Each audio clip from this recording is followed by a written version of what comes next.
In the poor, dirty slums of Ebelstein, people called the shabby old man the lying old geezer. He looked weak and sick, like he might fall over any day. Yet he proudly called himself a great mage. No one believed him. He could only do very weak, one-star magic tricks to show off to the local children. He had a bad temper too. He would get angry and yell at kids for playing small pranks on him. One day, in the middle of his shouting, he turned and saw a quiet white-haired boy with red eyes watching him. The boy later learned magic from this crazy old man. It was not for a big destiny or to be a hero. It was a simple deal. The old man wanted someone to listen to him and praise him. And the boy wanted to learn magic. So they stayed together. They sat by the campfire at night. The old man talked a lot, and the boy listened and learned carefully. They stayed through the cold winter until spring came. One day, the boy knelt in the dirt, sweating hard. A swirling blue light appeared around him. The old man watched with his mouth open in shock. He realized this slum kid had truly learned how to control mana. The boy's red eyes glowed brighter. He pushed himself and raised his hand. The energy gathered above him and turned into a huge, glowing blue magical shovel. It flew forward and crashed into a tree. The old man could not believe it. This boy was not just any kid, he had real talent. For the next year, the boy worked as the old man's helper. In return, he became an official one-star mage. One dark, rainy night, the old man was very drunk. Between hiccups, he complained about how unfair the world was. He said noble children beyond the northern wall already reached 3-star magic before they became teenagers. For a poor kid like this boy, he said, reaching that level would take a whole lifetime of hard work, and even then, he might fail. The old man was sure magic came only from noble blood. He told the boy not to dream too big, because he would hit a wall and give up. He was just angry about his own failures. The old man passed out. The boy stared into the fire all night. The next day, the boy came back in heavy rain and found the old man lying face down in the mud, dead. His body was covered in bruises, like someone had beaten him badly. At first, the boy thought the old man got into a fight because of his bad temper. But later, while burying him in the rain, the boy learned the truth. The guards had caught the old man trying to steal a 2-star spellbook from a warehouse. They beat him to death. No one understood why a man with no ambition would risk his life for a book. As the boy stood in the rain, a blue holographic screen suddenly appeared in front of him. The old man always said magic was only for people with noble blood. But that idea was wrong, because this boy was not even from this world. The system asked him to choose his main school of magic forever, no changes allowed.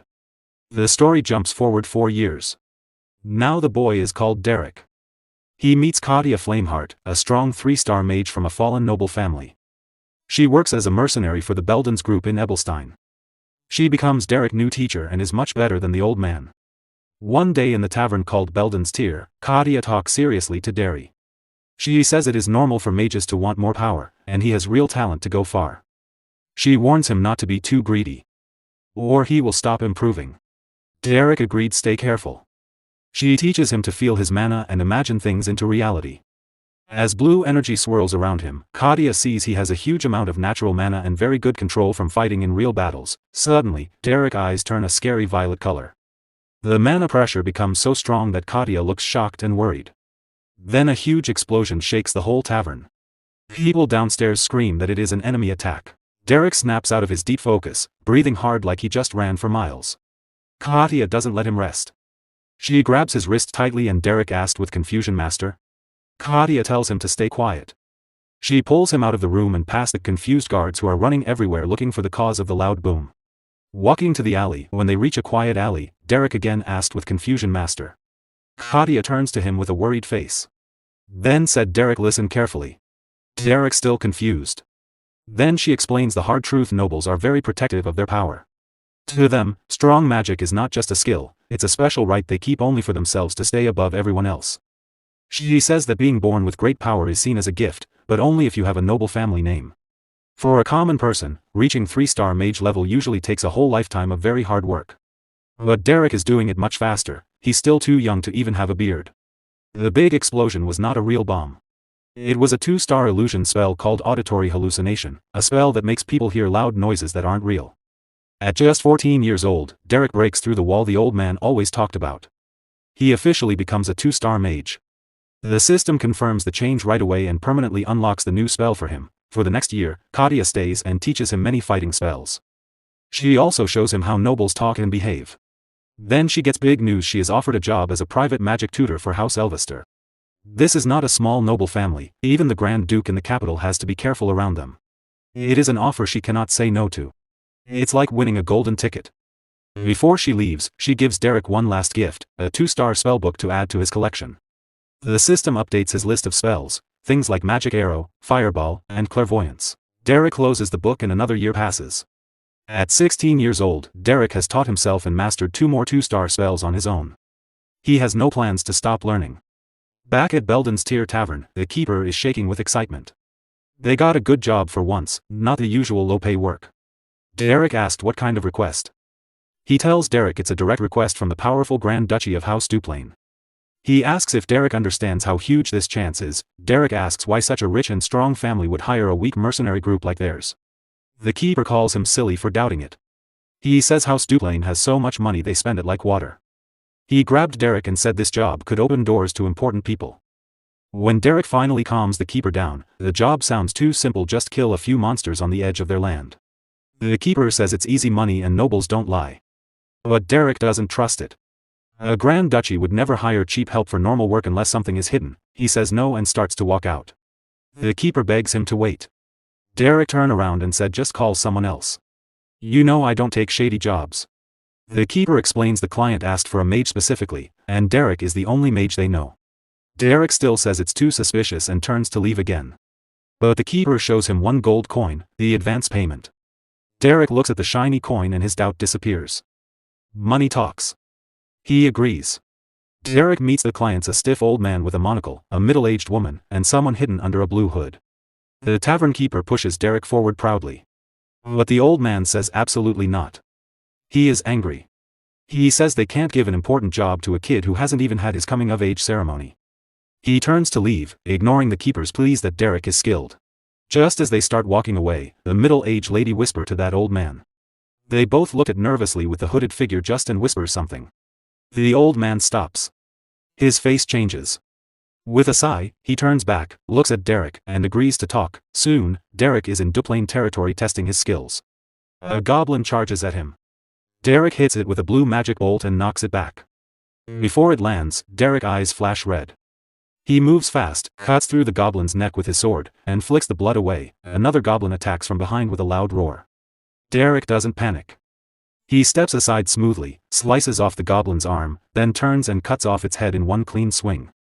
He finishes the last goblin with a strong electric shock. The ground is covered in dead goblins. Derrick turns to the clients calmly and says, "Job done." The old man looks surprised. The hooded figure is clearly impressed and says he cleared the whole group very fast.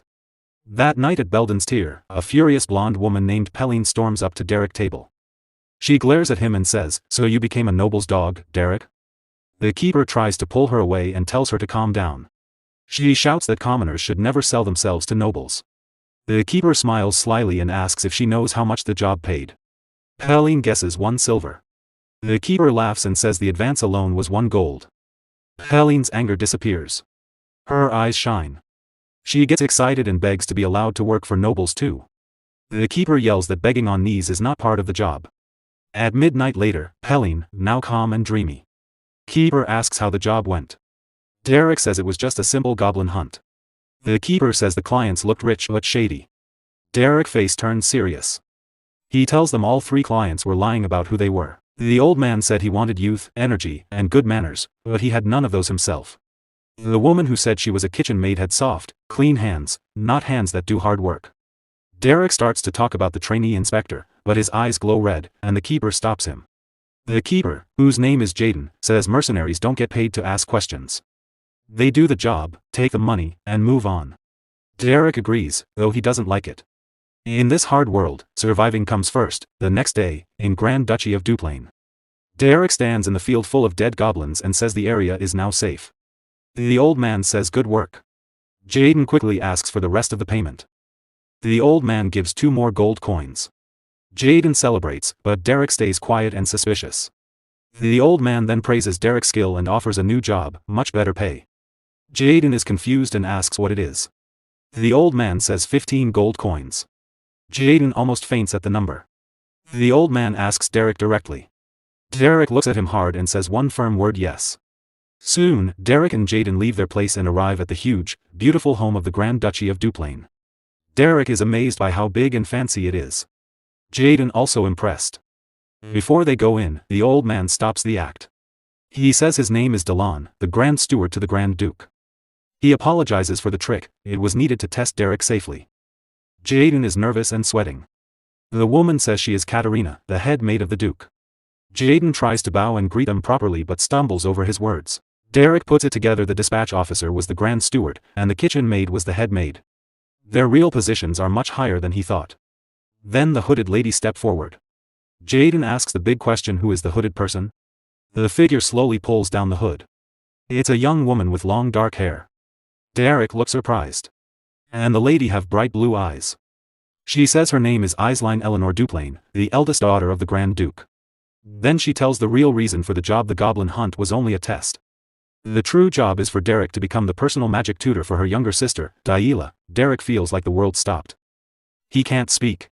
The idea is crazy, a boy from the slums teaching magic to a noble lady. Inside the grand residence of the Duplain family, a young man bursts through the door and storms into the office. He shouts at his father, Valerian, the Grand Duke. The boy rushes in, drawing the attention of his father and his blonde older brother. The Grand Duke tells his son Raig to act with dignity in his presence. Annoyed, Raig snaps back that the one who needs dignity is Daila. She supports a maid. A young woman nearby is crying hard because Daila went too far and hurt her. The blonde brother tells Raig to be quiet because they were in the middle of an important talk. But Raig ignores him and continues. He says more than 10 servants have quit in the last month alone. He asks how long his father will keep ignoring that troublemaker. The blonde brother stands up, angry at Raig's behavior, and shouts his name. He tells Raig to stop making a scene and to leave the room.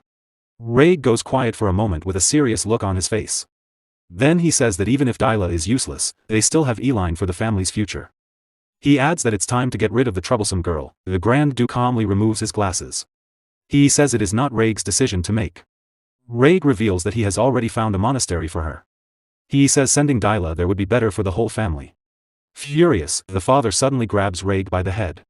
In one quick move, he slams Raig's head onto the desk. With a cold, threatening look, he pins his son against the wooden surface. Even though he is hurt, Raig speaks again. He says that when the time comes, his father will have to make a choice. The Grand Duke stares at his son with an icy, dangerous gaze. Meanwhile, Eileen and Derrick arrive in the main hall. The girl asks Derrick if he has ever heard of her sister, Daila. Derrick replies that he has seen Lady Daila listed in the Duplain family records. Eileen gives a mysterious smile and says her sister is not well known to the public. At that moment, the large office doors open. They step inside. There they see Raig with an injured face and his blonde brother Valerian. Valerian greets Eileen warmly and asks how her stay has been. Eileen smiles and says she lived very comfortably thanks to his care. Valerian then says Raig is hurt, so they can talk later. Derrick watches everything in silence with his red eyes. He quietly studies the strange family dynamic. Then his eyes turn and notices the maid who came with Raig. She is crying in a corner of the room. Derrick becomes thoughtful. He tries to figure out what is really going on in this family. Back in the office, the Grand Duke says he is glad to finally meet his daughter's choice. Eileen thanks him and introduces Derrick as Daila's new magic tutor. The family head puts his glasses back on and stares at the white-haired young man. Eileen says they will leave now since he is busy. But before they go, the Grand Duke tells the new tutor to stay behind. Derrick turns around, confused about what the nobleman wants to say. The room becomes tense as the Grand Duke and Derrick look at each other. Calmly, the head of the Duplain family starts writing on a piece of parchment at his desk. He comments that the boy is very young. He asks if Derrick is 16 years old. Derrick answers simply, yes. The Grand Duke asks about his magic skills. Derrick says he uses one-star magic. The Grand Duke smirks and laughs.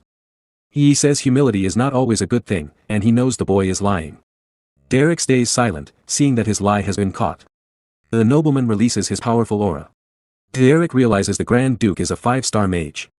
Derrick apologizes. The Lord says he understands, showing too much talent can sometimes be dangerous. He adds that based on Derrick's clothes and age, he does not look like a typical magic tutor. Without hesitation, Derrick admits the truth, he is actually a mercenary. The Grand Duke says he trusts his daughter's choice. He will allow Derrick to enter the annex of the residence where Daila lives. He dismisses Derrick, but the young man interrupts with one last question. The Grand Duke allows him to speak. Derrick says his duty as a mercenary is to make sure Lady Daila learns magic properly. His mission is to help her enter high society. The Grand Duke asks why Derrick is telling him something so obvious. Derrick then says he has a very serious request to make. The Grand Duke looks intrigued by the boy's boldness. He waits to hear what it is. Meanwhile, in another part of the house, a plate crashes hard against the floor. A maid screams in shock and cowers in fear. The servant apologizes many times, but the girl treats her with complete disrespect. The young noble tells the maid to get out and warns her never to show her face again. In a different room, the guild master asks Eileen why she chose that boy. He says many famous tutors would jump at this job, and it would be hard for a commoner to succeed. Eileen explains that she already tried the best-known tutors, but they all gave up.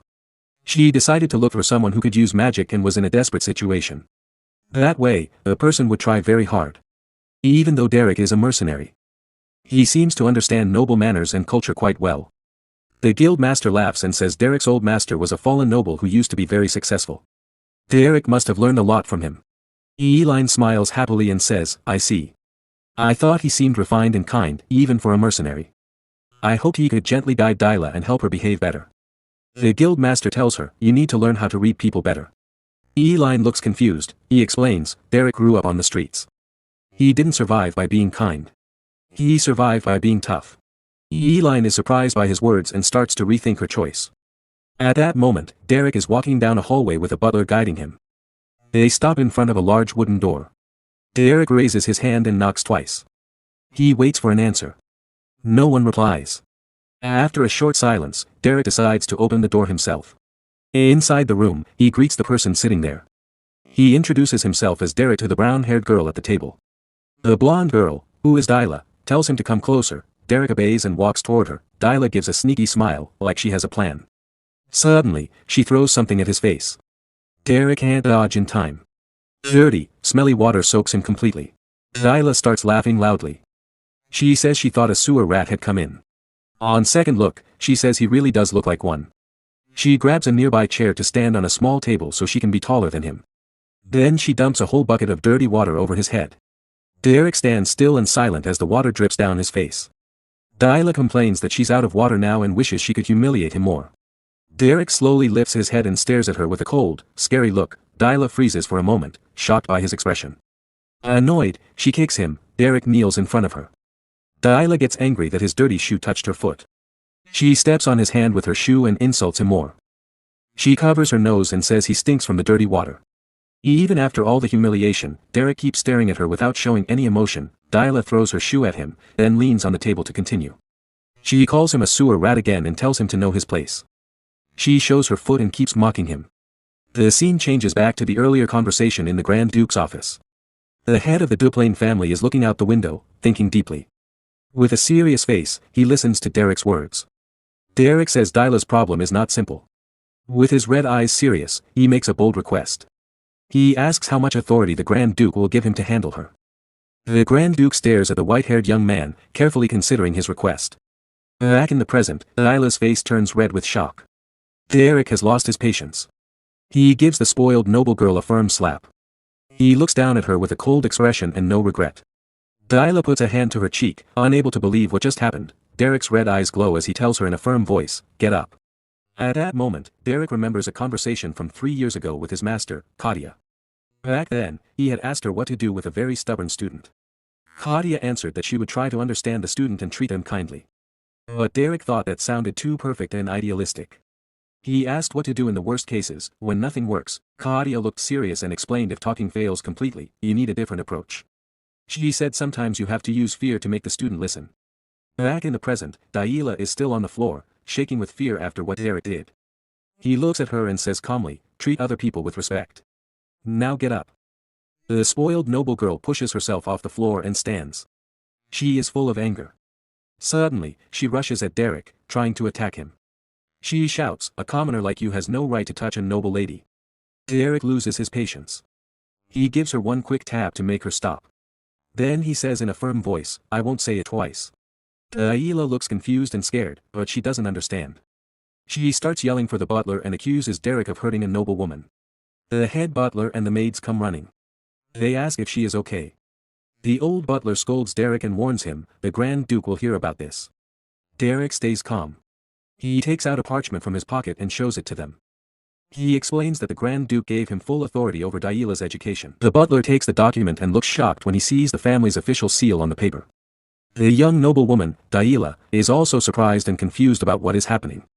That night, the Duplain mansion seems calm on the outside, but trouble is not over yet. Daila's blonde brother, Valerian, runs through the halls. Reg, the dark-haired brother, follows him and tries to calm him down. Valerian bursts into a room, yelling and calling for the mercenary he hired. Inside, the white-haired young man, Derrick, is calmly reading a book while sitting in bed. Valerian shouts, "How dare you lay a hand on Daila?"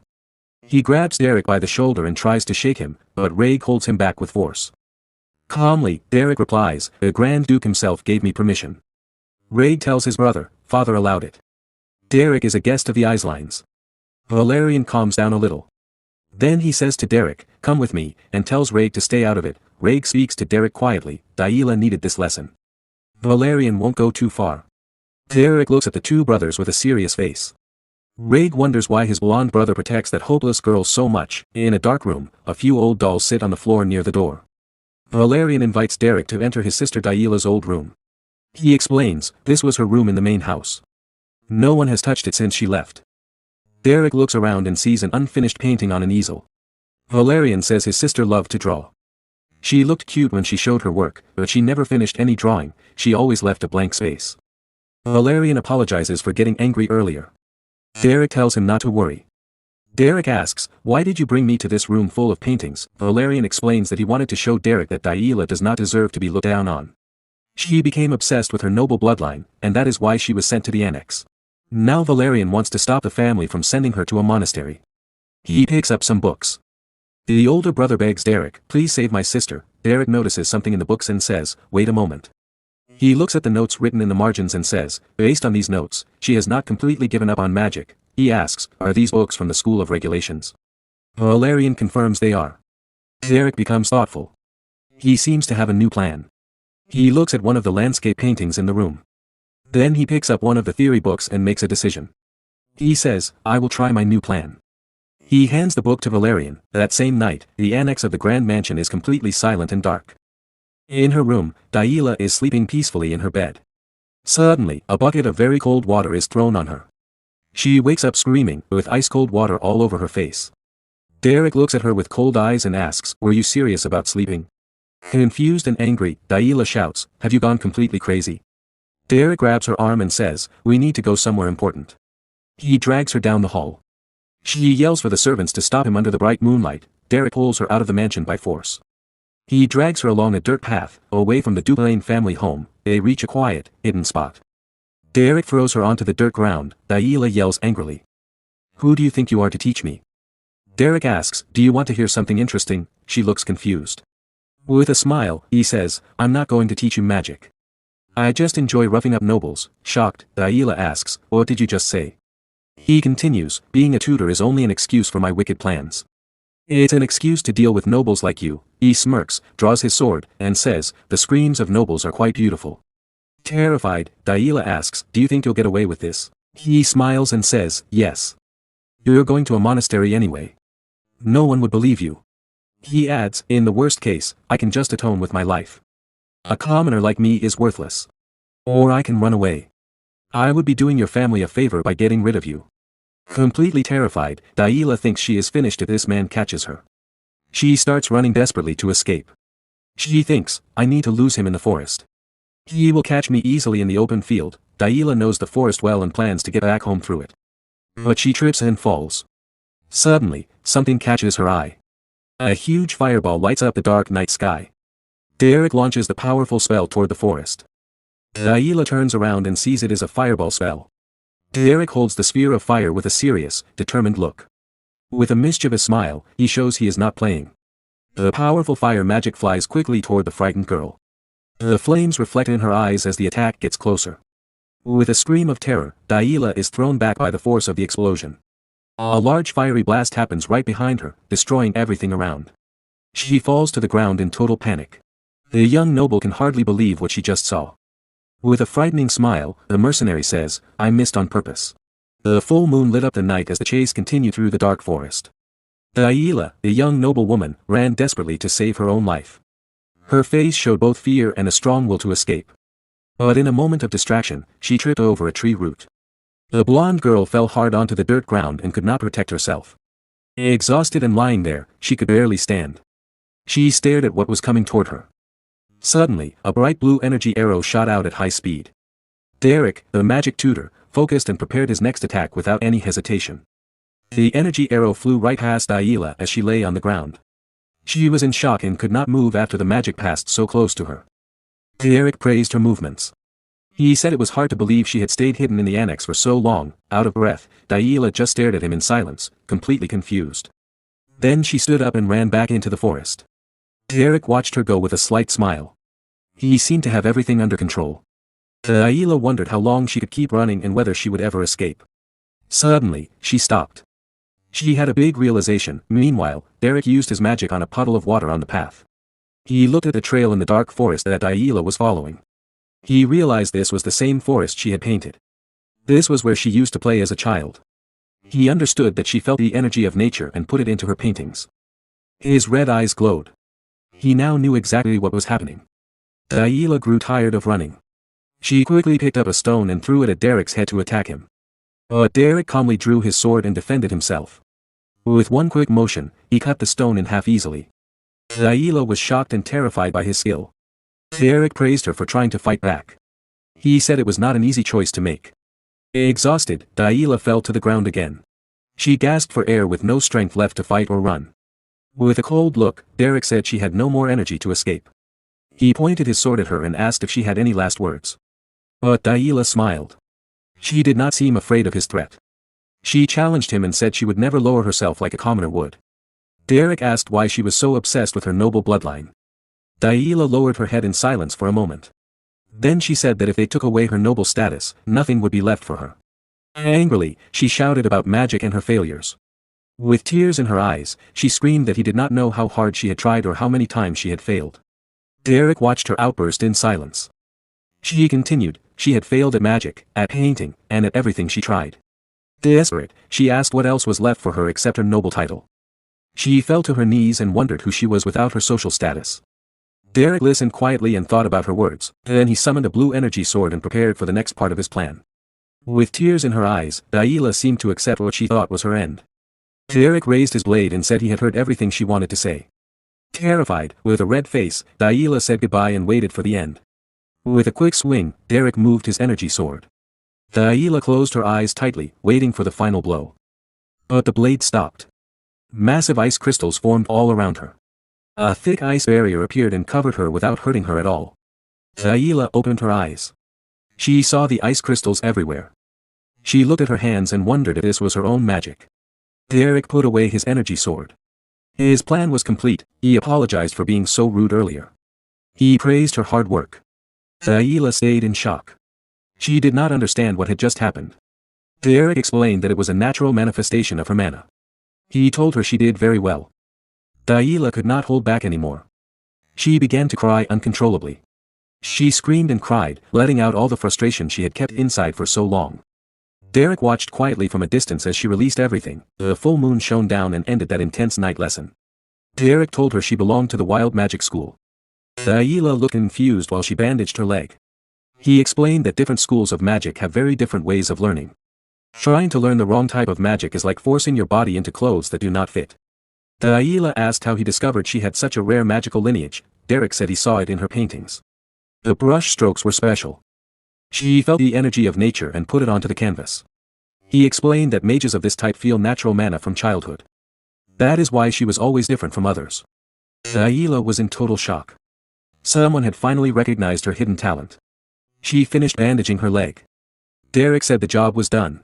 She could now walk with less pain, but he warned her, this was only the first step. Real training would begin tomorrow.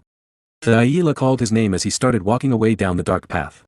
Even though she felt embarrassed, she thanked him for his help. Her view of him had changed. Derrick listened in silence without showing much reaction. They began walking back to the mansion together. The moonlight covered the entire forest. During the walk, he commented on her sunset painting. He said it was a complete work of art. The next morning, sunlight came through the bedroom window and filled the luxurious room. Ayla woke up feeling determined. She sat on the bed, ready to test what she had learned. She stretched out her hand and focused. A small amount of blue energy appeared between her fingers. Her eyes glowed with intensity. She tried to use her power naturally, just as he had taught her. But the magic failed. It turned into smoke. Daila felt irritated with the result. A maid walked peacefully through the luxurious hallway, carrying a bucket of water. Suddenly, Daila opened her door fast. The noise scared the maid. The bucket slipped from her hands, and water splashed everywhere on the carpet. The dirty water hit Daila's dress directly. She froze in surprise. The maid became desperate. She apologized again and again, afraid of punishment. But Daila just stared at her with a cold look. She showed no anger. The maid knelt and begged for forgiveness, fearing she would be hit or shouted at like before. Surprisingly, Daila simply said, "Be more careful next time," and walked away as if nothing happened. The maid was in total shock. She wondered why the spoiled girl did not slap her or yell. Other servants came closer. They were curious about the change in the young mistress's behavior. In another room, Derrick slept peacefully, enjoying a rare moment of rest. Suddenly, loud knocking on the door woke him up. He complained about the noise so early on his day off. He opened the door while rubbing his eye. He wanted to know why there was so much shouting. Daila stood there with the butler. She demanded that magic lessons start right now. The butler was shocked. He had seen Daila manifest her mana alone in her room for the first time. With a determined look, Daila ordered Derrick to teach her quickly. She was very eager to improve. But Derrick simply closed the door in their faces. He told them to come back in the afternoon because he wanted to sleep. The butler began to cry with joy. He was happy to see his young mistress finally taking her studies seriously. Annoyed by the dismissal, Daila started pounding on the door. She shouted for him to open it right now. Even with all the noise outside, Derrick went back to bed and ignored the little brat. Daila kept shouting and knocking, "Open the door, you crazy bastard." The sun rose brightly over the huge mansion of the noble family. The sky was clear and blue. Firm footsteps echoed through the luxurious hallways. Two maids spoke in surprise. "Lady Daila hasn't broken a single plate all day." Rumors quickly spread among the servants. Everyone learned that the girl had finally managed to use her mana. The sound of boots grew louder. Reg, the dark-haired young man, stopped near the maids. He asked, "What were you saying about my sister just now?" Meanwhile, in his office, the Grand Duke, the family patriarch, calmly wrote on a parchment with his quill. He called his children to discuss the news about Daila's magical progress. The Grand Duke said it was excellent news. He looked satisfied with his daughter's improvement. But Reg, with his green eyes, said, "It's still too early to celebrate such a small achievement." Irritated, Valerian, the blonde brother, yelled at Reg. "Can't you give your own sister even one compliment?" The father watched his sons argue. He looked serious and attentive from behind his glasses. He remembered all the trouble Daila had caused in the past. He thought they should not cancel her trip to the monastery yet. The Grand Duke stayed silent and continued his work. He quietly thought about the future of his troubled daughter. Time passed. The sun stayed strong, lighting every corner of the vast medieval kingdom. Inside a room, Daila sat with her back turned. She looked like she was pouting a lot. Derrick, the white-haired mercenary, entered. He asked, "Are you pouting about something?" Daila replied, "I'm not just pouting. I am really angry about everything that's happening." Derrick scratched his head. "Acting like a spoiled child won't help." The girl shouted, "It's not a tantrum. It's pure hatred." Derrick said calmly, "Throwing a fit is useless. Things need to happen in the right order to work." Daila screamed again. "I'm not having a fit. I'm just very irritated with you right now." Derrick stared at her with a serious, cold look. He stayed calm. Then he said, "I'm still calling it a tantrum anyway." He left her speechless with his teasing. He placed his hand on the chair and began an important lesson. "From my own experience, using too much mana at once can exhaust a mage's body completely. Resting is as important as training." Daila looked bored. She found the talk dull. Derrick noticed. He asked, "Do you prefer a less boring way to learn?" He remembered the time he used flames and his sword to scare her and show who was in charge. Daila remembered that terrifying moment too. She broke into a cold sweat and felt a chill. She quickly changed her mind. "No, I don't need anything extreme. Let's stick to the normal method." Derrick continued. "Once you master the flow of energy, learning one-star spells will be very easy. The wild school has no strict rules. It focuses on freedom. It's perfect for people who learn on their own." He added, "This style fits your personality very well." Daila looked curious at the sudden compliment. Derrick explained, "Your free spirit works perfectly with this type of magic. Your noble blood helps a lot too." Daila stayed quiet for a moment. Her cheeks turned red as she thought about his kind words, words no one had ever said to her before. She wondered if she really had special talent for magic. Derrick confirmed, creating an ice wall on your first try proves you have potential. She asked excitedly, am I a true genius? He warned her, there's a big difference between having talent and being a real genius. Their conversation continued. Outside the window, Reg watched and listened in secret. He grumbled irritably when he realized his sister was really improving. He looked very dissatisfied. The next day, the sun shone brightly over the mansion. Heavy training continued without stop. Delilah ran into the room. She told her master, I can manifest the power, but I can't control the direction of the spell. Later, she interrupted him during his meal. I tried the ice element, but it felt very strange, nothing like I expected. On another day, she chased him through the corridors. She shouted, I feel the energy flowing, but in a completely wrong way. At sunset, Delilah found Derrick resting under a tree. She asked, what are you doing here alone? Irritated, she complained, you should be near the annex. Do you think my father gave you that book just so you could be lazy? Derrick replied calmly, the Grand Duke lent me the material so I could study in peace. Delilah ignored him. I finally made the mana flow work. Come check it quickly. Meanwhile, Valerian, the blonde brother, looked out his office window. He seemed deep in thought about the family's future. The doors opened. Derrick entered after being called urgently by the future head of the house. Valerian greeted him and asked him to sit. We need to have a serious talk about recent events. Sitting face to face, Valerian asked, how is my sister doing? I'm worried about her behavior. Derrick answered honestly, she has improved a lot, but it will still take time to master basic spells. Valerian revealed, our mother will return from her trip soon. The mood in the mansion will change a lot. The matriarch is a difficult person. Many nobles don't like seeing a commoner in such an important role here. Derrick listened carefully. I'll remember that warning. Is there anything else? Valerian stayed quiet for a moment, choosing his words. Then he stood up. My duty as the successor is to protect every family member and always be honest with them. He sighed. But understanding the human heart is very complex.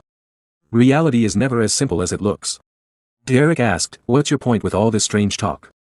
Valerian raised his fist, looking emotional as he remembered the past. With sadness, he said, little Delilah doesn't want to play with me anymore like she used to. Derrick watched with a confused expression.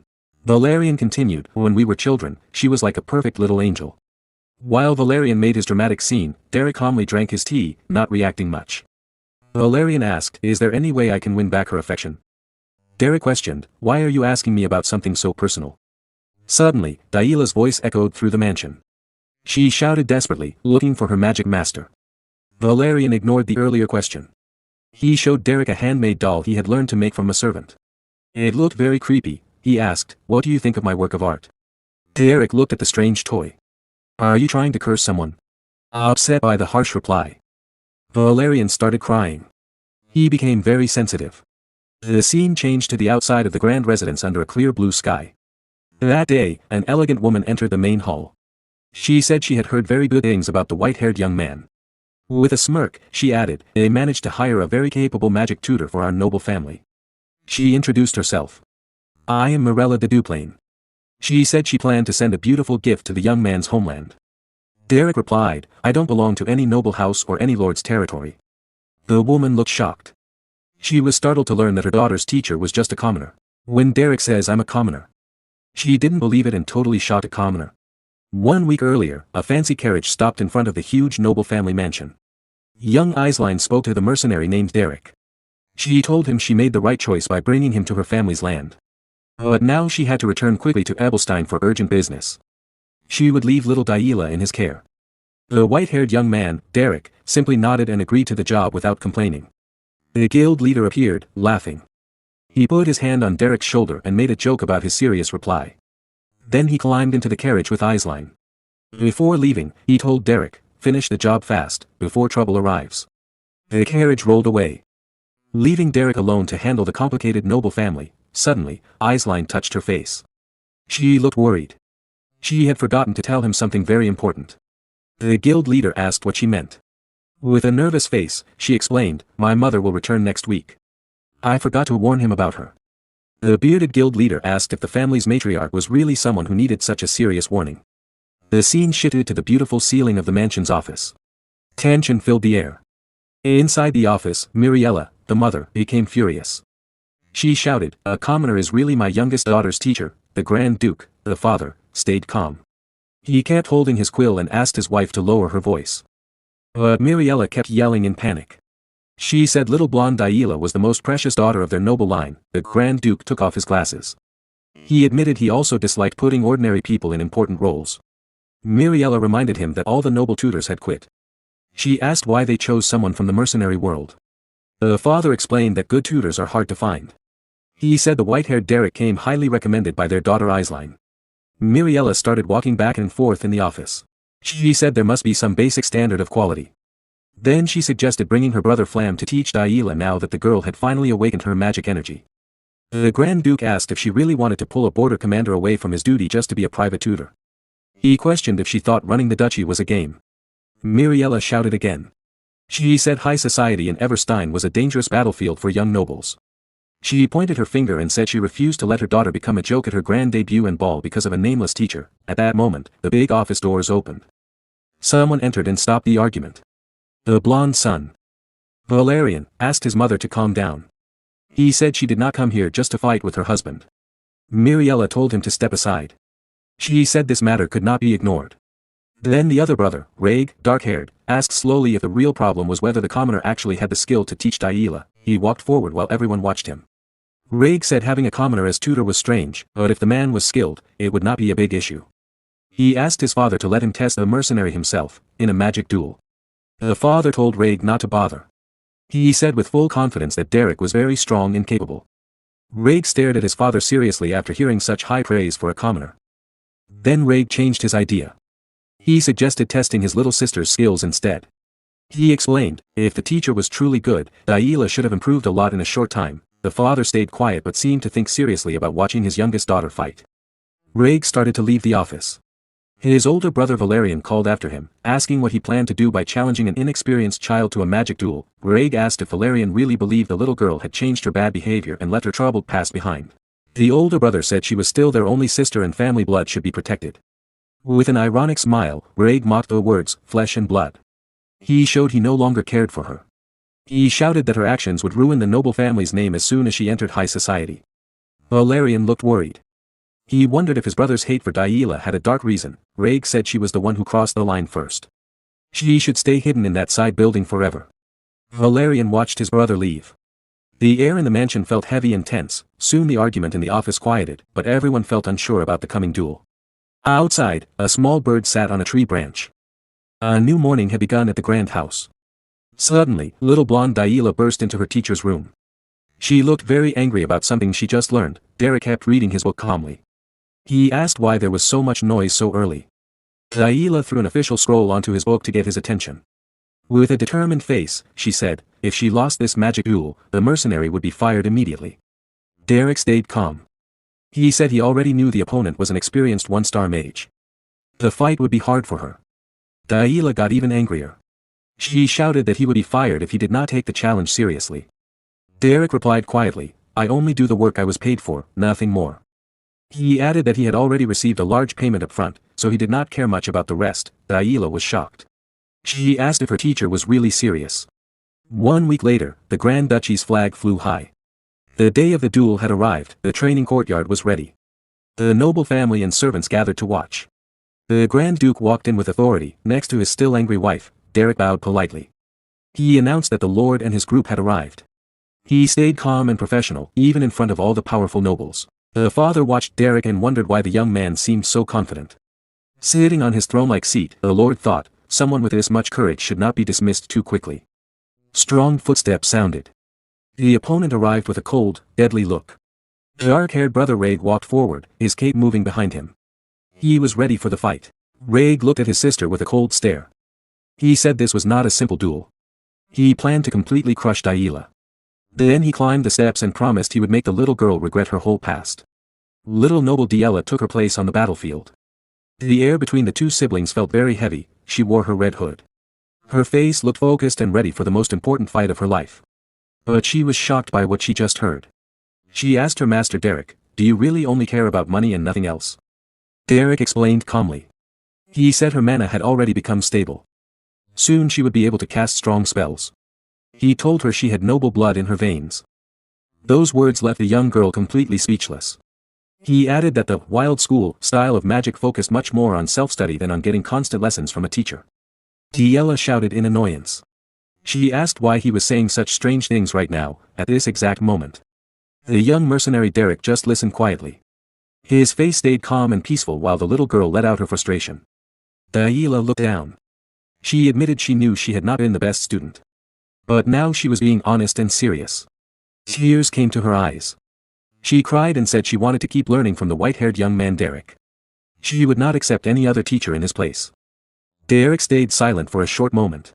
He watched the strong determination and deep sadness in his student's eyes. Then the young man started putting on his glove. He said he had never taken part in a formal noble duel before. But he told her he could teach her how to win a real fight. He asked, "Do you truly want victory today, little noble?" In the past, everyone said young Diella had no talent for magic. Even famous tutors gave up on her. People spoke cruelly. They said the Duplain family had already lost its greatness. They said the youngest child only knew how to throw tantrums.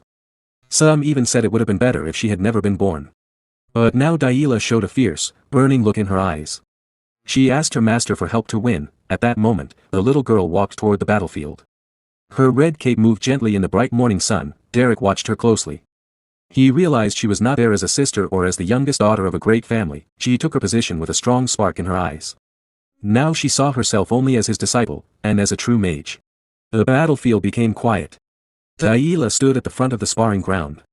Her body was steady, but she felt tense inside. The butler stepped forward and spoke calmly. "We will use the sparring rules for high-rank mages. The first side to trigger General Pelham's protective magic circle will lose."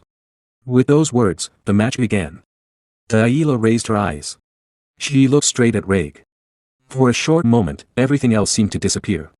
Reg's face looked calm, but a sharp, dangerous look hid in his eyes. It made Diella's instincts scream with warning. The signal came. Right away, a magic pendant near the platform lit up. A soft, shining light spread out like waves on water. Invisible lines formed in the air, creating General Pelham's protective magic circle. This strong spell was made to stop deadly damage and block fatal spells. From the side, Derrick watched with narrow eyes. So this is how nobles fight, he thought coldly. They use expensive tools just to avoid getting hurt. He glanced at the pendant, then back to the fight. It must be nice to be rich enough to waste money like that. The sparring time was set for 10 minutes. But when Derrick saw Reg's stance, he knew the fight would end much sooner. Reg did not plan to take it slow. Reg raised one hand. Thick purple mana gathered in his palm as he started chanting. The energy twisted hard and became a sharp, unstable ball that crackled with power. The air shook from its force. Diella looked up. Her brows pulled together as the heavy pressure hit her. The strong mana made her chest feel tight. Reg's eyes turned cold. Purple light exploded as the energy took shape. "Sorry," he thought without pity, "but I need you back in the annex." He rushed forward without warning. He shouted her name and swung his arm down. A sharp slash of energy cut through the air and flew straight at her. Diella's eyes flashed. At the last second, she used her ability and moved aside. The attack passed right by her, missing by a tiny bit, then crashed into the ground behind her. Reg clicked his tongue in anger. How dare she dodge? He did not wait. He attacked again, then again. Diella stepped back, keeping distance while watching his every move carefully.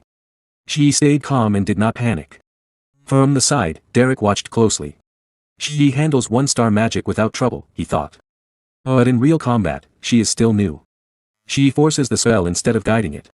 At this rate, she will use up her mana too fast. A strong clash happened. Reg's magic hit Diella's barrier hard. The shield glowed bright and shook from the impact. The force made her arms vibrate. Reg laughed coldly. She is not even using star-rank magic, he said. It is just raw mana. Does she really think she can stop me with that? Purple light grew stronger. 3 balls of energy formed in his hand. Each one pulsed with wild power. His aura pressed down like a storm. If it is just a trick, Reg said coldly, I will break it with pure power. Try blocking this, Diella. Inside her barrier, Diella looked up.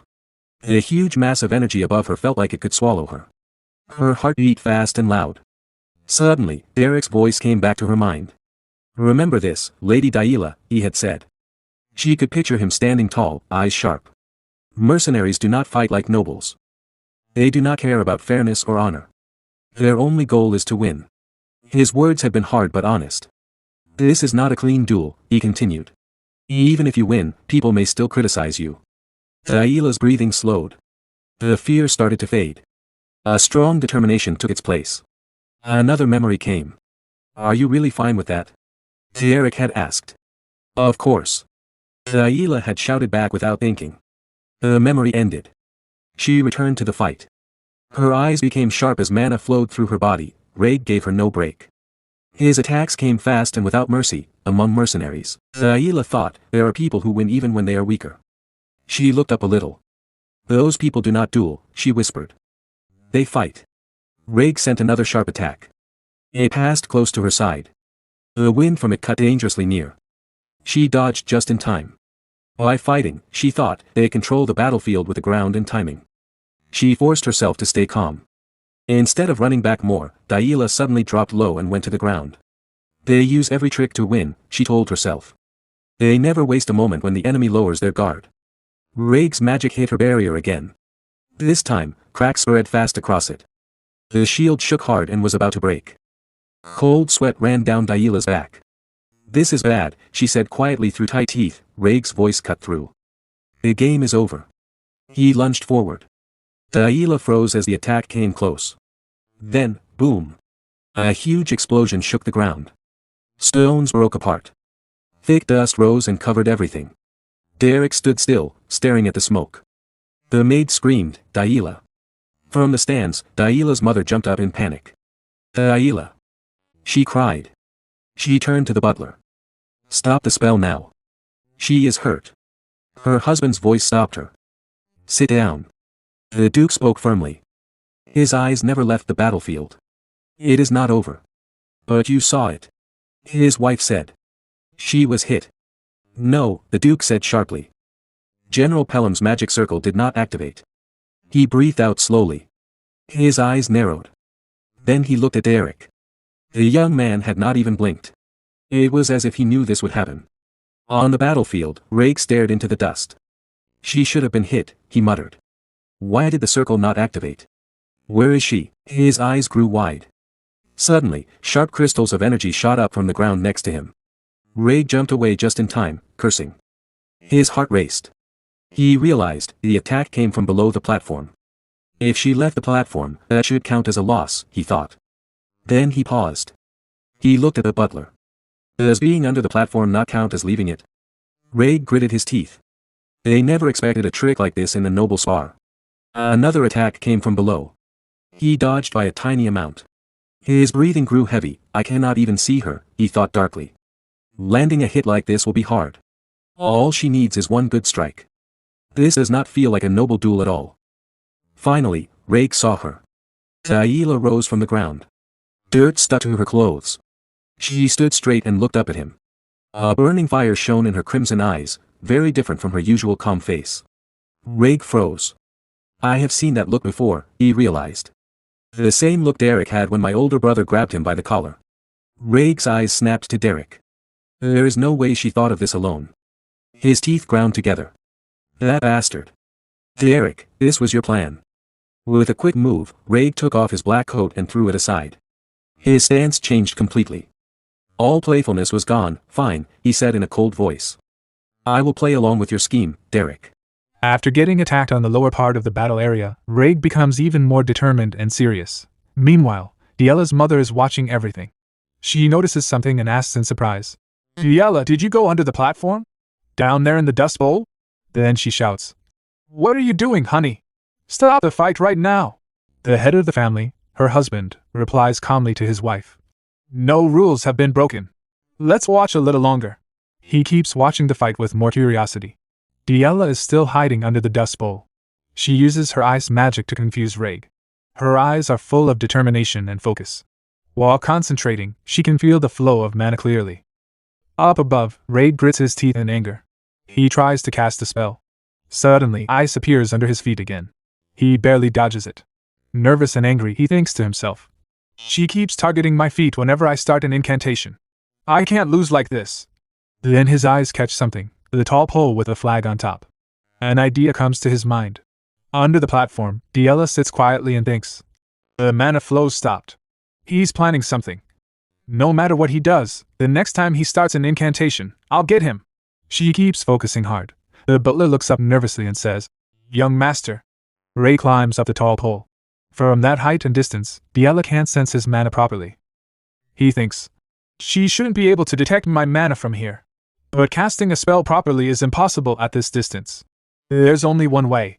He gathers mana in his hand, releases his blue aura, and thinks, I'll destroy the whole platform without any incantation. The mana he releases turns into an arrow. It shoots down and strikes the bottom of the pole hard.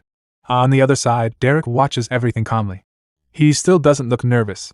Raig's mana strike hits the base of the pole. It cracks loudly. The pole loses balance and starts falling. Raig jumps away just before it hits the ground. The pole crashes down, smashing the entire platform. Dust flies everywhere. Diella's mother opens her mouth in fear and screams. Raig! Raig lands on the ground, covering his mouth because of the thick dust flying everywhere. He coughs hard, but then his eyes catch something. He focuses. It's Diella. The dust has covered her completely. She can't see anything and stands there coughing. Raig takes advantage of the moment. He raises his hand again to cast a spell and creates a mana arrow. With a quick motion, he releases it straight toward Diella. The blue arrow flies fast, full of power. Suddenly, Diella notices it. She turns her head, sees the arrow coming, and quickly raises her hand to try to block or dodge. But her spell doesn't work well. She feels her mana slip away. A thin line of blood appears on her forehead from the strain. She grits her teeth in anger as the arrow keeps coming. She barely dodges it at the last second. Still nervous, she grits her teeth again. Raig prepares to create another attack. Diella starts running as far as she can to get away. Raig thinks to himself, I have the advantage at close range. Just one more magic arrow and, before he can finish the thought, Diella suddenly appears from the side. She kicks him hard in the chest with her foot. Diella, still full of anger, glitches his teeth. Raig's eyes go wide in shock. His mouth opens as the sudden attack hits him. He falls to his knees, one hand on his chest, feeling sharp pain. But Diella doesn't stop. She grabs a handful of dust from the ground and throws it straight into Raig's eyes. Raig screams in pain. While he tries to wipe the dust out of his eyes, still gritting his teeth in anger, he mutters, You little. Diella jumps back onto the broken ground above. After finally clearing his eyes, Raig looks surprised. He thinks, kicking, throwing sand. She's doing everything she can. She has almost no mana left. She's fighting this hard, just to win, even though she knows it's almost impossible. Then Raig stands up slowly. He thinks, Alright, Diella. This duel was to prove your own worth. I will give it my all in return, as your brother. It is already afternoon. The sun shines bright and strong. Diella stands on the ground, watching Raig. Raig slowly climbs back onto the broken platform. Diella puts her hand on her head to stop the blood. Her eyes are wide open, full of focus. She slowly removes her hand. The blood does not stop.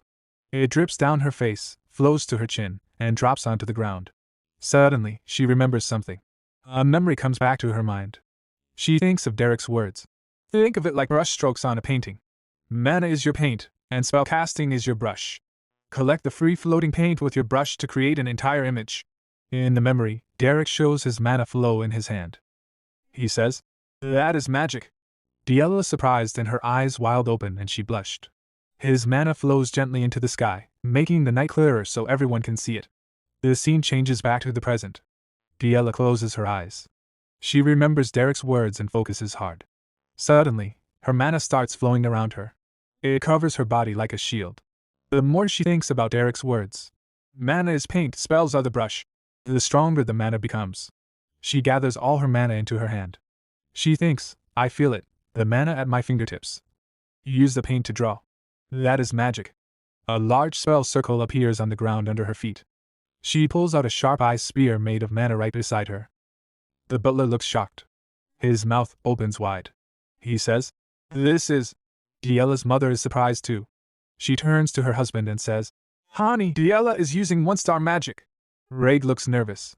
He thinks, Ice spears. You've done it now, Diella. Diella controls the ice spear with her hand. She moves it into attack position. Raig gathers mana in his hand too. He creates many mana arrows. He thinks, but that doesn't change anything. I'm still one step ahead, even in one-star magic, Diella. I'll hit her before she hits me. Then I'll win. Diella prepares to release her ice spear toward Raig. At the same time, Raig releases his many mana arrows toward Diella. The ice spear flies with full power toward Raig. The arrows fly toward Diela. Both attacks crash into each other in the middle. A huge explosion happens on the ground. Blue mana bursts out everywhere. The shockwave hits Diela's mother and father. They look stunned. Dust covers the whole area. The mana energy changes shape into a big circle. Yellow lightning spreads around it. A loud echo of energy fills the air. Raig breathes heavily after using so much magic. On the other side, Diela stays silent but breathes hard too. Nearby, Derrick watches everything quietly. His red eyes stay focused, taking in every detail. 1 year ago, a mother bird was feeding her 3 baby birds in their nest on a tree branch. The tree stood outside the Grand Duplain house. Inside the house, voices echoed through the halls. Grand Duplain was walking beside his butler, and 2 other men were following behind them. The butler spoke respectfully, "Sir, a letter arrived this morning from the Duplain resistance. It seems to be about the upcoming social gathering."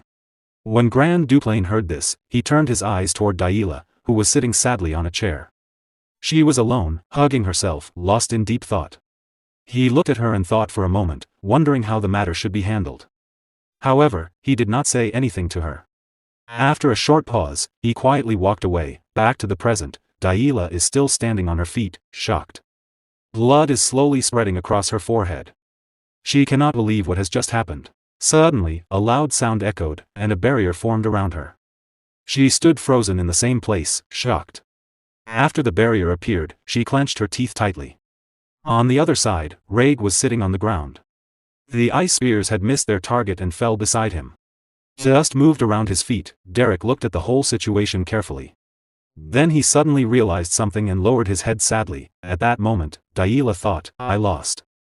She began to cry loudly, with tears falling from her eyes. Grand Duplain was watching from above and understood everything that had happened. But Diela's mother, filled with anger, said to Grand Duplain, "Honey, what on earth is this? Is this filthy and vulgar thing what you call a magic spar? You cannot be serious."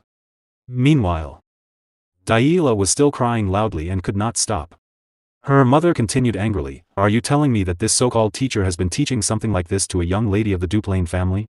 After seeing Diela like this, Grand Duplain remembered his past. In his youth, during the war, he had stood proudly and said, "My name is Raymond Oswald Duplain. It is an honor to serve you and take part in this war, Your Grace." The senior officer in front of him replied, "Yes, I have heard a lot about you from your father. You have your father's eyes, full of ambition." Raymond answered respectfully, "Thank you." Back in the present, Diela was still crying. Tears fell from her eyes as she wiped them away.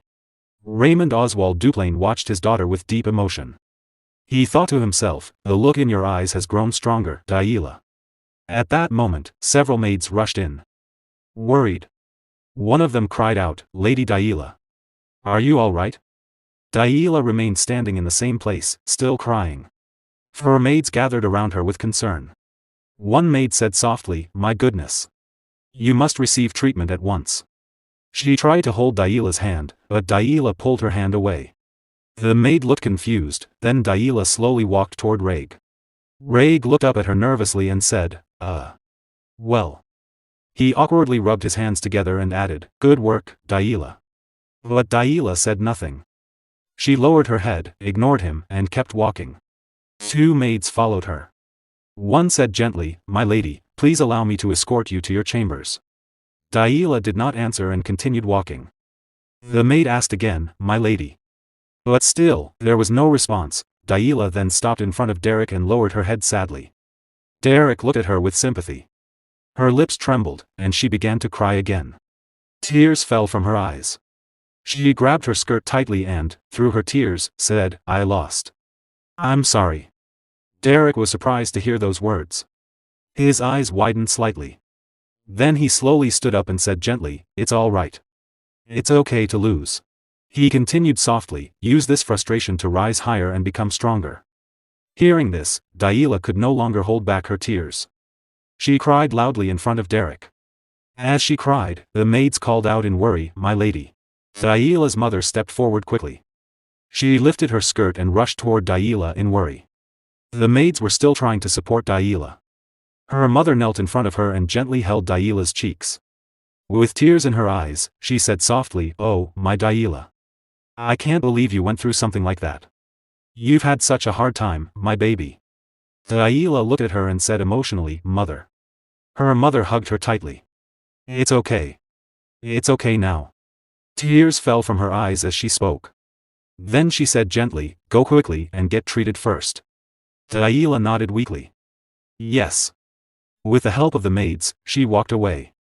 Her mother stayed behind, wiping her tears and thinking about her daughter.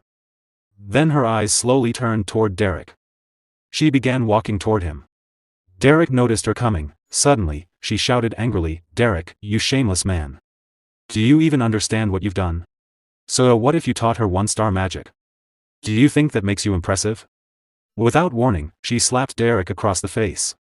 Derrick remained silent, still furious. She clenched her teeth and grabbed his shirt. "You taught her nothing but cheap tricks. You stained a noble lily with filth. You made the Grand Duke's daughter do something dirty and shameful." Derrick lowered his head and listened quietly. She slapped him again and shouted, "There is a world you lowly trash don't even understand. Something precious must be protected with dignity." Then she turned to her husband and said, "Honey. You saw it too, didn't you? This wasn't even a proper magic spar. He was teaching Delilah something disgraceful." She was still holding Derrick's shirt. At that moment, Raymond Oswald Duplain walked toward them. Suddenly, a sharp sound echoed. Delilah's mother froze in shock. Her eyes widened. Raymond had slapped her. She held her cheek and stared at him in disbelief. Raymond said calmly, "Do you not realize who is behaving most disgracefully right now?" She looked at him, shocked. "Why? He is just a commoner." "Yes," Raymond interrupted firmly. "A mere commoner. But he is our daughter's teacher. What kind of parent treats their child's teacher like this?" Derrick still stood quietly with his head lowered. Raymond then said respectfully to Derrick, "Please forgive her. Every parent has their own way of loving their child." Derrick slowly raised his head and thought for a moment. Then he replied calmly, "It's all right." Raymond turned and said, "We have something to discuss privately. Come to the audience room." They walked away together, leaving Delilah's mother standing there in shock. She watched Derrick angrily, clenching her teeth while holding her cheek. In the audience room, Raymond dipped his pen into ink and began writing. "You have raised Delilah well," he said while writing. "As the master of this estate, I should give you a proper reward. The highest realm allowed to a commoner." He looked up and asked, "Do you want 3-star magic?" Derrick was surprised. He thought to himself, "He understands me perfectly. Even better than I understand myself. He knows exactly what I want and offers it directly. This is a 5-star mage, a Grand Duke of the nation. When an opportunity comes, it must be taken." Derrick looked at him firmly and said, "Yes. I want it." In the audience room, Raymond Oswald Duplain spoke calmly to Derrick, "You have taught Delilah 1-star magic well. But in Ebelstein's high society, that level is not enough to survive." Derrick replied respectfully, "There are many people in the Duplain family who can guide Lady Delilah. Now that she understands the basics, she will grow quickly." Raymond looked at him and said, "What my daughter needs is not just an instructor. She needs a true teacher." He dipped his pen into the ink again, then folded his hands. "And you? As a commoner, you hold an ambition so great that you are not even allowed to dream of it." Derrick thought, "The Grand Duke has not spoken to me much, yet he understands me so well." Raymond continued, "Do you know how insulting that ambition might seem to the proud nobles? I am willing to overlook it only because it is you." Derrick lowered his head. "He knows I am not aiming for 3-star magic. I am looking beyond it, toward 4-star and even higher," Derrick thought. "That is what makes this man so frightening." While writing, Raymond said, "If you have truly accepted that ambition, you cannot remain in a place like this for long. You are already preparing to leave, aren't you?" "Yes," Derrick replied. "I am." Raymond nodded slightly. "I am not unaware of your ambition. Still, you must teach Delilah a little longer." He paused before saying, "The highest level allowed to a commoner. Do you want 3-star magic?" Derrick was surprised, but he quickly answered, "Yes. I want it." Later, Derrick entered the library. He looked around and found a book. He picked it up, opened it, and began turning the pages. After reading for a moment, he thought, "Impressive." He looked at the other books in front of him. Many people spend their entire lives trying to obtain even one 2-star spellbook. And here, all of these are 3-star spellbooks. With this much knowledge, there is more than enough reason to stay in this estate longer. If Pauline finds out, she will be furious. A few days later, in the afternoon, a pigeon flew across the sky. Daila stood proudly and cleared her throat. I am a 1-star mage now. Derrick, who was reading a 3-star magic book, replied calmly, well, even if it was only once, you did use 1-star magic. So yes, I suppose you can call yourself a 1-star mage. Daila stood proudly in front of Derrick, shining with happiness. Suddenly, she stepped closer to him and said, what? That's it? Your student made progress, and you're not even happy? Derrick kept reading his book and replied calmly, it's not an achievement I earned, is it? Daila turned around and placed a hand on her head. Seriously. This wasn't easy, you know. Derrick glanced at her and said, it seems you've recovered a lot in the last 3 days. You were crying your eyes out back then. Hearing that, Daila froze in embarrassment. She quickly sat down on a chair and said nervously, hey. Who was crying? I wasn't crying. It was just dust in my eyes. She pouted and added, and father should have told me earlier. I thought you were going to be kicked out. Derrick closed his book and looked at her. All right then. Shall we begin today's lesson? You're improving quickly. Soon, you'll learn other 1-star spells too. Daila's eyes lit up. What did you say? Quickly. Derrick replied calmly, your growth is unusual. It's rare to use 1-star magic so soon after learning magic manifestation. Daila smiled proudly. See? I told you. I'm the type of person who does what she says. So, what are we learning next? Magic arrow? It looked easy to cast without a chant. Or wind blade like Raig used. That looked strong. Oh. Or ice spear. That felt amazing. If I practice more, I'll be able to hit even Raig. You'll be practicing magic manifestation. Derrick said calmly. Daila turned around in shock. Huh? Why? Aren't we learning 1-star spells? There are many reasons, Derrick replied. But in the end, the basics matter most. Simply put, it all comes down to mana. Daila's excitement disappeared. She sighed. Okay. Fine. If you say so, then it is what it is. I got all excited for nothing, thinking we'd learn new spells. Derrick watched her quietly, resting his hand on his chin. Daila noticed and asked, why are you looking at me like that? Is there something on my face? No, my lady, Derrick said. I'm just surprised to see you listening so obediently. She turned her face away. What do you take me for? I've respected your words from the beginning. From the beginning? Derrick replied. You poured dirty water over my head. Twice. Daila lowered her head in embarrassment. You still remember that? It's hard to forget, Derrick said calmly. Suddenly, Daila laughed awkwardly. What nice weather today. Magic manifestation sounds fun. Let's hurry and practice. Derrick smiled slightly at her reaction.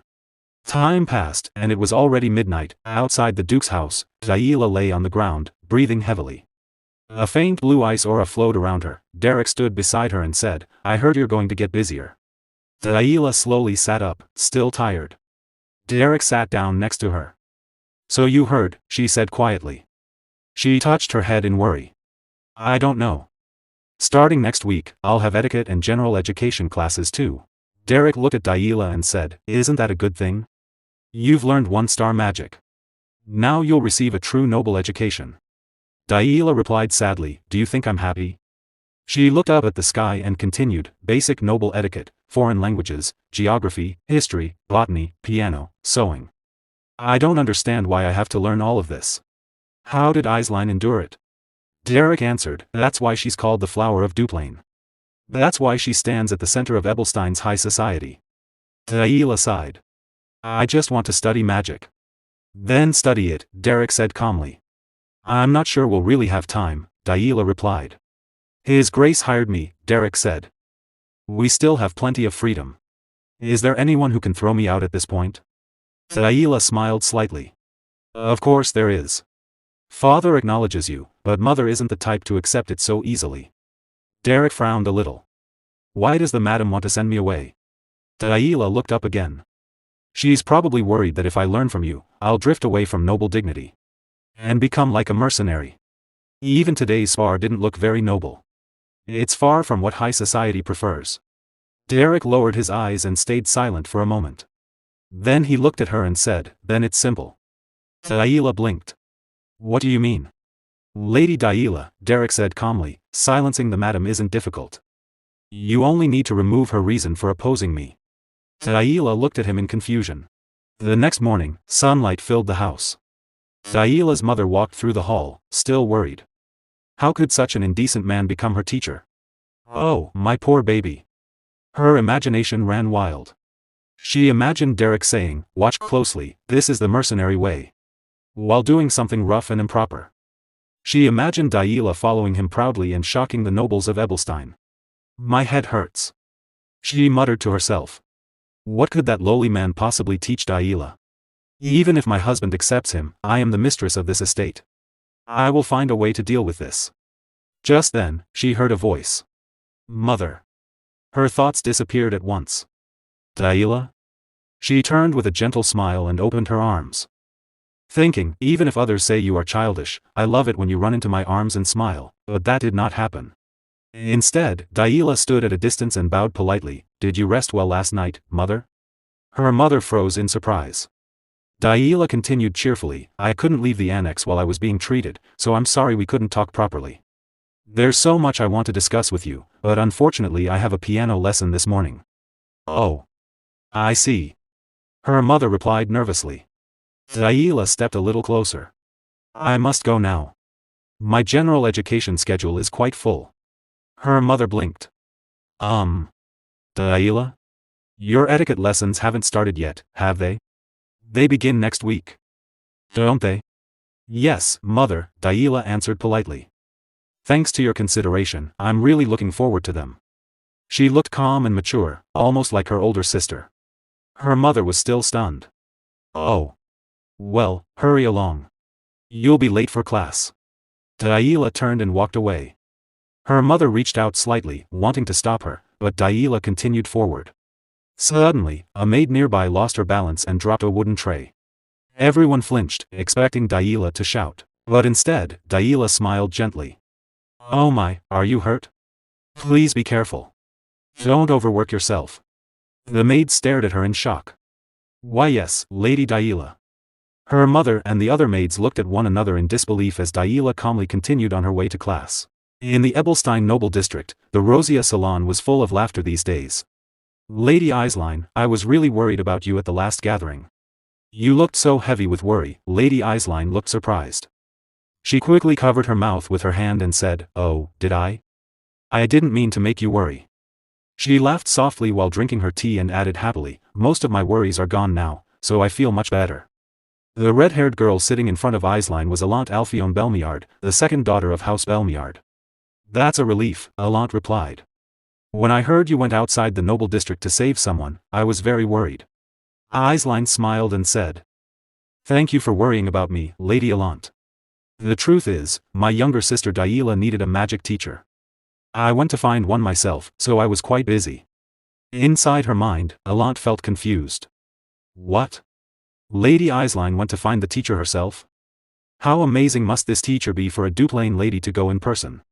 Denise, the second daughter of House Veltus, Linnaeus Veltus, held her teacup and asked, Did you say Lady Daila? Your younger sister, Eislein answered calmly, Yes, that's right.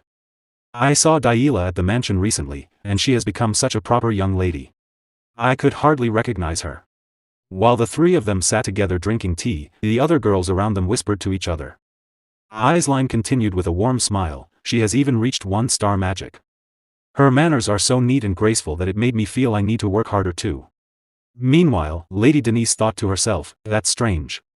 Why is Eislein suddenly talking about her sister? Wasn't House Duplain hiding Daila? Then Denise said, It sounds like you found an excellent magic teacher. Eislein replied happily, Yes. He has no noble status, but he must be very skilled.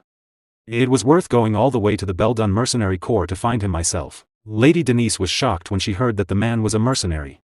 Lady Alante was confused by this. As she held her cup of tea, Lady Alante thought, come to think of it, if it's Daila. Isn't she the reason the mansion's cook ran away from Duplain? She remembered how the cook used to say, Lady Alante is truly kind. Back then, those words had made Alante feel nervous. Now, in the present, as she sipped her tea, she thought again about Daila's teacher.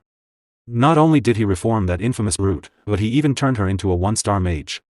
After thinking for a while, Lady Allant smiled softly and asked Lady Eislein, "May I ask the name of that magic teacher?" Eislein blinked.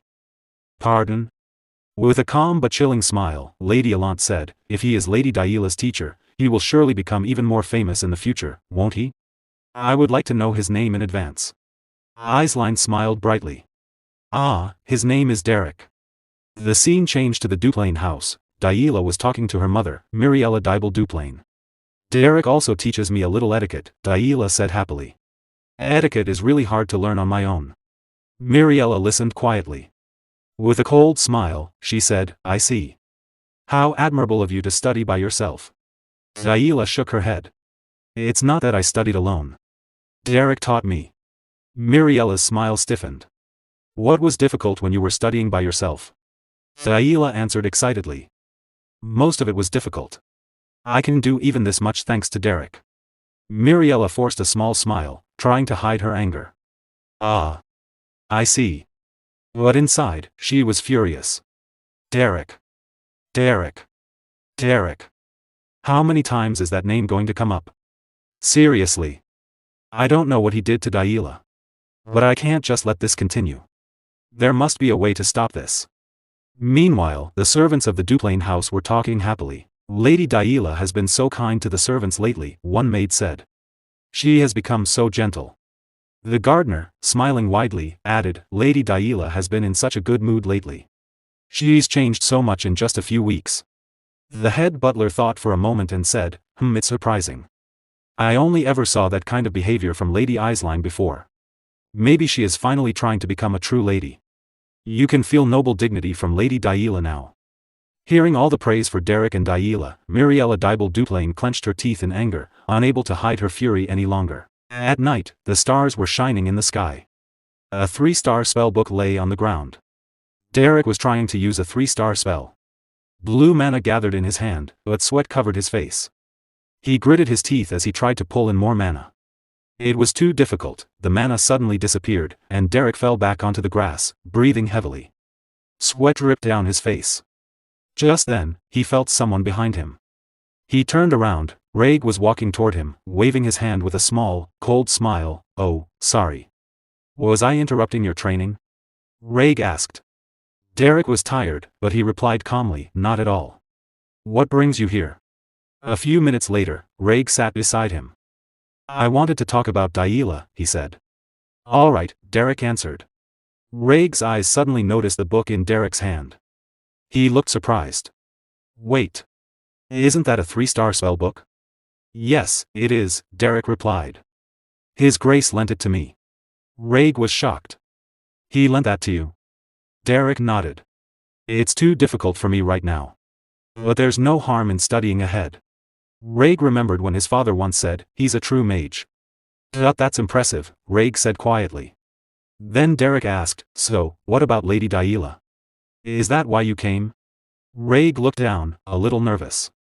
"Oh. Right. That. It's a bit complicated. What do teenage girls like these days?" Derrick blinked.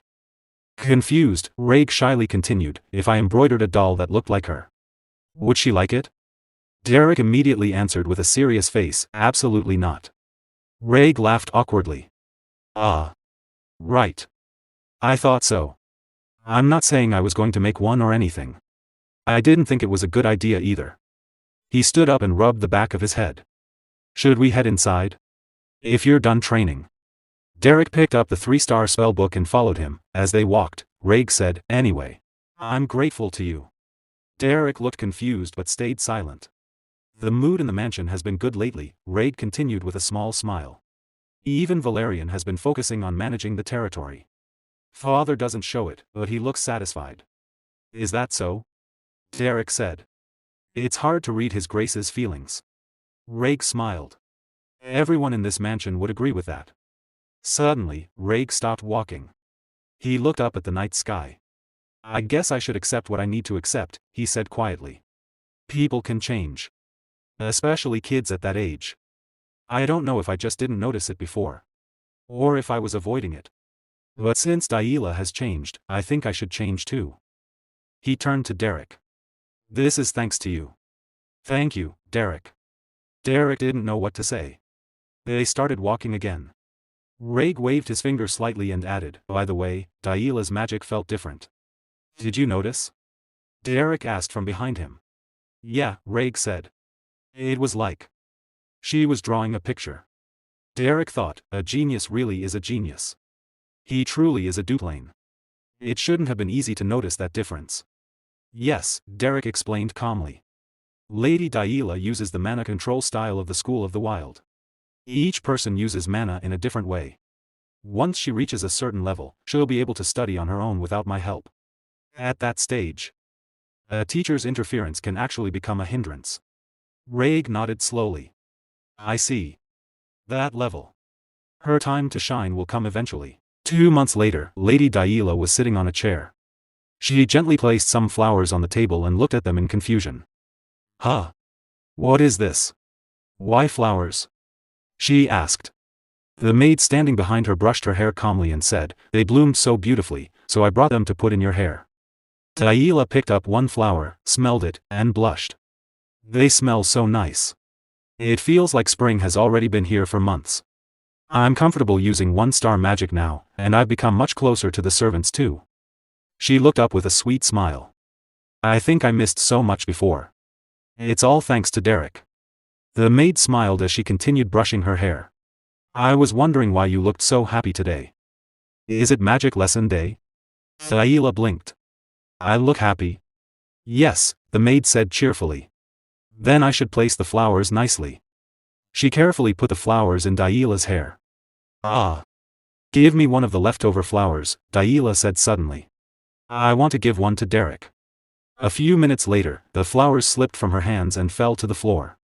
Daila stood frozen, tears forming in her eyes. The fallen flowers lay at her feet. What do you mean by that, Derrick? She asked sadly. Derrick and Valerian were standing in the room. Derrick looked at her calmly. You heard me, he said softly. Then his voice turned sad. There is nothing left for me to teach you. He paused before continuing. That is how the seasons work. Just as there is no eternal winter, there is no eternal spring. The scene changed to the audience room. Derrick was sitting on a sofa. He spoke calmly. Your Grace has likely noticed as well, but Lady Daila belongs to the School of the Wild. Among them, her talent is especially strong. He lowered his eyes and said sadly, if I stay involved with her any longer, I might only end up breaking her wings. Raymond Oswald Duplain replied, I understand. Then there is no reason for you to remain in this mansion. Yes, that is correct, Derrick answered. Raymond was silent for a few minutes. Then he stood up and walked to the window. Looking outside, he spoke in a quiet voice. Thanks to you, many things have changed. Because of you, my daughter was able to grow. I was too busy managing the territory and failed to be a good father. But now, I feel relieved. He turned slightly. When will you leave? Derrick replied, I heard that Lady Eislein will visit the mansion soon and then return to Ebelstein. I plan to ride in her carriage at that time. I see. Raymond said. You will return the library key now. Derrick nodded. Yes. I will return the spellbooks I am reading and pass the key through the head butler. There is no need for that, Raymond said coldly. Return the key now. Derrick said nothing. He looked at his 3-star spellbooks for a moment. If there is nothing else, you may go, Raymond added. Derrick stayed silent. He stood up, bowed his head respectfully, and left the audience room. As he walked down the hall, Daila suddenly stepped in front of him. You appeared out of nowhere, she said, her voice shaking. And now you're leaving out of nowhere. Derrick looked at her and bowed slightly. Lady Daila. It cannot be helped. I know you won't listen, she said softly. But I'll say it anyway. She paused, then asked nervously, can't you stay? Derrick didn't answer at first. He stepped closer to her and bent down slightly so they were at eye level. He gave her a gentle smile. As I always planned, I will return to being a mercenary. I will continue studying magic as well. And when you build more skill, you will go to Ebelstein for your debut. We can meet again then. Daila lowered her head sadly. If my level rises more by that time, Derrick continued, I will be able to teach you something new. You're annoying, Daila said quietly. You always say the right things, so I have nothing to argue with. That night, clouds covered the moon. Inside her room, Daila was sleeping, sweat on her forehead. In her dream, she heard many harsh voices. Daila, you are a useless child. An incompetent child. What do you have besides your bloodline? You don't have any talent. You are the shame of Duplain. In her dream, she was a small child again, holding a toy, tears running down her face. Suddenly, her eyes flew open. No! She shouted, waking up. She realized it was only a nightmare. She breathed heavily and placed her hand on her head. The maid rushed into the room. Lady Daila? Are you alright? I heard you shout. What happened? Daila looked at the maid and thought, what if I pretend? Maybe if I go back to being difficult. If I cause trouble like before. Then Derrick would stay for me, wouldn't he? Lady Daila? Are you feeling unwell? The maid asked again nervously. Daila slowly moved her lips. No. The maid looked surprised. I won't do something like that anymore, Daila thought. She looked at the maid and smiled gently. I'm fine. Don't worry. That wouldn't make me valuable anyway, she told herself. The next morning, sunlight filled the mansion. Lady Isline was sitting inside her carriage. She looked at Derrick and said, if I drop you off at the commercial district, that should be fine, right? Derrick held her bag and nodded. Yes, I would appreciate that. Isline smiled. Go and say your goodbyes. We will depart soon. Derrick turned his eyes toward them. The Duplain family stood in front of him. Raig and Valerian looked at him with warm smiles, while Daila turned her face away. Valerian spoke first. So, you're really leaving? Derrick nodded. I have to return to where I came from. Raig said gently, life in the mansion couldn't have been easy. You worked hard all this time. Valerian added, if anything happens, contact me. I'll help as much as I can. Derrick bowed his head. Thank you. Then he lifted his eyes and looked at Daila. She also looked at him, but neither of them spoke. Derrick kept watching her quietly. Finally, Daila said, what? Why are you looking at me like that? Did you think I would beg you not to go? Don't get the wrong idea. I'm not a child anymore. Derrick smiled softly. It was an honor to teach you. I can't proudly call myself your teacher, but I hope you'll remember the magic you learned from me. Daila crossed her arms but smiled. Sorry, but I'm going to proudly say you're my teacher. You won't be able to live quietly anymore, you know? You're the teacher of the great Daila Catherine Duplain, after all. Derrick felt happy but stayed silent. Daila then turned her face away and said quietly, take care of yourself. Don't do anything reckless and get hurt. I'll be fine, Derrick replied. Please don't push yourself too hard either. I'm already an adult. I can take care of myself now, Daila said. Her words reminded Derrick of his own past. Long ago, he had said the same thing to his teacher, I'm already an adult. I can take care of myself. Back then, his teacher had hugged him and said, Derrick, take my words to heart. Back in the present, Derrick stayed silent for a moment. Then he looked at Daila and said gently, Lady Daila. He placed his hand on her head, you don't need to grow up so quickly. Daila's eyes widened. Suddenly, tears filled them. Derrick turned and walked toward the carriage. Daila wiped her tears and called out, Derrick. He looked back, with tears still in her eyes but a bright smile on her face. She waved and shouted, see you again. Derrick bowed respectfully. Let's meet again in Ebelstein, Lady Daila. More tears fell from her eyes. Okay. Then the carriage left the mansion, seeing changes. Ebelstein Commercial District and the busy streets of Ebelstein. A door slowly opened inside the guild building. A girl was beating a boy, punching him in the face while others cheered. That's right. Hit him harder. Someone shouted. At that moment, Derrick appeared behind them. The girl kept hitting the boy, blood on his mouth. Then she noticed Derrick. Her face lit up with joy. Derrick. Derrick smiled at her. I'm back home. At the tavern Belden's Tier, Derrick sat at a wooden table. The tavern master placed a cup in front of him. This is honey wine, the master said with a smile. Nobles like to act classy about it, but you used to love it. It's a welcome drink, so it's free. Thank you, Derrick replied calmly.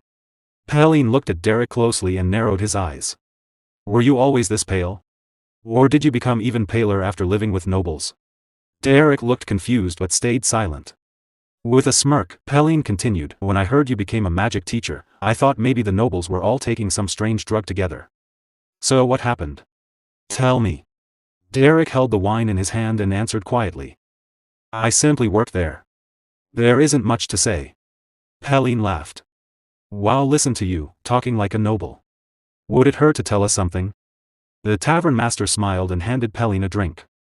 That's enough. Just drink. Helene slammed the table. I'm annoyed. I went through hell working alone while he was gone. The master chuckled. But Derrick must have earned a lot of money, right? So, did they pay well? Derrick shook his head. I received something more important than money. The master looked confused. Derrick then showed them a spell book. The master's eyes widened. What is that? Could it be a 2-star spell book? Helene jumped to his feet in shock. Something that rare. Derrick calmly corrected him. No. It's a 3-star spellbook. The master shouted in panic, did you steal it? If you get caught, you're dead. Helene's eyes sparkled. Who cares about stealing? It's a 3-star spellbook. I want one too. Where did you get it? Derrick answered quietly, the Grand Duke gave it to me. Helene grabbed Derrick by the collar. What? Don't lie, you little punk. Are they looking for an archery instructor there too? Tell me. Derrick just sighed and looked away. Hours later, Helene was asleep in his chair while the tavern master cleaned the floor. Derrick sat quietly, reading the 3-star spellbook. After a while, Derrick asked, have any requests come in lately? The master looked surprised. You just came back. You're taking a job already? Yes, Derrick replied.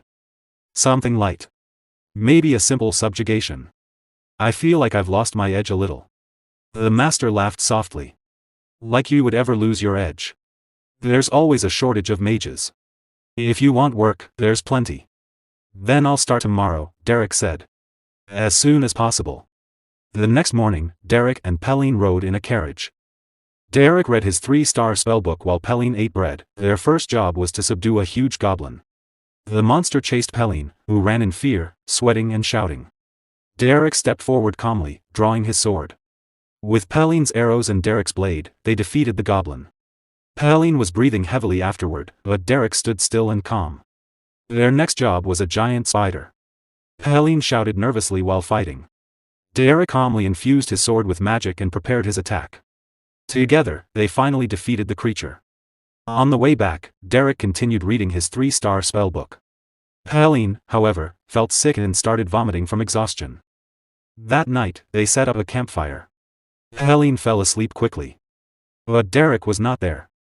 Far from the camp, Derrick stood alone in the dark forest. Blue magical energy flowed around him as he tried to cast a 3-star spell. Sweat ran down his face as he gathered all his strength into his hand. A small amount of magic appeared, but suddenly it exploded. A bright blue light flashed through the forest and threw Derrick backward. He landed hard on the ground. His hand was bleeding. Breathing heavily, he looked at his injured hand. I've mostly mastered 2-star spells, he thought. But the wall to 3-star is much higher than I expected. The next day, the two of them returned to the guild. Days passed quickly. Summer came to Belden's Tier, and the tavern was warm and lively. After some time, autumn arrived. The air grew cooler. Then winter began. Snow fell heavily outside. One night, the tavern door slowly opened. Helene and Derrick stepped inside. Helene was shivering, it's freezing. Helene complained. How much colder is it going to get? Both of them were covered in blood from battle. Helene also had a bad cold and kept sniffling. Derrick was quiet as always, though his clothes were stained with blood too. The guild master looked at them and laughed. It's good to be young. You went all the way to the Kent Mountains and came back in this weather? Helene covered his nose and replied. I kept telling him we should go when it's warmer. Derrick placed a large bag on the table. The guild master picked it up and raised an eyebrow. You two are the only crazy ones who would bring back a harpy's head in this snow. He then handed them 2 thick, warm pieces of cloth. Derrick took one and pressed it gently against his wound. Thank you. Helene wrapped his around his face. Ah. I feel alive again. The guild master sat down and checked the bag. Since you worked so hard, you'll probably rest tomorrow. He paused and smiled. Actually, a request just came in. It fits you perfectly, Derrick. Derrick looked at him calmly. What kind of request? It's expensive and easy. The guild master replied. Though it might be a little annoying. The request came from the Rohel Mercenary Corps on West Street. You've heard of Count Belmiard, right? Derrick nodded slightly. They're looking for a commoner to help with magic sparring. To be honest, they need a punching dummy. You just go, take a few hits, and get paid. Derrick quietly accepted the job. Later, Derrick arrived at the nobles' district, inside a magic sparring arena. At the same time, a young noblewoman named Elant was walking in with her teacher. So who am I sparring with today? Elant asked. Her teacher answered calmly, to improve your offensive magic, we arranged a commoner for you. Elant stopped walking. What? You want me to beat up a commoner? Her teacher smiled. This is part of your training. We promised him good compensation. You may practice as much as you want. Elant sighed. So this practice is just beating up a commoner. Typical nobles. Her teacher added, still, he can handle 1-star magic. Elant replied confidently, Teacher, I'll be 2-star soon. There's a huge difference between 1-star and 2-star.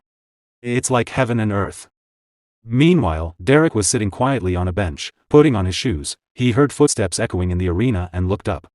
Elant stood in front of him. Are you my sparring opponent today? She asked. Derrick stood and bowed politely. My name is Derrick. I'm Elant, she replied. She paused and thought, Derrick. I've heard that name somewhere before. Her teacher clapped his hands lightly. All right, let's begin. To the arena. As they walked, Elant wondered, is he really a mage? He looks so young. Both of them stepped into the arena. Elant stretched her arms and said calmly, you know the basic etiquette of magic sparring, right? Yes, Derrick replied. I know the basics. Good, she said. Resist as much as you can. I'll end this quickly. She thought to herself, if I blast him out of bounds with one shockwave, this will be over fast. Derrick looked at her calmly. Resist as much as I can. How much resistance do you need from me? Elant blinked in confusion. What kind of strange question is that? Derrick answered politely, I need to know how much I should resist in order to be helpful to you. Her teacher nodded slightly. Elant let out a small laugh. You talk in a funny way. Like I said, resist with everything you have. Derrick thought for a moment. Very well, he said quietly. As you wish. Blue magic slowly began to gather around his palm. Both of them were ready to fight. Magic gathered in their hands as they prepared their spells. Lady Elant quietly began chanting another spell. Magic energy gathered in her hand as she thought, that commoner brat deserves some praise for mastering a 1-star rank at such a young age. But he is far too arrogant. I will make him understand the wall between nobles and commoners.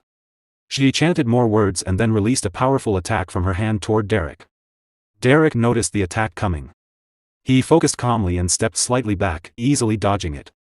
The spell passed by him and struck the trees behind him. The impact exploded, cutting the trees into 2 pieces. Elant narrowed her eyes in disbelief. How did he dodge it so easily? Derrick looked at her confidently and asked, what's the next attack? Hearing that made Lady Elant furious. This little brat. I guess he does have a reason to be confident. But that doesn't mean the wall between us disappears, she began chanting again. Many magic circles appeared on the ground around her. From those circles, countless ice arrows formed and gathered in the air as she controlled them. This will end it. She thought. With a wave of her hand, she fired all the ice arrows toward Derrick. Derrick stood calmly. He raised his hand and cast a simple spell. Elant's eyes widened in shock. She couldn't understand what she was seeing. Derrick's simple spell destroyed every ice arrow flying toward him. The broken pieces of magic scattered and fell near Elant. She stood there, frozen in surprise. And no, it was only a simple spell. But he can control it to this level. Even her teacher watching nearby was surprised. Oh. For a commoner, his level of magic is excellent. It seems the claim that he was a veteran mercenary was not just empty talk. Lady Elant began chanting another spell. Golden energy started flowing around her like fire. She thought, I admit that I underestimated him. This time, I will attack him seriously. With her spell, many golden arrows appeared around her, shining with a strong golden aura. On the other side, Derrick calmly watched and thought, she changed her strategy. She isn't trying to hit me directly. She plans to blow away the entire sparring arena. For a noble, her adaptability is impressive. Lady Allant raised her hand and gathered many golden arrows around her. She controlled them with her magic and then released them all at once toward Derrick. The golden arrows rained down on him. Derrick stayed in his place and thought, I can't dodge this. He quickly chanted a spell and created a magic barrier around himself. He held the barrier with both hands and stood firm. All the arrows struck the barrier. Loud explosions echoed across the arena as the arrows kept hitting it. Lady Allant stood on the other side, watching. The entire area became covered with dust from the explosions. When the dust began to clear, Derrick was still standing there, holding his barrier. He was completely unharmed. Suddenly, Derrick noticed something rushing toward him. It was Lady Allant. She had jumped forward, holding a large ice spear in her hand. She used the explosion as cover and attacked him fiercely. Derrick looked at her in surprise. A point-blank ice spear. At this distance, there's no way to dodge it or even create another barrier. Her talent is incredible. In that instant, Derrick quickly moved his fingers and cast a small spell. A bright flash of light suddenly appeared, freezing the air around them. Allant couldn't bear the brightness. She quickly closed her eyes. Damn it! My eyes! She shouted, struggling to keep her balance. After a moment, she opened one eye and looked around. Where did that bastard go? I can't see anything. She tried to calm herself. Focus, Allant. If I listen carefully, I can react quickly. If I can find his position. Just then, a small piece of magic passed near her. Sweat appeared on her face. Did something just pass by? I didn't hear anything. Don't tell me. Then she faintly saw Derrick standing in front of her. 3 small spells floated around him. Derrick sent the spells toward her one by one. Allant barely dodged them, confused. While watching him, she suddenly realized something. It's a delusion-type spell that removes sound. He even predicted that I would rely on my hearing. Then. That first attack that missed. Anger filled her face. How dare he go easy on me? Meanwhile, Derrick continued controlling his simple spells and threw them at her again. Allant blocked one with panic. Not a chance. Suddenly, her eyes widened in shock. Derrick rushed forward in an attacking stance. He's closing the distance. She thought. She smiled confidently. That fool. Rapid magic manifestation is my specialty. Focus, Allant. The moment magic appears in his hand, I'll cast mine first and end this. But then she noticed something strange. Derrick stepped on the ground, and magic appeared beneath his feet. She quickly jumped backward in surprise. Huh. He's using magic on his feet. As she kept dodging, she noticed the tip of his toes glowing with magic. His toes are casting spells too. Small flashes of magic shot toward her. She barely dodged them under heavy pressure. Finally, she lost her balance and fell to the ground. Her teacher was watching the fight with wide eyes. Impressive, he thought.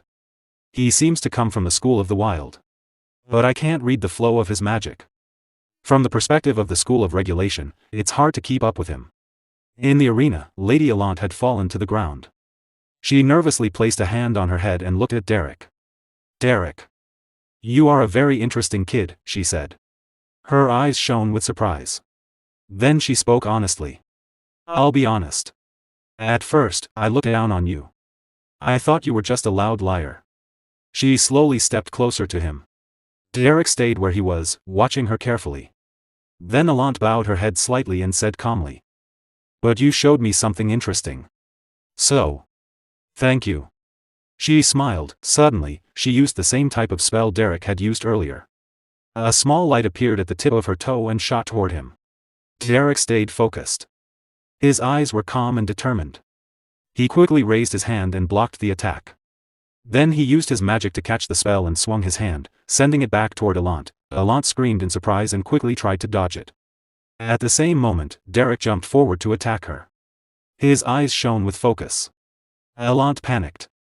Her mouth opened in shock as she saw his sudden attack coming toward her. Suddenly, the sound of a bell echoed through the air. It was Lady Allant's teacher ringing it. Hearing the bell, Derrick's feet touched the ground, and Lady Allant noticed. Derrick respectfully bowed and said, "Thank you for the match." The match ended. Sweat covered Lady Allant's face as she nervously bit her lip in embarrassment. The scene then shifted to the resting area. Lady Allant sat on a chair while her maid handed her a cup of tea. Derrick stood silently in front of her. Holding the cup, Lady Allant calmly said, "You're a splendid mage." Derrick replied, "No, Lady Allant. You're the one with reflexes I've never seen before." Hearing that, Lady Allant blushed and smiled. "Flattering me like that? You must be quite used to this world. I heard you're a commoner, though. Judging by your skill, you must have honed it through relentless effort." Derrick calmly answered, "I had to survive as a mercenary." Lady Allant let out a soft laugh, still blushing. "Save the humility. I like hard-working people. But that old magic teacher behind me. He probably won't like you very much, so try not to get on his bad side." Derrick lowered his eyes but said nothing. Lady Allant took a sip of tea and continued, "Well. Thanks to you, I learned a lot. There's another sparring match at the Rosia Salon next time. I might even get a good result. With your skill, I don't think you have much to worry about." Derrick replied calmly. After placing the cup on the table, Lady Allant said, "Maybe. But I'm not interested in small fry. The person I truly want to defeat is Aisline Eleanor Duplain." Her eyes hardened with determination as she spoke the name. Derrick blinked upon hearing it but remained silent. Lady Allant waved her hand. "I've prattled on for too long. You may go." Derrick bowed, turned around, and began to leave. As she picked up her cup again, Lady Allant thought, "Derrick of the Bell-Done Mercenary Corps. I feel like I've heard that name before." Suddenly, she remembered, Lady Aisline had once mentioned him. Her eyes widened in realization. Meanwhile, Derrick walked toward the exit. All of a sudden, Lady Allant grabbed his hand. Derrick turned around, confused, his eyes filled with questions as she held on to him. With a chilling smile, Lady Allant asked, "It's you, isn't it? The mercenary who taught Daila?" The scene shifted to Lady Allant's residence. The sun was setting, and the sky had grown cold. Inside, a fire burned warmly, filling the house with comfort. Lady Allant and Derrick sat facing each other. "I'll get straight to the point," she said. "If I can beat Aisline, I'll do anything." Derrick calmly asked, "You want to defeat Lady Aisline?" "Yes," she replied. "Aisline isn't a 2-star mage yet. It would be best if I reached 2-star first, but if I can't, then at least I want to defeat her in the upcoming magic spar." Holding his cup of tea, Derrick said, "You've got quite a competitive spirit." "Competitive spirit?" she repeated with a faint smile. "That's a nice way to put it. For now, you can call it that. But before, I wanted to beat Aisline so badly that I wouldn't have hesitated to do something disgraceful." Derrick looked at her seriously but remained silent. Continuing while holding her cup, Lady Allant spoke in a quieter tone, "Jealousy is dirty and pathetic. I was jealous of Aisline. And it didn't end well. No matter how much I gossiped behind her back or tried to dig up her flaws, she only tried to understand and accept me instead." Derrick paused for a moment, then asked, "Why are you telling me this?" Lady Allant placed her cup of tea on the table and said, "I wanted you to understand my sincerity, even if it meant exposing my shameful side. And there are a few things I want to ask." Derrick, slightly curious, replied, "Please, go ahead." Lady Allant continued, "If you stayed with the Duplain family, then you should know well enough how skilled Aisline is." Her expression grew more serious as she added, "And what my own abilities are like. That's why I'm asking you, what must I do to defeat Aisline?" After hearing this, Derrick paused for a moment. He took a sip of his tea, then calmly said, "It's true that Lady Aisline's skill is at an astonishing level. But you also possess tremendous ability." He looked at her and continued, "If you work hard to refine your skills." As he observed her determined gaze, a thought crossed his mind. Sometimes, you can read a person's heart through their eyes. This young lady in front of me isn't asking for praise. She's desperate enough to seek an answer even from a lowly mercenary. Silence filled the room for a moment, then Derrick spoke firmly, "You can't beat her." Lady Allant remained silent, simply staring at him. Derrick watched her, curious about her reaction. Her lips trembled slightly before she said with determination, "Even so. Even so, I want to win. Even if it's impossible, I will win." Derrick was briefly surprised but said nothing. Lady Allant suddenly stood up and slammed her hand on the table. "You turned that good-for-nothing Daila into a mage. So you can help me defeat Aisline as well, can't you?" Derrick listened, paused for a moment, and then replied, "It's not that there's absolutely no method worth trying. But before that, there are a few things that concern me." Lady Allant sat down again and, with a faint, chilling smile, said, "Now we're getting somewhere." What are they? Lowering his eyes, Derrick asked, first, do you know exactly how I taught Lady Daila? For a moment, he recalled everything that had happened at the Duplain residence, how harsh his methods had been, even to the point of striking Daila or pushing her to the brink to force her growth. Lady Allant calmly replied, I don't know the details. But don't worry. I'll do anything to win. Derrick continued, second, as you know, I'm a mercenary. That means, before he could finish, Lady Allant turned her face proudly and interrupted, is that what you're worried about? That people will talk. That they'll sneer at a noble lady learning magic from a mercenary? She looked straight at him and said firmly. Listen, Derrick. I'm serious. I'm going to become someone whose name will resound across the entire empire. If I can't even take first place in Ebelstein's social circle, that would be absurd. Derrick listened quietly as she continued, placing a hand on her chest. So don't you dare question my sincerity over something so petty. I know very well what matters more than pride. After hearing her out, Derrick remained silent for a moment before calmly saying, no. What I meant is, you'll need to pay me. I am a mercenary, after all. Lady Allant froze for a second. Then her face flushed red with embarrassment. She lowered her gaze, hugging herself slightly as she said nervously, ah. Money. That's what you meant. Of course. I can pay as much as you want. Derrick thought to himself, why does this room suddenly feel so hot? Then his expression turned serious. If she's truly this determined, then I should respond in kind, even if it means using harsh methods. At the Rosia Salon, Lady Eislein was happily chatting with her friends. It seems the upcoming gathering will also include a magic duel, she said. I heard Lady Allant's skills have improved drastically. If that's the case, I should make thorough preparations as well. One of the girls laughed lightly. Goodness, is it already time for another gathering? Another chimed in, then I must participate too. Meanwhile, Lady Allant was watching Eislein from nearby. She soon approached and called out, Lady Eislein is far too humble.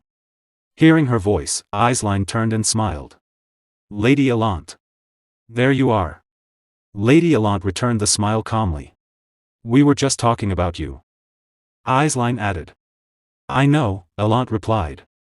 I could hear your voice all the way from the end of the hall. As the two began walking together, continuing their conversation, one of Eislein's friends whispered to another, maybe we shouldn't interrupt the two of them just yet. Lady Allant smiled and asked, but doesn't Lady Eislein need to participate as well? Have you never tasted defeat before? Especially since you're known as the shining flower of the Duplain bloodline. Eislein sighed softly but responded calmly, thank you for the flattery. Even so, my opponent this time is you, Lady Allant. That is why I cannot afford to be careless. Allant replied proudly, to be honest. I do feel a bit more confident thanks to my new magic tutor. He's just a commoner, but his track record was impressive enough to convince me to hire him. Eislein looked surprised. It's quite unusual for you to personally hire someone like that, Lady Allant. It seems you place a great deal of trust in this instructor. Placing a hand on her chin, Allant said calmly, more accurately, the one who vouched for his abilities wasn't me. But you, Lady Eislein. Me? Eislein asked, confused. I vouched for him? Allant looked at her with a chill smile. Yes. Because my tutor is none other than Derrick. Eislein's eyes widened in surprise. Inside, Allant laughed to herself. Look at that shocked expression. You're angry, aren't you? I bet you're incredibly frustrated. The man you couldn't hold onto is now mine, but Eislein simply smiled brightly. Oh my. Congratulations, Lady Allant. I'm certain you've made a wise choice. You're truly dependable. She even blushed slightly as she took Allant's hand. Congratulations once again. Allant forced a nervous smile. Thank you. Wait. This isn't the reaction I was expecting. Eislein suddenly fell silent, recalling a memory. Why don't you try asking Derrick for some extra magic tutoring? She had once suggested to her sister. Daila. I've noticed your growth has been a bit stagnant lately. If Derrick guides you, I'm sure you'll improve. Daila had been startled, quickly waving her hands in refusal. No, there's no need to ask him for that. I don't think it's necessary at all. Please don't go that far. Because you are someone very precious to me. Back in the present, Eislein placed a hand on her chin, still smiling thoughtfully. Elant smirked inwardly. That's right, Lady Eislein. When you think about it carefully, you must understand what it means that I've taken him from you. Yes, Eislein, let your anger out. I, Elant Alphione Belmiard, have openly stolen your tutor. Eislein hesitated, then spoke. Lady Elant? Derrick is actually a bit, but before she could finish, Elant stepped forward cheerfully. Oh my, is it already this late? I truly enjoyed our chat. She waved her hand lightly. I'll take my leave now. Today is my first tutoring session. With a teasing smile, she walked away. Eislein remained where she stood, confused. It shouldn't be anything serious. She thought. Derrick isn't the type to do anything truly terrible. Nearby, Denise watched the two of them quietly while holding a cup of tea. Taking a sip, she thought to herself, besides. Everyone is just working hard to make a living. The scene shifts to Belden's tier. Inside, Derrick spoke calmly, anyway, I'll put all of that aside. I need to focus on my upcoming job. The master of Belden's rested a hand on his head and asked, the Earl Belmiard family, right? Why does your workload keep piling up like this? Derrick, holding a cup of wine, replied, besides, I don't even need to make a long trip to the Earl's estate. It doesn't matter as long as I can handle it here in Ebelstein's. The master frowned. Hey, you make it sound so easy. But can our young lady really beat Lady Eislein in that match? Derrick answered calmly, it's not entirely hopeless. I still have a way. As long as Lady Elant can break through to the 2-star level. Even if she faces Lady Eislein head-on, we can use the star-level advantage to overpower her and claim victory. The master picked up a large drum and turned slightly. Alright, let's put that wishful thinking aside for now. What's the most realistic plan you want to execute? Derrick replied, that's exactly what I wanted to discuss, uncle. That's why I need your help with this plan. The master looked at him, confused. Derrick continued, to guarantee a safe environment, we'll also need Pelline's help. The master stared at him for a moment before saying, You're planning something reckless that doesn't make any sense, aren't you? Derrick remained calm. Uncle, to be frank. This entire plan is fundamentally dangerous. At that moment, Pelline spoke up loudly, it's extremely dangerous, you know. Those bastards are absolute scammers. She waved her hands in frustration. They completely tricked me and made me suffer. They drained every last coin I had. Both men looked at her. Derrick sighed, then handed her some money. Here. Just use this. The scene shifts to Lady Elant's residence. On the training grounds, Lady Elant stood calmly, listening. Derrick said, first, we will start our lessons in the form of live combat training. This drill will be repeated 10 times. Only after that will I analyze the finer details of your magic. Elant looked nervous. You're really going to throw me into 10 consecutive rounds of combat? I need to observe your actual combat abilities first, Derrick replied. She smiled slightly. Very fitting for your mercenary background. Brutal, isn't it? But that's fine. I didn't hire you to sit around and lecture me from a dusty old textbook. Derrick formed a spell in his hand. All right. If you're ready, we'll begin. After some time, they completed 10 rounds of combat. The training ground was heavily damaged. Lady Elant bent over, hands on her knees, breathing heavily from exhaustion. Derrick said calmly, thank you for your hard work, my lady. Please rest for 10 minutes. After that, we will discuss the fundamentals of magic theory. Elant, exhausted, asked, only 10 minutes. I don't have a single drop of mana left. If you push yourself, I'm sure there's still some mana left to draw from, Derrick replied. She looked uneasy but said nothing.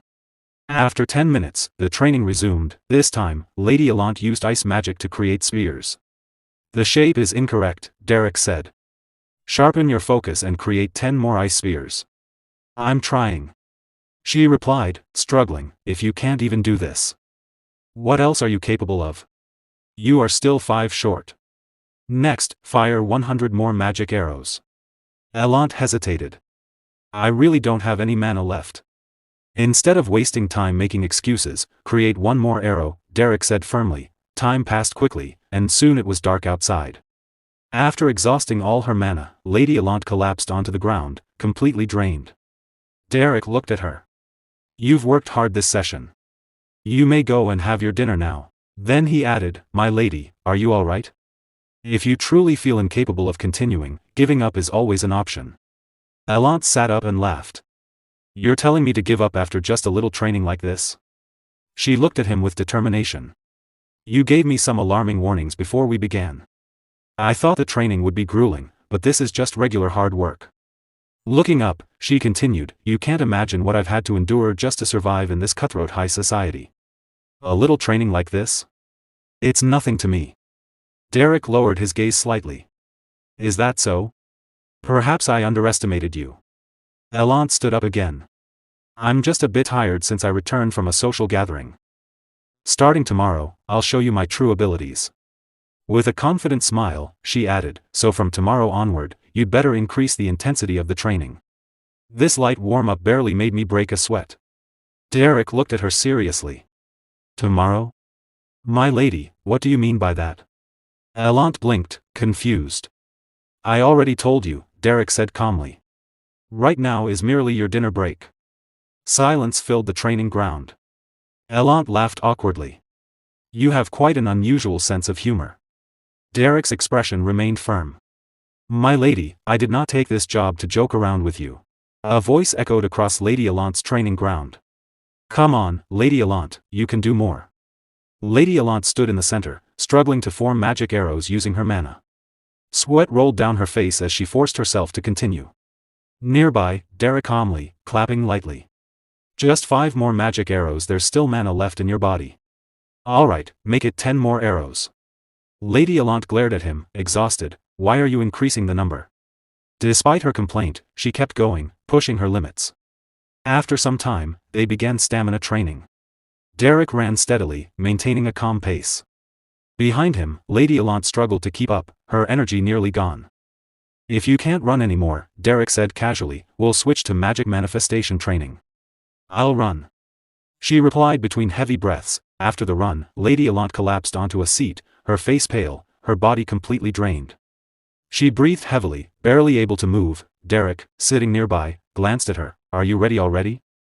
"Huh. Why yeah." She answered nervously, forcing a small smile. "This is fun." Derrick spoke calmly. "If it seems impossible, giving up is also an option." Still exhausted, she smiled faintly. "Giving up is never an option. This much isn't even a workout." Derrick looked at her silently for a moment, then stood up. "In that case, I think you've rested enough. Time to spar." "What?" she exclaimed in shock. "I just sat down." 2 weeks later, Rosia Salon Lady Allant sat at a table with Lady Denise, who was quietly reading a book. "Lady Denise," Allant said tiredly, resting her head on her hand. "When Lady Eislein arrives, could you wake me up?" "All right," Denise replied calmly. "Thank you. I've been so busy with magic training lately," Allant said with a faint, tired smile. After a pause, Denise asked, "I'm curious, why do you push yourself so hard?" Allant froze for a moment, then answered with determination, "To win. Because I want to win." Denise looked surprised but said nothing. Then she smiled gently, "Hang in there. I'll cheer for you." A moment later, Denise noticed something. "Lady Eislein has arrived," she said, returning to her book. Allant panicked and quickly tried to hide her face with her hands, nervous that Eislein might see her in such a tired state. Meanwhile, Lady Eislein passed by with 2 other ladies. "There's a new clothing store that just opened," one of them said. "Want to check it out?" "Oh, I'd love to," Eislein replied. As they walked away, Allant whispered anxiously, "She left. Right?" "Yes," Denise answered calmly. "She didn't see me, did she?" "I was practically sprawled on the table." "Probably not." Allant sighed in relief, but as Eislein walked away, she turned back briefly, her expression filled with concern. "She looks very tired. I wonder if she's really okay." Later, Lady Allant's residence a maid gently brushed Allant's hair. "Lady Allant, there is a gift from House Duplain." "From House Duplain?" Allant asked, confused. She looked at the box and the letter beside it. "It appears to be from Lady Eislein," the maid said with a smile. "These are high-quality items that help restore mana. They'll be very helpful." Allant stared at them silently for a moment. "Throw them away." The maid froze. "Pardon?" Lady Allant stood by the window, her gaze distant. "Throw them all away," she said coldly. Don't let me see them again. The maid bowed her head. Yes, understood. Lady Allant returned to her chair and sighed. Let's finish preparing. Is Derrick here? Yes, my lady. He has arrived downstairs and is preparing for your lesson. On the table lay a letter, to the dear young ladies of Rosia Solon, winter approaches, and soon the pure white snow will fall. How are you all faring in the cold? Our territory has produced many fine goods, and I wish to share them with you. Please accept this small gift. May today be peaceful for you all as well. Regards, Aisline. Lady Allant read it silently. Her expression tightening, but she said nothing. Meanwhile, on the training grounds, Derrick sat on a chair, calmly reading a book. Hearing footsteps, he turned around, stood up, and greeted her. You're early, Lady Allant. She stretched her arms briefly. There's no time for pleasantries. Then, fixing her gaze on him, she asked, Derrick. What's your assessment? He blinked in confusion. Pardon? You should know well, she said. It's been several weeks since training began. Be honest with me. What do you think of me? Derrick paused for a moment before answering, giving up. Can also be a good strategy. Silence fell. Lady Allant narrowed her eyes and turned away. Why do you keep offending me like that? Derrick lowered his head slightly. If it sounded offensive, I apologize. She waved her hand angrily. What? Giving up? You're telling me to give up? How? Just how? Her voice rose. How can Aisline be beaten otherwise? Isn't that why I hired you? I didn't bring you here to suggest that I give up. Derrick listened quietly, saying nothing. She let out a short, bitter laugh. If you're going to talk nonsense, then leave. You're wasting my time. Pressing her hand to her forehead, she spoke more quietly, but what if I can't win? Derrick replied calmly, obsessing over victory can hinder growth. Sometimes, one must humbly accept defeat. Tears welled up in her eyes and streamed down her face. Then I'd be too pathetic. Derrick looked at her, surprised. She continued, her voice trembling, I told you before. I was just a shallow, shameful person who gossiped about Aisline. Belmiard's pillar? The flower of Rosia Solon? I'm nothing like that. Her body shook as she cried. I was just someone. Pretty and jealous. I admit it, all of it. She cried. I admit how weak and pathetic I am. Everything. She looked at Derrick through tear-filled eyes. There's no reason to hate Aisline. I know that too. But then why? Why won't this petty inferiority complex disappear? Her voice broke as she whispered, why? Derrick looked at Lady Allant as she broke down in front of him. Self-hatred, he thought. He recalled their earlier conversation, her voice firm despite the vulnerability in her eyes. I wanted you to understand how serious I am, even if I had to expose my shameful sides. There are things I need to ask as well. Back then, he had thought it was simple, just jealousy, or perhaps a competitive spirit. But now he understood, Allant had always harbored a quiet, persistent self-hatred. What do I need to do? To defeat Aisline? At first, he believed she resented Aisline, but that wasn't the truth. What she truly hated was herself. This wasn't a battle born from petty jealousy. It was her only escape, from her own inferiority and self-loathing. Derrick stepped closer to her and spoke calmly, then. Let's win. Lady Allant froze for a moment, startled. He turned to face her fully and continued, I will make sure that you defeat Lady Aisline. For a brief moment, she said nothing. Then, quietly, she replied, with determination okay. The horse-drawn carriage rolled steadily toward the Belmiard estate. At last, the sound of hooves slowed, then stopped with a sharp clip-clop. We have arrived, the rider announced. Lady Allant's teacher stepped out of the carriage, lifting his gaze as he took in the grand residence before him, the territory of Count Belmiard. Standing at the entrance, Tristan Anelt Belmiard raised his hand in welcome. Welcome. I trust your journey to Ebelstein went smoothly? Allant's teacher bowed respectfully. Greetings, my lord. I hope you have been well. The lord of the Belmiard territory smiled warmly, the trip must have been exhausting. Please, have a seat and rest. They both sat on the couch. Tristan leaned back slightly, still smiling. It's been a while since I last saw my dear Allant. How is she doing? She is doing well, her teacher replied. My lady has been putting a great deal of effort into her magic training lately. Tristan placed a hand on his chin and let out a light laugh. I've never seen a girl with such incredible talent as our Elant. With her abilities, I'm certain it won't be long before she surpasses even me. Her teacher bowed his head again, letting out a small, nervous chuckle. I certainly hope so, my lord. I can't let him find out that my lady is learning under a commoner. He thought. If he discovers the truth, both Lady Elant and I will be in serious trouble. Tristan spoke again, casually. I actually have some business in Ebelstein as well. The teacher reacted quickly, a hint of tension in his voice. Oh. Is that so? Tristan smiled, idly twirling his mustache with his fingers. I'm curious to see how she'll react if I show up unexpectedly, with a gift. Elant's teacher forced a polite smile. I'm sure my lady will be thrilled, my lord. Let's just hope I survive this, he thought nervously. The scene shifted to the outskirts of Ebelstein, where the entrance to a nameless labyrinth loomed in silence. Derrick's uncle stood before it, stepping forward slightly as he frowned. Something still feels off about this. Pelin hugged himself, his expression calm but concerned. Is it really a good idea to send someone as fragile as her into a dungeon? Derrick's uncle kept his gaze fixed on the entrance. I'm sure Derrick has thought this through. Lady Elant pointed at herself, her voice trembling. Wait. So I have to go into that dungeon? Derrick replied calmly, it's the lowest ranked dungeon in this area. You can definitely handle it. But what exactly am I supposed to do in there? She asked nervously. Do I just charge in and attack the monsters? You need to sharpen your instincts through real combat, Derrick explained. As a precaution, my colleagues and I will be watching your back. Elant's anxiety only deepened. Seriously? You're kidding, right? Derrick raised his hand, beginning to cast a spell. The duel is only a few days away.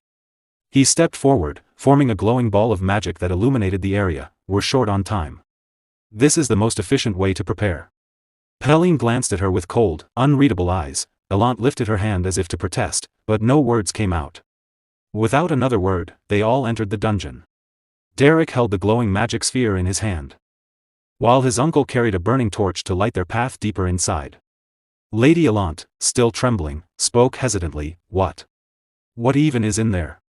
Before she could continue, Derrick cut her off, his voice firm. Prepare yourself.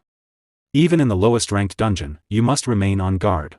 Hearing those words, Lady Elant grew even more nervous and afraid, her eyes instinctively turning toward Derrick for reassurance. Meanwhile, Pelin suddenly focused, his expression sharpening as he noticed something. He quickly raised his bow and alerted Derrick. A horde of goblins is heading this way. Elant's eyes widened in shock. Goblins. Derrick nodded calmly. Yeah, I already heard them. At the same moment, Derrick's uncle glanced behind them and reached for his sword. Derrick, there's a big one behind us. Looks like an ogre. Elant froze, her voice trembling even more. An ogre? Derrick stepped forward and spoke to his uncle. Can you handle the ogre? His uncle laughed as he gripped his sword. That depends on how much extra you're willing to pay. Elant stood in the middle, completely overwhelmed, her gaze darting from one side to the other in panic. Derrick smiled slightly. We can discuss the fee later. He began preparing a spell as the sound of shrieking grew louder. A swarm of goblins emerged from the darkness ahead, their eyes filled with bloodlust. Elant's body trembled as she watched them approach. They're really going to fight. Monsters. The goblins charged forward, screaming wildly. One of them, holding a spear, let out a louder cry and rushed straight toward Derrick, followed by the rest of the horde. Derrick drew his sword, ready for battle. Seeing the sheer number of goblins, Elant's fear only intensified. Her eyes were wide open, and sweat rolled down her face as her body trembled uncontrollably. Derrick cast a spell, channeling magic into his sword, then shouted, Pelin, protect my lady. Pelin held his ground, drawing his bow and aiming at the incoming goblins. Derrick dashed forward, sword in hand, meeting the charging enemies head-on. One goblin leaped high into the air, raising its spear to strike him. From a distance, Pelin released an arrow. It flew straight and struck the goblin in the head. Blood splattered as the creature screamed in pain and fell lifeless to the ground. At the same time, Derrick swung his magic-infused sword, slicing another goblin cleanly into two. The creature let out a final cry before collapsing. Without hesitation, Derrick raised his hand and cast a fire spell directly in front of the remaining goblins, flames bursting toward their faces. From a distance, Pelin drew his bow once more, this time knocking 2 arrows at once and aiming carefully at the goblins. Meanwhile, Derrick's sword was lodged in a goblin's neck, blood splattering across the blade. The other goblins shrieked in fury at the sight. At that very moment, Pelin released his arrows. One pierced a goblin's ear, while the other struck straight through another's head. Lady Allant stood frozen, her eyes wide with shock, sweat covering her face as she watched the brutal scene unfold. Suddenly, a loud roar echoed from behind her. She flinched and turned quickly, her body trembling with fear. A giant ogre stood there, its massive frame towering over Derrick's uncle. Its jagged teeth bared, Derrick's uncle calmly rested his sword on his shoulder, observing the creature. Then he laughed, gripping his weapon tightly. "I'm curious to see how high the bounty on your head is." The ogre roared loudly, its eyes glowing with rage. It raised its massive wooden spear high into the air, preparing to crush him. As the spear came crashing down, Derrick's uncle moved swiftly. With a single strike, he severed the ogre's arm. The massive limb flew through the air as blood sprayed everywhere. The ogre let out a deafening roar of pain. On the other side, Derrick continued his assault. Flames burst from his magic, burning the goblins as they screamed in agony. Without pause, he swung his enchanted sword again, cutting down another goblin, blood spilling from its mouth. Lady Allant could hardly believe what she was seeing. What is going on? He actually killed that goblin. Her eyes widened even further as a terrifying realization struck her. I could seriously die here. No, this is insane. I can't do this. Suddenly, she heard another goblin scream right behind her. Panic surged through her body. Derrick noticed immediately. His face, partially stained with goblin blood, turned toward her as he shouted, "My lady! One of the goblins is heading straight for you. Keep your wits about you." Allant looked ahead and saw the goblin charging at her, weapon raised, screaming wildly. Her body froze in fear. "I'm going to die. I'm really going to die." Seeing her panic, Derrick called out again, more urgently, "You have to defeat it yourself." Her thoughts spiraled. My entire life. Memories flooded her mind, her own voice, filled with tears. "Yes. I admit it. I know exactly how pathetic and naive I am." Back in the present, the goblin rushed closer as she stumbled backward. Another memory surfaced. Why won't this miserable, humiliating feeling just disappear? Why? Her heart pounded. I've always been all talk and no action. The goblin leaped into the air, raising its spear to strike. Someone who could only envy others and badmouth them behind their backs. That was me. For a brief moment, she faced her true self. No more denial. But I came here to put an end to that version of myself. To become a better person. Her eyes were still wide with fear, her body trembling, but this time, she raised her hand. Magic began to gather. With a shaky breath, she formed a large arrow of ice. As the goblin swung its spear down at her, she released the spell. The massive ice arrow shot forward and pierced straight through the goblin's stomach, sending it flying backward. Blood scattered through the air as the creature crashed to the ground and rolled away. Derrick watched closely, a hint of tension still in his expression. His uncle observed silently, saying nothing. Pelin, bow still in hand, also kept his eyes on her without a word. The goblin lay motionless. Allant stood there, breathing heavily, her energy drained. Sweat ran down her face, and her body still trembled, but she was standing. Slowly, she looked up. Derrick stood before her, surrounded by the fallen bodies of goblins. He gave a small nod, acknowledging her effort. Allant let out a faint smile. This is only the beginning. No. I am finally stepping forward. Outside the outskirts of Ebelstein, near the nameless labyrinth, a full moon hung high in the sky while thick fog blanketed the mountain. Inside the labyrinth, Derrick sat on the ground. Blood stained different parts of his clothes and face, yet he remained calm, holding a letter in his hand. In the letter written. To my dear Derrick, it has been over 2 years since I left Ebelstein. I am sorry for contacting you so late. These days, I am teaching magic to the young lady of Elvester County.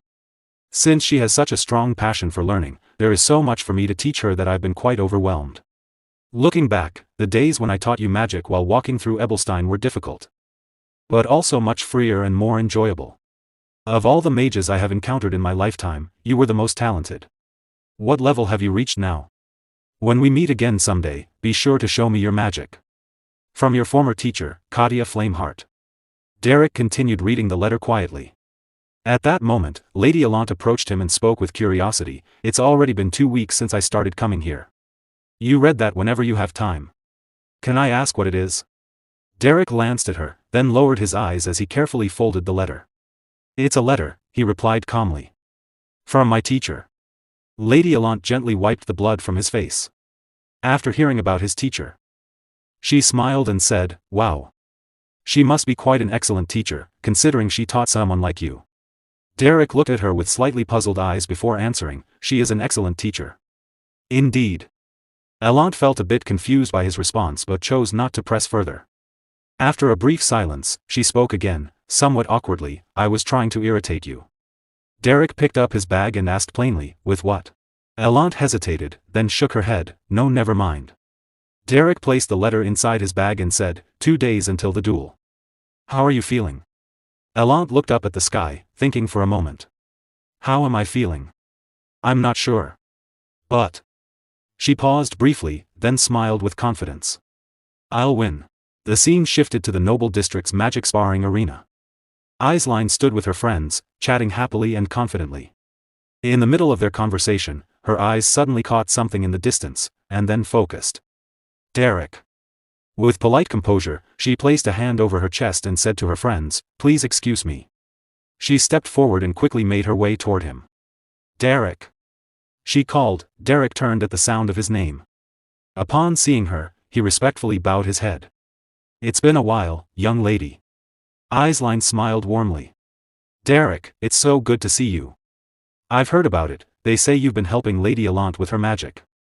Derrick replied calmly, yes, I am working with her at the moment.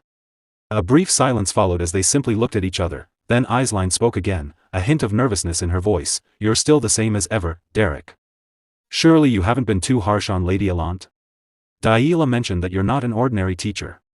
Lately, Lady Alant has looked quite tired. Derrick's expression sharpened slightly as he asked, you're concerned about your opponent? You seem confident. Aisline hesitated. Pardon? Derrick continued in a calm but cold tone, no matter who your opponent is, don't be careless. Aisline instinctively clasped her hands together, feeling a bit uneasy. But she said nothing. Soon, the arena grew lively as the sun shone brightly overhead. The audience filled the seats, their voices echoing through the air. Aisline's friends sat near the front, chatting among themselves, so, who do you think will win? One asked. Of course, Lady Aisline, another replied confidently. Unless Lady Alant uses 2-star magic. Poor Lady Alant. It feels like she's lost so much weight, her face looks half its usual size. Nearby, Lady Denise sat quietly, listening but saying nothing as she continued reading her book, the sound of footsteps echoed across the arena steps. Aisline entered gracefully, acknowledging the crowd with a respectful bow and a gentle smile, oh my. It's Lady Aisline. My goodness, how is she so beautiful today as well? She accepted their admiration with composed elegance. From the opposite side, another set of footsteps approached. I'll win. I'll win. Alant murmured under her breath. It was Lady Alant, stepping into the arena with visible tension. Her eyes were focused, determination building within her. I'm absolutely going to win, she whispered with growing confidence.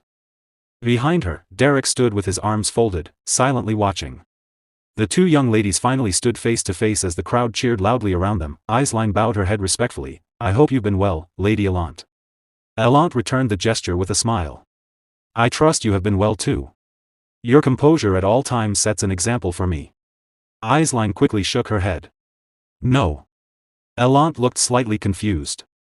Aisline continued honestly, I have never felt as nervous before a duel as I do now. Alant smiled. Shall we begin? Aisline nodded, her gaze sharpening with focus. Alant raised her hand, gathering golden mana into her palm. It burned brightly. Like flames swirling with energy. Across from her, Aisline summoned blue mana, forming a circular flow that surrounded her body like a protective current. Both of their auras expanded, mana flowing around them as the tension in the arena rose, then suddenly Alant waved both hands. Aisline's eyes widened in shock, countless glowing arrows formed in the air, golden, blazing like fire. Alant had drawn deeply from her mana pool, creating a massive formation of magical arrows that hovered above, ready to strike at any moment. Aisline stood frozen for a second, stunned by the sheer scale. Meanwhile, Alant remained focused, her gaze steady, holding the arrows in place, fully prepared to attack. A memory flashed through Lady Alant's mind. Back in the labyrinth, they had all been exhausted after fighting off waves of goblins. Blood was scattered everywhere. Elant collapsed to her knees, her body trembling as she struggled to catch her breath. Sweat covered her face, and her hands shook uncontrollably. Behind her, Derrick calmly wiped the blood from his face and said, "If this were purely a contest of magical skill, you absolutely wouldn't win." Elant looked up at him, breathing heavily. "Then what should I do? How can I win?" Derrick met her gaze and replied without hesitation, "With willpower. You've trained with me to gather mana, pushing yourself to your absolute limit." Elant frowned slightly and said, "Wait. You didn't treat me like that just because of some twisted hobby, did you?" Derrick answered coldly, "I have no such hobby." He continued, his tone steady and serious, "When both sides run out of mana, the match is no longer decided by skill, but by willpower." Elant listened closely. "Use your magic as lavishly and grandly as possible," Derrick went on. "Drag the battle into a war of attrition by any means necessary. When that war ends, the one who can squeeze out even a single drop of mana more than the other wins." Elant slowly stood up, regaining her composure. "But what if Aisline's mana reserves are far greater than mine?" Derrick looked at her and answered bluntly. "Then you'll lose." Elant fell silent. "Mana capacity is largely determined at birth," Derrick continued. "And you, Lady Elant, carry the blood of Belmiard." He paused for a moment before finishing, "So believe in yourself." Back in the present, Lady Elant poured all of her mana into the air, creating countless golden arrows around her. She controlled them with precise movements of her hands, gathering more and more without holding anything back. On the other side, Lady Aisline stood stunned. Her eyes widened in shock as a wave of unease crept over her. "Lady Elant. Is this how strong she is?" she thought, hardly believing what she was seeing. Elant raised her hands with confidence, and the mass of golden arrows rose higher into the sky. Her focus sharpened as the arrows gathered above, filling the air until it seemed as though the entire sky was covered in glowing gold. Then, with a decisive motion, she directed them toward Aisline. The arrows began to fall, like a rain of light, rushing down toward her opponent. Yet Aisline did not move from her position. Instead, she calmly gathered blue mana into both of her hands, her expression shifting from shock to determination. Mana flowed rapidly around her as she focused, her thoughts steady despite the overwhelming attack. But still, just as the golden arrows were about to strike, Aisline waved her hand and formed a barrier around herself. Blue mana surged outward, enveloping her body in a protective shield as the rain of golden arrows crashed against it. With sharp focus and unwavering resolve, she thought, "I'm the one who will win." Meanwhile, Lady Elant remained composed, still holding control over a large number of arrows. She raised her hand once more, preparing to launch another strike. Lady Elant stood with dozens of flame arrows swirling around her, all aimed at Lady Aisline. Her eyes were sharp, filled with determination and an unrestrained will to win. On the other side, Lady Aisline remained fully prepared. She raised a protective spell, forming a shimmering blue mana barrier around herself. The energy flowed steadily as she focused, ready to counter at any moment. Without hesitation, Lady Elant unleashed her attack. The flame arrows shot forward like a storm, raining down upon Lady Aisline. Each arrow struck the barrier, and although it held firm, the sheer number of impacts triggered a massive explosion that shook the battlefield. Smoke and fire spread across the arena. The crowd gasped in astonishment. Lady Elant's magic. Her mana reserves have increased tremendously. Despite the overwhelming assault, Lady Aisline's barrier remained intact, glowing with steady blue light. Her eyes narrowed as she analyzed the situation. Her firepower is incredible, she thought. But she's releasing it endlessly. At this rate, her mana will run out soon. Then, through the smoke, her gaze sharpened. She noticed movement. Lady Elant was attempting to change her position under the cover of the explosion. "Found you," Lady Aisline muttered. Forming an ice arrow in her hand, she tracked Elant's movement precisely. With perfect timing, she launched the arrow at full speed. The ice projectile cut through the smoke, locked onto its target, and pierced straight through Lady Elant's chest. For a brief moment, it seemed like a direct hit, but the figure dissolved. Lady Aisline's eyes widened in shock. No way. Illusion magic? To move an illusion like that would consume an enormous amount of mana. Still processing what had happened, she hesitated, and in that instant, it was too late. Lady Elant appeared behind her, gripping a massive ice arrow, ready to strike. As the attack came down at close range, Lady Aisline sensed it at the last second. She turned, her eyes locking onto Elant, but they were too close. There was no time to form another barrier. The scene shifted to a carriage, where Lady Allant sat beside Derrick. "It'll work," Derrick said calmly. Lady Allant glanced at him. "How?" Without looking up from the book in his hands, Derrick replied, "Overwhelm her field of vision with flame arrows. Then use illusion magic to deceive her. After that, get in close and strike with ice spears from a short distance. Even a skilled mage would show an opening and fall for it." He paused, then looked at her directly. "But your opponent isn't just any skilled mage." Back in the present, Lady Allant was already closing in, gripping a large ice spear, ready to strike. At the last moment, Lady Eislein turned and noticed the incoming attack. Her eyes widened in shock.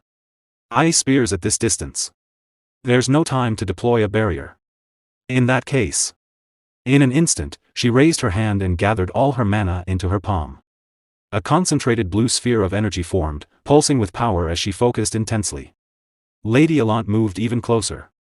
With a swift motion, Allant launched the ice spear forward. At the same moment, Lady Eislein thrust her hand out, releasing the blue mana sphere.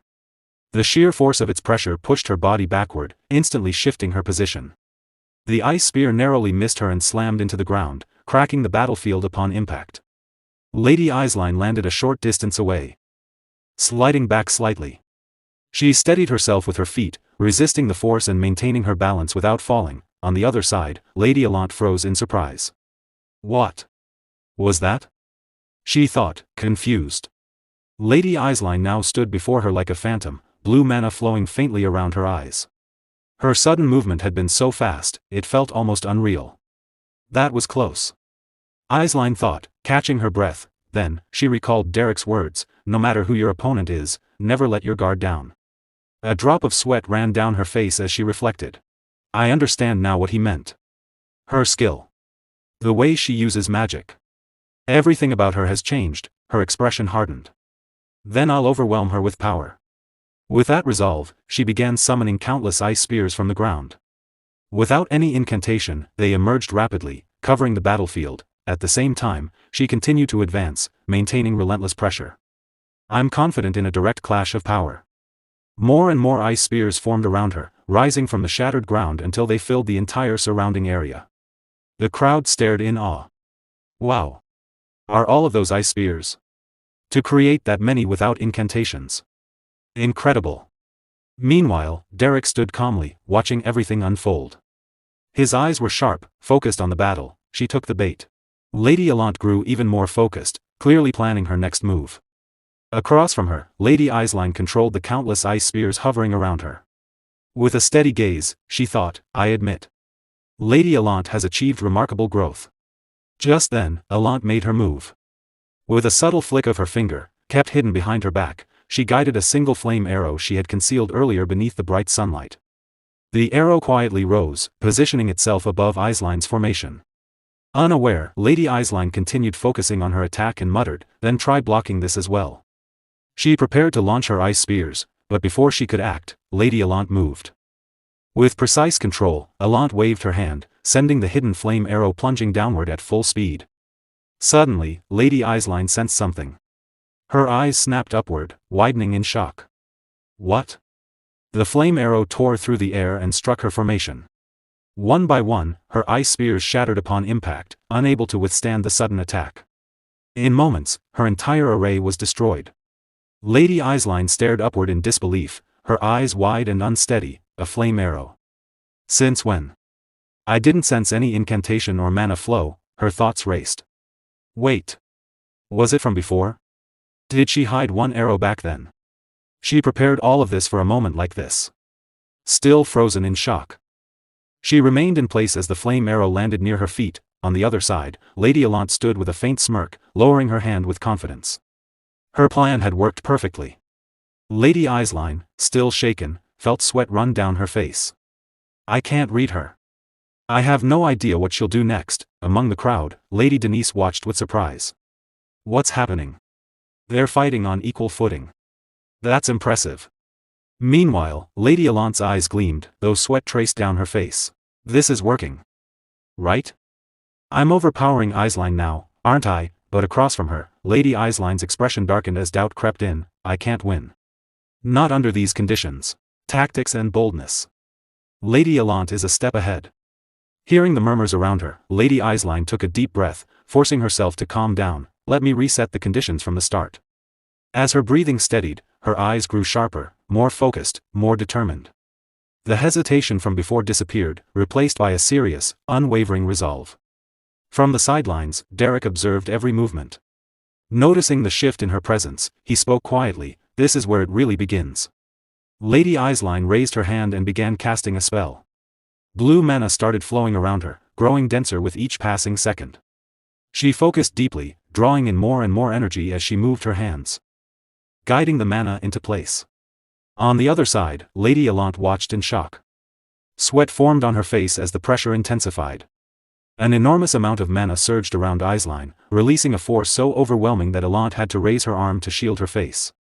Wind. What is this all of a sudden? Allant thought nervously. It's not magic. It feels like pure mana. Then suddenly, everything went silent. The surrounding mana vanished. Lady Allant's eyes widened. I can't feel the mana around me. Derrick, still standing calmly, narrowed his eyes. It was only for a brief moment, but the surrounding mana disappeared. Mana alignment. A phenomenon where overwhelming mana temporarily dominates the environment. When someone exceeds their limits, the mana in the vicinity is forced into alignment. In short, Eislein has just surpassed her own limits. Back on the battlefield, Lady Eislein raised her hand high into the air. Above her, a massive sphere of fire began to form. It grew rapidly, expanding until it loomed over the entire battlefield. The sheer size of the blazing orb distorted the air around it, sending waves of heat and pressure in every direction. Lady Allant stared in disbelief, her eyes wide. How did she create something that massive? Eislein's expression remained firm and determined. Pouring all of her mana into the spell, she pushed beyond her limits, and the fireball grew even larger. A 2-star fire spell, born from sheer will and overwhelming power. Back then, after an intense training session, Lady Allant lay on the ground, completely exhausted. Her chest rose and fell with heavy breaths, and sweat covered her face. Derrick approached quietly, holding out a water pouch. I brought some water. Please drink. Lady Allant slowly sat up and reached for it. Oh. Thanks. As she held the pouch, her expression turned uncertain. Derrick. I'm really not sure. He looked at her, slightly confused. With a tired voice, she continued, Can I really beat Eislein? Can I win after just a few weeks of training? Derrick replied calmly, without hesitation, You will win. He paused briefly, then added, To be more precise. You will win in a certain sense. Lady Allant looked at him curiously, still catching her breath, unsure of what he meant. Back in the present, the crowd stared in shock. Could that be fire? Is that really a fireball? A 2-star spell? Lady Allant's eyes widened, her mouth slightly open in disbelief. A fireball. This wasn't part of the plan.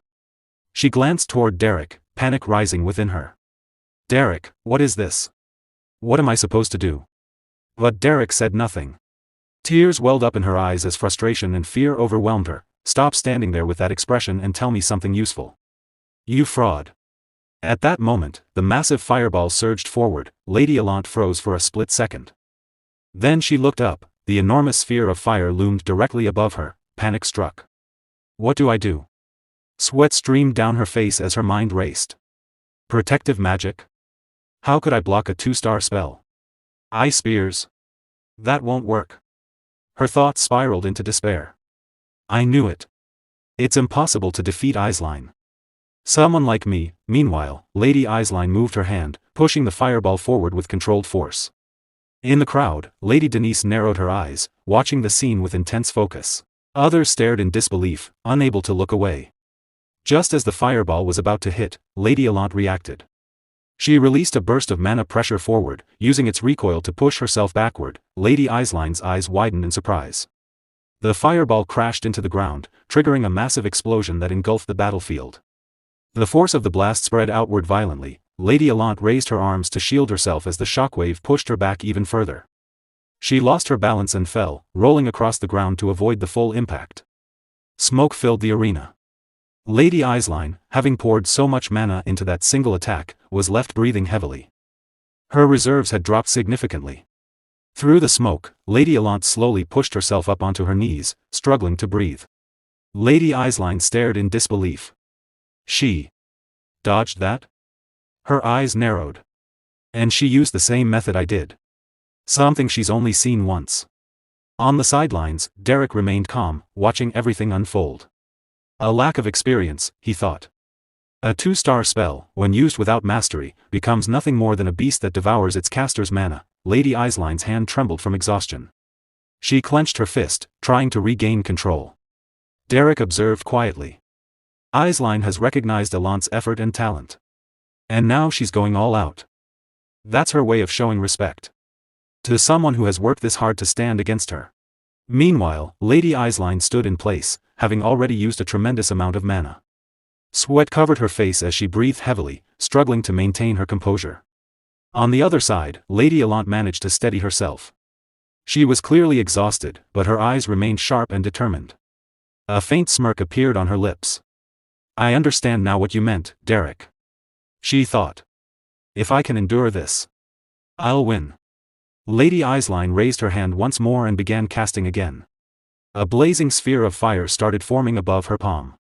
Her eyes were focused, unwavering.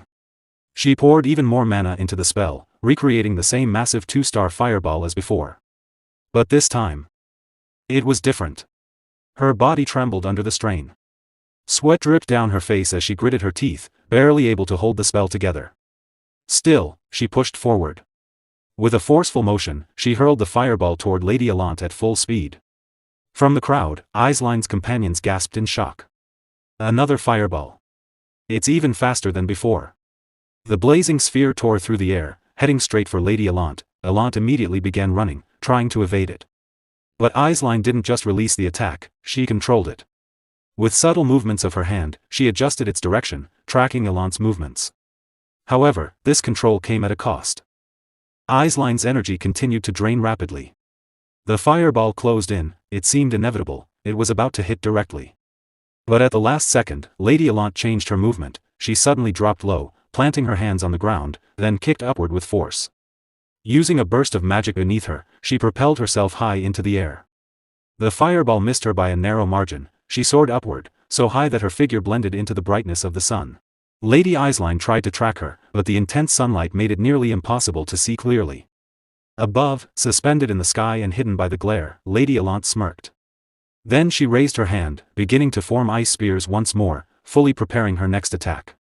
If I strike from here, she thought, she won't be able to read the trajectory of my attack. As Lady Alant completed her spell, ice spears formed around her. With sharp focus, she thought, using a protective barrier now would only waste more mana. What will you do, Eisline? Still suspended in midair, she hurled the ice spears downward at full speed. Below, Lady Eisline was barely holding herself up. Her face was pale, her breathing heavy, yet she forced herself to move. Dropping to one knee, she began casting a spell at the last moment. Just as the ice spears were about to strike, she created a layer of ice to block the attack. Watching this, Lady Alant frowned slightly. Not a barrier. Just a simple ice manifestation? She thought. She's used up too much mana casting those fireballs and controlling them. Lady Alant landed on the ground as her ice spears slammed into Eisline's hastily formed ice shield, embedding themselves into it. Lady Eisline's eyes widened. She was completely drained, barely able to stay conscious. Her body trembled as she struggled to breathe. From a distance, Derrick watched calmly.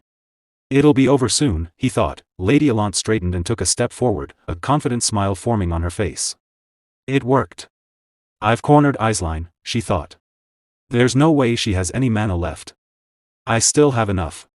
I can cast magic arrows or ice spears at least 2 more times. That's more than enough. I've won. But just as that thought crossed her mind, a cracking sound echoed. Lady Alant's eyes widened in shock.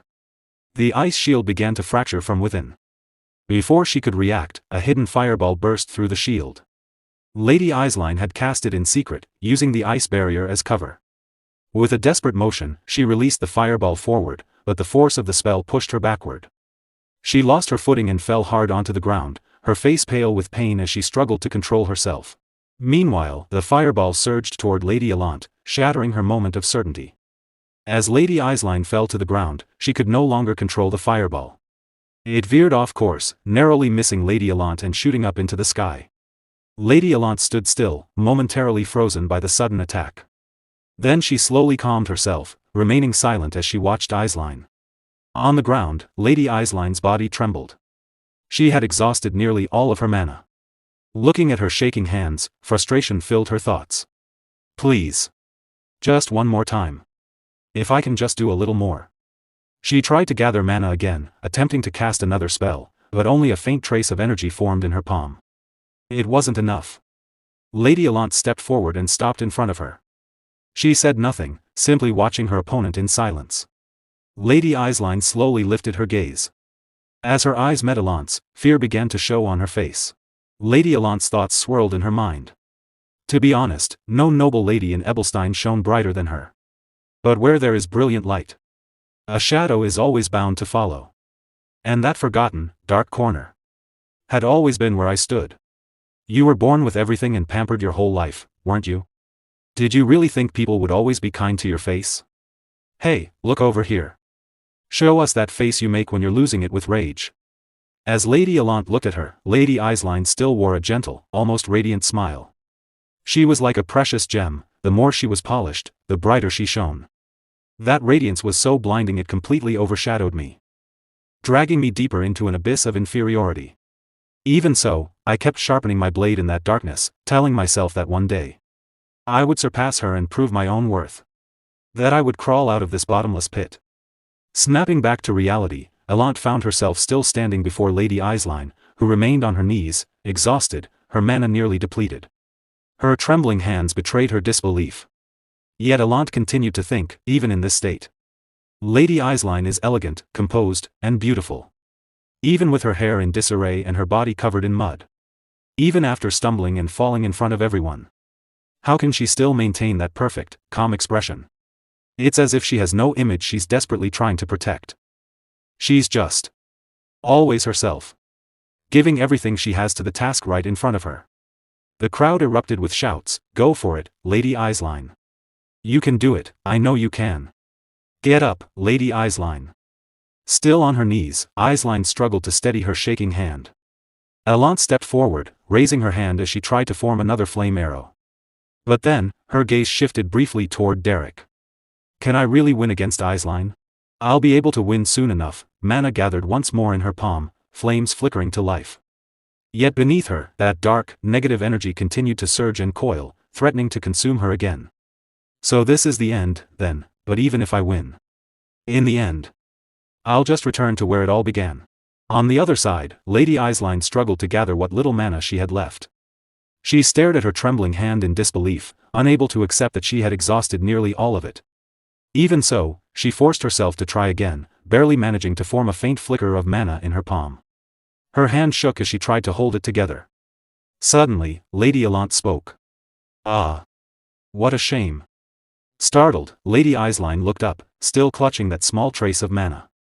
Sweat covered her face, and her eyes widened in shock. Across from her, Lady Allant simply waved her hand calmly and said, "I'm out of mana." Aisline couldn't understand. She stared at her in disbelief. Allant continued. "You really are amazing, Lady Aisline. I suppose I still can't beat you after all." Aisline remained frozen, unable to process what she was hearing. Then, with quiet grace, Lady Allant placed her hand over her chest, bowed slightly, and said with a gentle smile, "I forfeit." That was an incredible match. Aisline's mouth fell open in shock. She couldn't believe what had just happened. The crowd erupted to their feet, clapping and cheering loudly. Lady Aisline is the best. Meanwhile, Allant simply looked at her with a calm smile, as if a great weight had been lifted from her shoulders. Aisline, however, was still on her knees, her eyes wide with disbelief, unable to accept her sudden victory. As the match ended, Aisline's friends rushed over to her. "Congratulations, Lady Aisline. When did you learn 2-star magic? That match left me speechless." Aisline, still overwhelmed, blushed slightly and gave a gentle, shy smile. But then her gaze shifted toward Lady Allant. Allant was already walking away silently across the arena, leaving Aisline surrounded by her friends. Nearby, Derrick stood reading a book. Noticing Allant approaching, he closed it and slipped it into his pocket. As she stopped in front of him, Allant said, "Well, you saw it clearly, didn't you?" Derrick replied calmly, "That's enough." Allant smiled cheerfully. "You're surprised, aren't you?" Even someone like me knows how to accept defeat. You should have seen Lady Eiseline's face just now. Derrick lowered his gaze slightly. What kind of expression was it? Elant smirked, waving her hand lightly. What else? Eyes wide, mouth agape. She looked like she was ready to give up right then and there. It was so obvious. Even the usually composed Eisline can make a face like that. It was completely unexpected.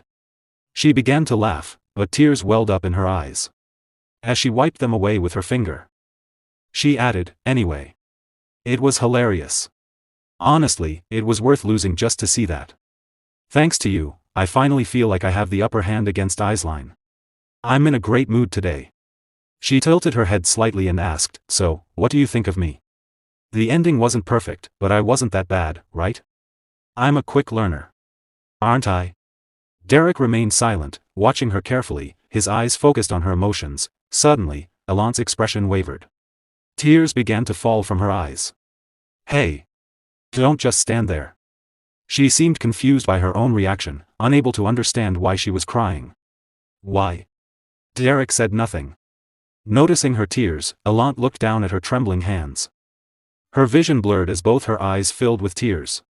She slowly sat down in a corner, covering her face. What the hell? I'm not a kid anymore. After a moment, Derrick closed his eyes and spoke calmly. My lady, there is nothing to criticize about your performance today. You worked incredibly hard. Elant paused, then continued crying softly behind her hands. Honestly, I wanted to win too.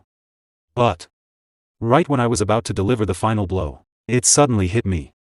Even if I won this match, I'd still be stuck in the same place. Just returning to that pathetic existence again. Her voice trembled, that nature. It's just too deeply ingrained in me. Silence fell between them. Derrick stood quietly, listening. After a moment, Elant lowered her hands, though tears still streamed down her face. Even in that moment, Eisline still looked so elegant. She gave a faint, bitter smile. When it comes to self-doubt, I think I've beaten Eisline by a mile. Derrick replied, I'm not that different from her. Lady Elant fell silent for a moment. He continued, so what if you look a little pathetic? Hearing that, Elant turned to look at him, tears still streaming down her face. Derrick met her gaze calmly. If you're not brave enough to look pathetic, then you'll never be able to grow. At those words, Elant covered her face again, still sitting in the corner. Derrick remained standing quietly beside her. Her memories flickered like ripples in water, images of Lady Eisline standing far away, untouched by that dark, negative energy. At the very least, I don't feel like I'm at a dead end anymore. From a distance, Lady Denise watched Derrick and Elant. Then her gaze shifted toward Lady Eisline. Stepping forward into the arena, she approached as Eisline's friends lowered their heads. We'll take our leave now, Lady Eisline. Today's match was truly impressive. Eisline replied softly, thank you, everyone. As they departed, Lady Denise stepped closer with a gentle smile. Lady Eisline, you were brilliant once again. Watching your duel gave me goosebumps. Eisline looked at her and said quietly, Lady Denise. You noticed it too, didn't you? In this match, I wasn't the real winner. Denise lowered her gaze slightly, smiling but remaining silent. Eisline looked at her in confusion, unable to continue. After a moment, Denise spoke. When it comes to magical talent, I believe Lady Elant is far more gifted than I am. Eisline lowered her head, her expression turning somber. That's not it. There's something far more important when it comes to closing the gap. Lady Elant has already surpassed me in every way that truly matters.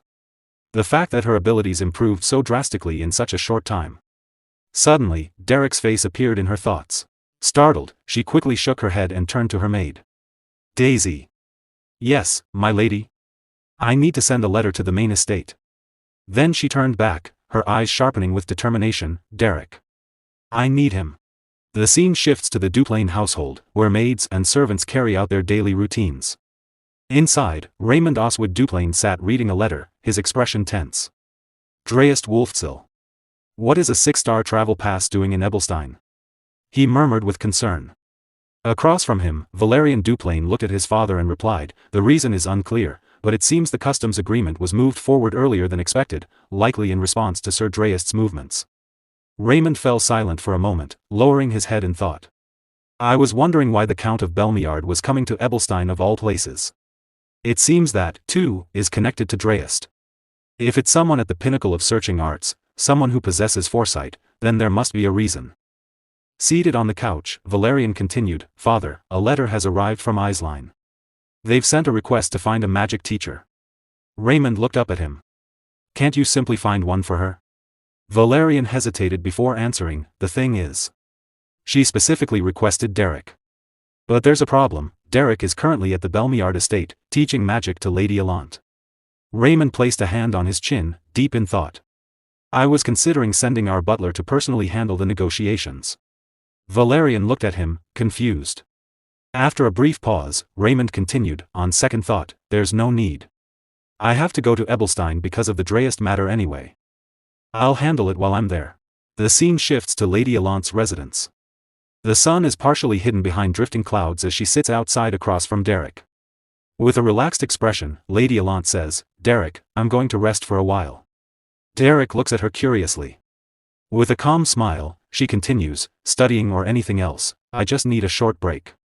To clear my head. She then glances at him and asks, You're going to keep working for the Beldun Mercenary Corps, right? Derrick replies calmly, Yes, I suppose so. Lady Allant shifts her chair slightly closer to him. Derrick instinctively leans back a little, confused. With a faint blush and a soft smile, she asks, You'll come again if I call you. Right? To teach me magic. Derrick pauses for a moment, considering her unusual behavior. Then he gives a small smile. Of course. Though I'm not sure there's anything left for me to teach you. Lady Allant leans back in her chair, stretching her arms with a light, teasing smile. Geez, what's with the uncharacteristic humility? Then, in a brighter, cheerful tone, she adds, Wow, winter is finally coming to an end. It was a long one, wasn't it, Derrick? The scene shifts to the Beldun's tier. It is already night, and warm lights glow from the windows. Suddenly, the door opens. Pelline, who had been playing a card game, lifts her eyes toward the entrance. She has just won, and her opponent groans in defeat while she still wears a greedy, satisfied look. The moment she sees Derrick enter, she quickly raises her hand and waves, Derrick.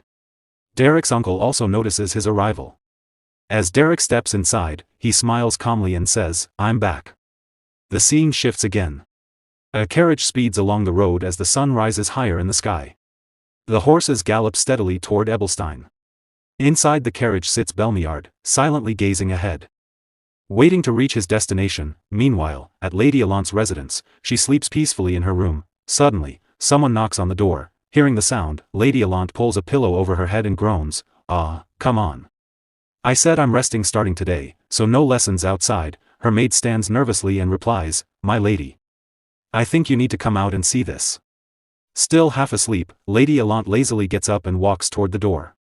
No, why? I told you to just say I'm not here. She opens the door with an annoyed expression. Didn't you hear me? From today, before she can finish, she freezes. Standing before her is her father, Belmiard, smiling brightly with teary eyes. His expression full of affection. Oh, Allant.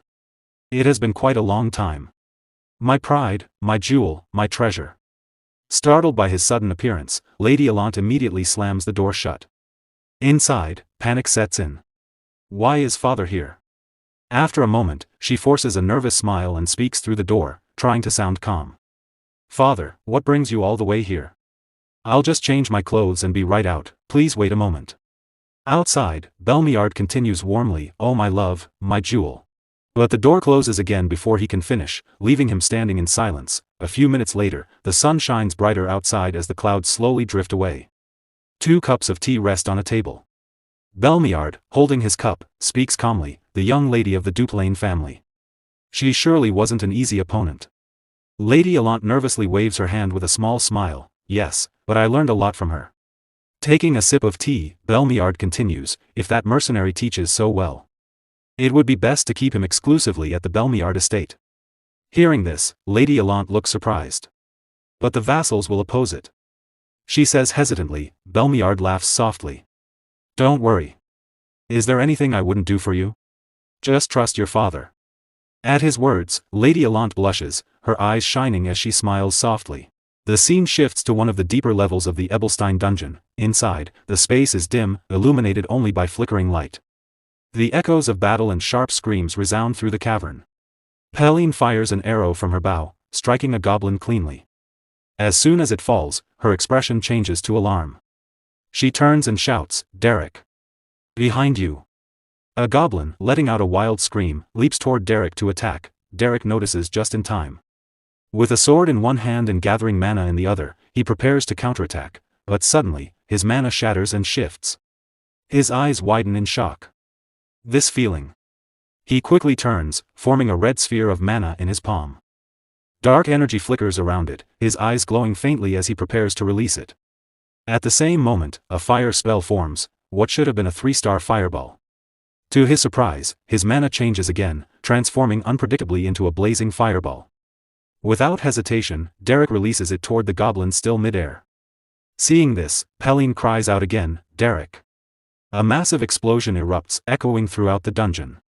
Even outside, the surge of mana can be felt. As the sun sets and night begins to cover the sky, the atmosphere inside Belden's Tier turns tense. What? Derrick almost died? Someone exclaims in disbelief. Helene, her eyes narrowed and her expression unusually serious despite her usual laziness, mutters, "Don't even get me started. Are all mages like this? Why would you try a 3-star spell while hunting goblins?" Derrick's uncle looks at him in shock. Derrick lowers his head, his expression troubled.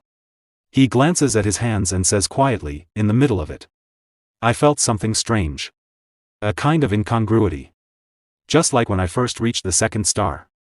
Suddenly, a voice speaks from behind him. "There's no need to be anxious about being stuck." Derrick quickly turns around. A man steps forward from the shadows. "There's no need to force your way through. Didn't the School of the Wild originally pursue a natural flow?"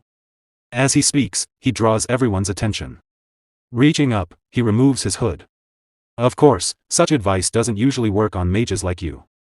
Derrick stares at him, his thoughts racing. "I can't feel even a trace of mana. And yet, the man standing before me is clearly the first and greatest 6-star search-type mage." The man reveals his face.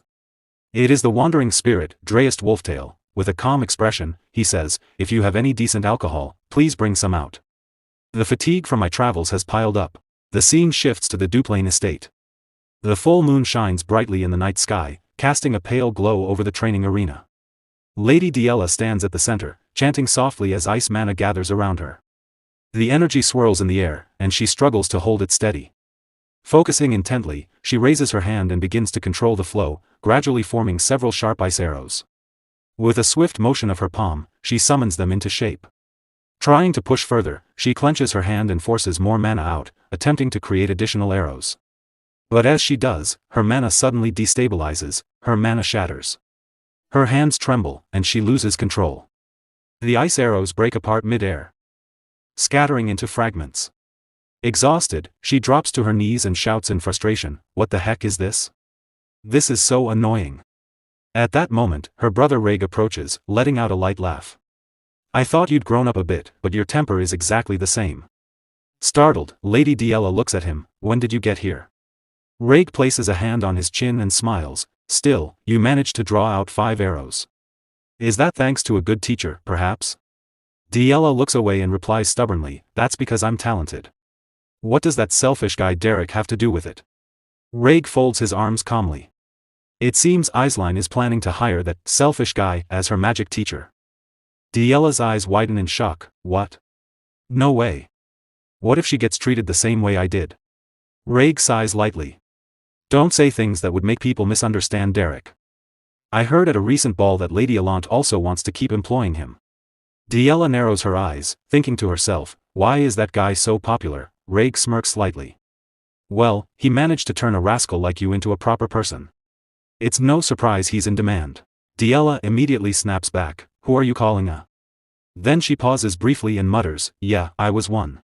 Raig chuckles before continuing, "Wouldn't it be better if Derrick chose Aisline? That way, you might get a chance to see him again." "The Derrick you seem to miss so much." Diella's cheeks flush red as she quickly retorts, "Who said I wanted to see him? That kind of guy." Raig shrugs, "Sure, I'll take your word for it. His reputation must have spread quite a bit by now. I just hope the number of competitors doesn't increase any further. Meanwhile, among the possible candidates, Lady Denise sits quietly in another room. Calm and composed, she reads a book while holding an apple in her hand. At the Belden's tier, Dreyest Wolftail sat quietly, drinking the wine he had requested. Beside him, Derrick watched him with curiosity. Dreyest Wolftail. Why is a mage of this caliber in a place like this? Derrick wondered. After finishing his drink, Dreyest placed a finger on his chin and looked toward Derrick. Your name is Derrick, right? Yes, that's correct, Derrick replied. He knows about me. Derrick thought in surprise. Dreyest folded his arms calmly before speaking again. If it's not too much trouble, could we talk for a moment? Just the two of us. Derrick looked at him curiously. As night fell outside Belden's tier, Dreyest walked slowly through the quiet streets while holding his staff. Your magical talent is quite extraordinary, he said. I'm sure this is something you've rarely heard before, considering how exceptional your skills already are. Derrick quietly followed behind him, listening carefully. Why are you working so hard? Dreyest continued. What is it that you hope to achieve by learning magic? Derrick answered calmly, I don't have any grand ambitions. Since I discovered even the slightest bit of talent within myself, I simply became curious to see how far I can go. Dreyest turned his head and looked at Derrick for a moment before smiling faintly.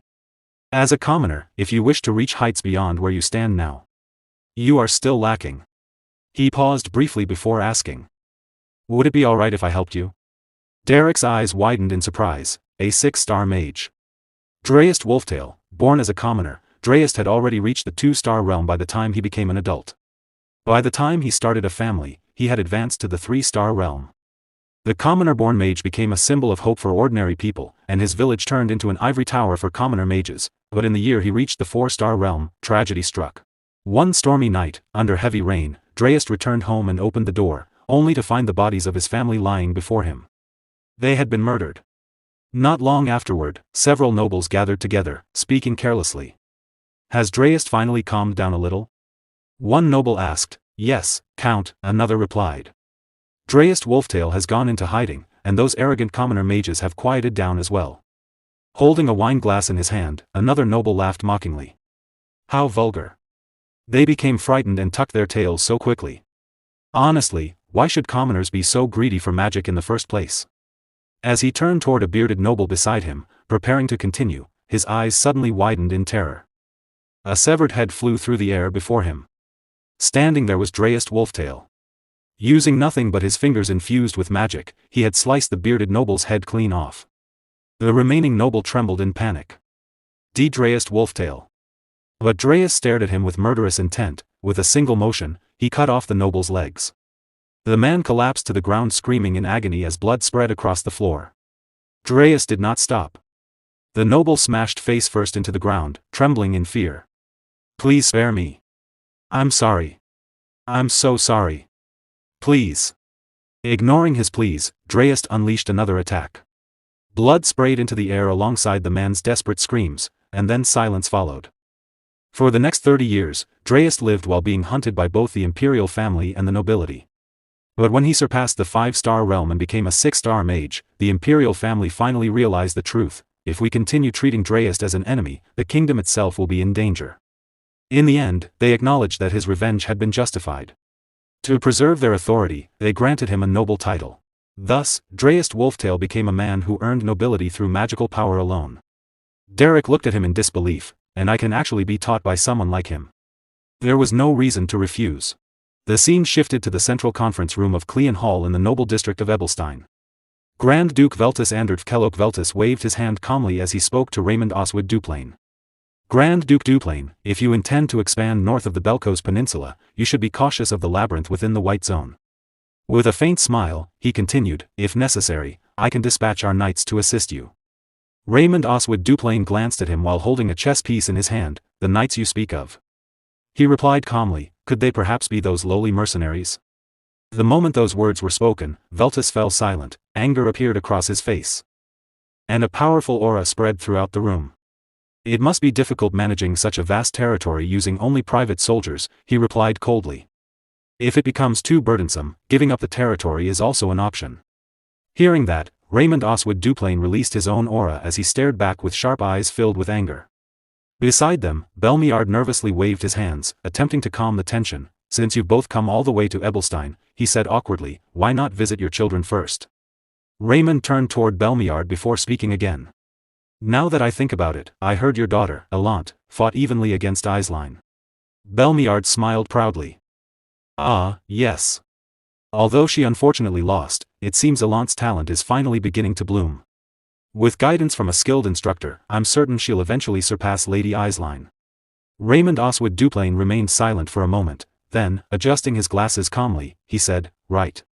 An instructor. You mean Derrick? Then Raymond Oswald Duplain adjusted his glasses and spoke calmly. On the contrary, if Derrick were to become Aisline's instructor, then Elant would never be able to surpass Aisline. Hearing those words, Belmiard frowned in anger. A powerful magical aura spread throughout the room as he replied with a cold smile, ho ho. I wonder if such a thing would ever happen. After all, his bond with Elant is quite deep. In response, Raymond Oswald Duplain released his own magical aura. Do you truly think he's the kind of man who moves based on personal relationships? He asked sharply. You clearly haven't understood his character at all. As the two continued arguing, Grand Duke Veltus Andert Kellogg Veltus quietly observed them from the side. Just who exactly is this Derrick? He wondered. For these two to be this desperate to recruit him. After a moment of thought, he narrowed his eyes.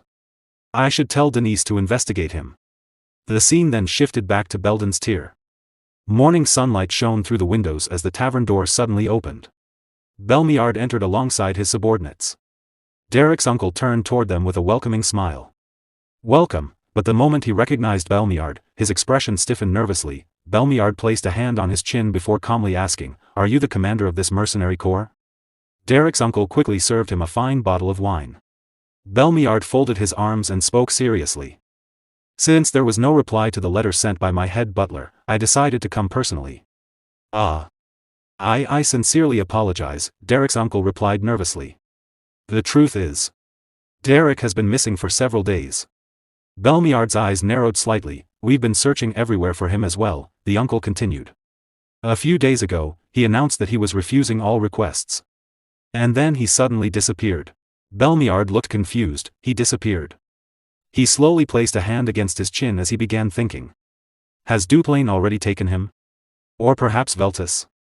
But after considering it carefully, he shook his head internally. No, there was no information suggesting that. His expression became serious. Then I'll simply have to find him myself. The scene shifted to the outskirts of Ebelstein, near the residence of Grand Duke Veltus. Denise sat comfortably on a chair while eating an apple. In one hand, she held a letter, quietly reading its contents. After finishing the letter, she looked toward her maid and asked, when did this letter arrive? It arrived early this morning, the maid replied respectfully. They said the patriarch sent it with great urgency. The letter read, hurry and find the man named Derrick. Recruit him as your instructor at all costs. Denise glanced down at the apple in her hand and sighed softly. I suppose father would be in a hurry, she muttered. That mercenary's value is probably at its lowest right now. A faint smile appeared on her face, how troublesome. But then her thoughts shifted elsewhere. Still. Today is a very important day. She gently placed the letter onto the table before removing her glasses with excitement shining in her eyes. Today is finally the day I've been waiting for. The newest book by the great author Rayleigh, The Lady Submits to the Cold Grand Duke's Ice Greatsword, is finally being released. A slight blush spread across her cheeks as her imagination ran wild. But what exactly is the Ice Greatsword? I'm dying to know. Denise quickly stood up from her seat. Well, what choice do I have? She thought. If I ignore father now, he'll only nag me even more later. She turned toward her maid. Bella. Yes, my lady, the maid replied immediately. Prepare my clothes, Denise said calmly. I'm heading out. There's someone I need to find. As night fell on the outskirts of Ramhell Hill, the great cave of Lasps grew silent.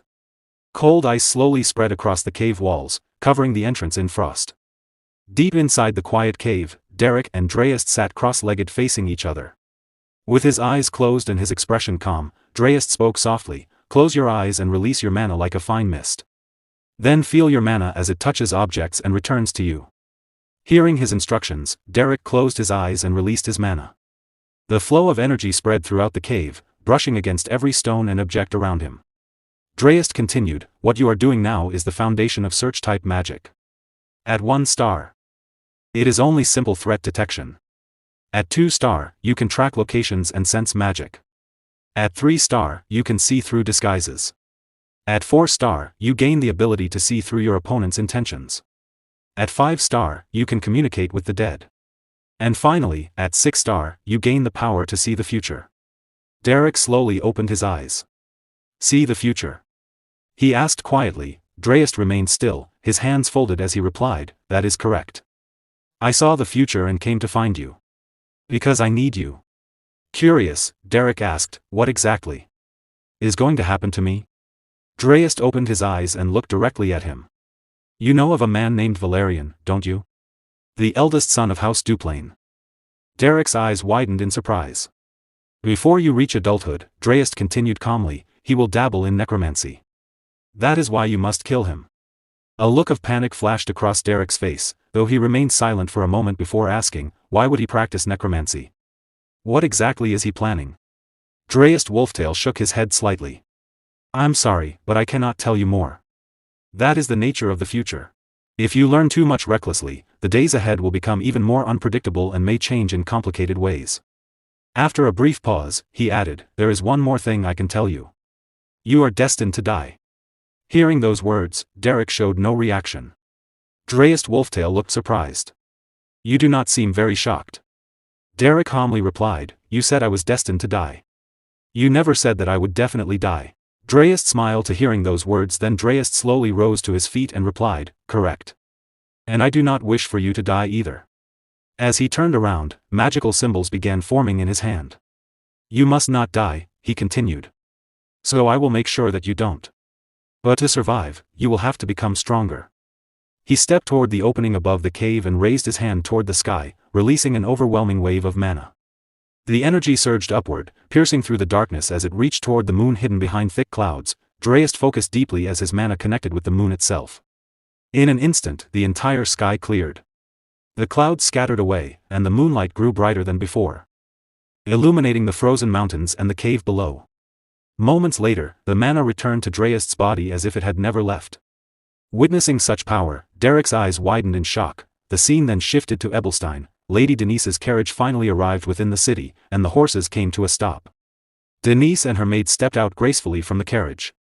The moment people around them noticed her beauty, many could not help but blush as they stared in admiration. Lady Denise spoke to the carriage driver, I will walk from here, so stay behind and rest.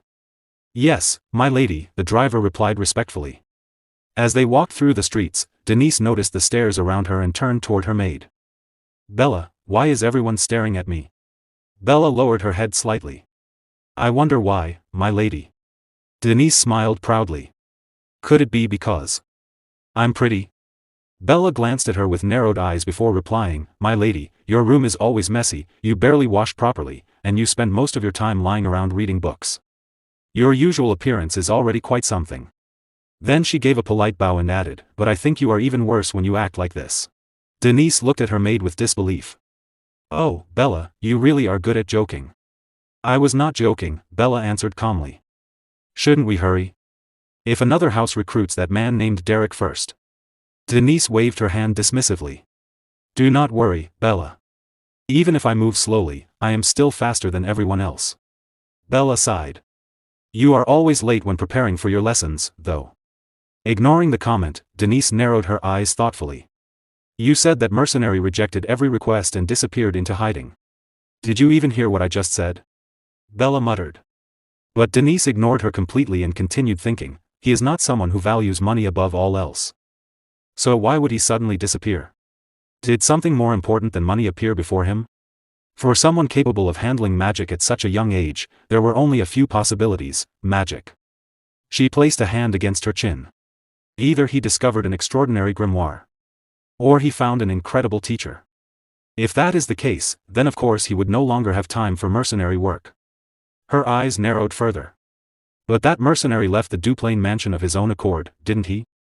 There is no better place to study magic than the Duplain household. A faint smile appeared on her face. Which means he found something even greater than the Duplain mansion. Could it be? Suddenly, Bella's voice interrupted her thoughts. Lady Denise, we have arrived. Denise snapped back to reality and lifted her gaze toward Belden's tier standing before her. Inside Belden's tier, Derrick's uncle was busy with his daily work when he heard the door open. Turning his head with a welcoming smile, he greeted the newcomers. Welcome, but the moment he saw the guests entering, he suddenly fell silent. His expression stiffened in surprise as he muttered under his breath, "Oh dear. Now even a young lady has come here personally." As Lady Denise and Bella stepped inside, Derrick's uncle returned to his work and spoke calmly. "We do not know where Derrick is either. 3 different groups have already come searching for him just this morning alone. There is nothing more I can tell you." Lady Denise looked at him carefully before asking, "Dreist Wolftail was here. Wasn't he? That old mage, I mean." For a brief moment, Derrick's uncle looked nervous. "Pardon? Well." Before he could continue, Denise suddenly smiled as if she had already confirmed the answer herself. "Thank you for the answer," she said gracefully. Then she turned around and spoke to Bella. "Let's go, Bella. I need to check the carriage transit records." "Yes, my lady," Bella replied. As the two left, Derrick's uncle watched them from behind while nervously rubbing the back of his head. The scene then shifted to the Coachman's Guild in Ebelstein's commercial district. While sitting at a table and checking through records, Bella asked, "My lady, how did you know Sir Dreist had visited?" Lady Denise answered calmly. "It was obvious. That mercenary willingly left the mansion of a 5-star mage. He is clearly serious about magic, yet he abandoned the opportunity to study under someone that powerful." She continued while flipping through the records. "That means only a 6-star mage could possibly catch his interest." A faint smile appeared on her face. "And I just so happened to know that a 6-star mage was coming to Ebelstein recently. So I simply took a shot in the dark." Then she smiled proudly and added, "And that old man fell for it perfectly." After a short pause, Denise looked toward Bella and asked proudly, "Could it be that I'm actually smart?" Bella stared at her with narrowed eyes. "You rarely ever use your brain properly, so I'm not entirely sure." Denise placed a hand against her chest dramatically. "Oh my, Bella, you are especially witty today." "I am simply being objective," Bella replied calmly. Denise let out a long sigh. "I'm exhausted. Being this capable is tiring. Sometimes I wish I could just be incompetent, Bella." Bella smiled faintly. "Do you actually enjoy when people talk back to you, my lady?" "Really, now?" Denise replied. "You only ever notice my pretty side." Bella sighed. "You truly never listen to a single word I say." Then her expression turned serious once more. "But even if we find him first, will we really be able to recruit him? I heard that even House Duplain and House Belmiard are searching for him." Lady Denise held up one of the records and smiled confidently. "Oh, Bella. That is actually the easiest part." "You have a plan?" Bella asked suspiciously. Denise suddenly blushed slightly before revealing a mischievous smile. "A honey trap. He's just a hot-blooded young man, isn't he? There's no way he could reject a beauty like me. Impossible." Hearing that, Bella's expression instantly turned awkward with embarrassment. "But your competition is Lady Eislein," Bella replied flatly. Denise froze in shock. "Why would you say something like that, Bella?" she asked with a wounded expression. "I'm prettier. Right? I'm prettier. Right?" Bella sighed. "This is the only thing you ever truly listen to." A moment later, Bella quickly pointed at one of the records. "Ah, I found it." She showed the document to Lady Denise. As Denise read through it, her expression sharpened. It was a week ago. A boy in robes with a travel pass. Her eyes narrowed slightly. Destination, the outskirts of Ramhell Hill. Lasp's Great Cave. The scene shifted once again to Lasp's Great Cave, where Derrick continued his mana training under Dreist Wolftail's guidance. Derrick sat with his eyes closed, focusing deeply as he controlled the flow of mana around him. Across from him, Dreist calmly observed while giving instructions. Suddenly, Dreist's expression changed slightly as he sensed something. "It seems someone has arrived," he said calmly. "They appear to be from House Veltus. They are likely here for you, so go greet your guests." Derrick opened his eyes in surprise. The center of the cave was covered in thick ice. And droplets of water continuously fell from the ceiling, echoing softly through the darkness. Meanwhile, Lady Denise and Bella carefully walked deeper into the cave.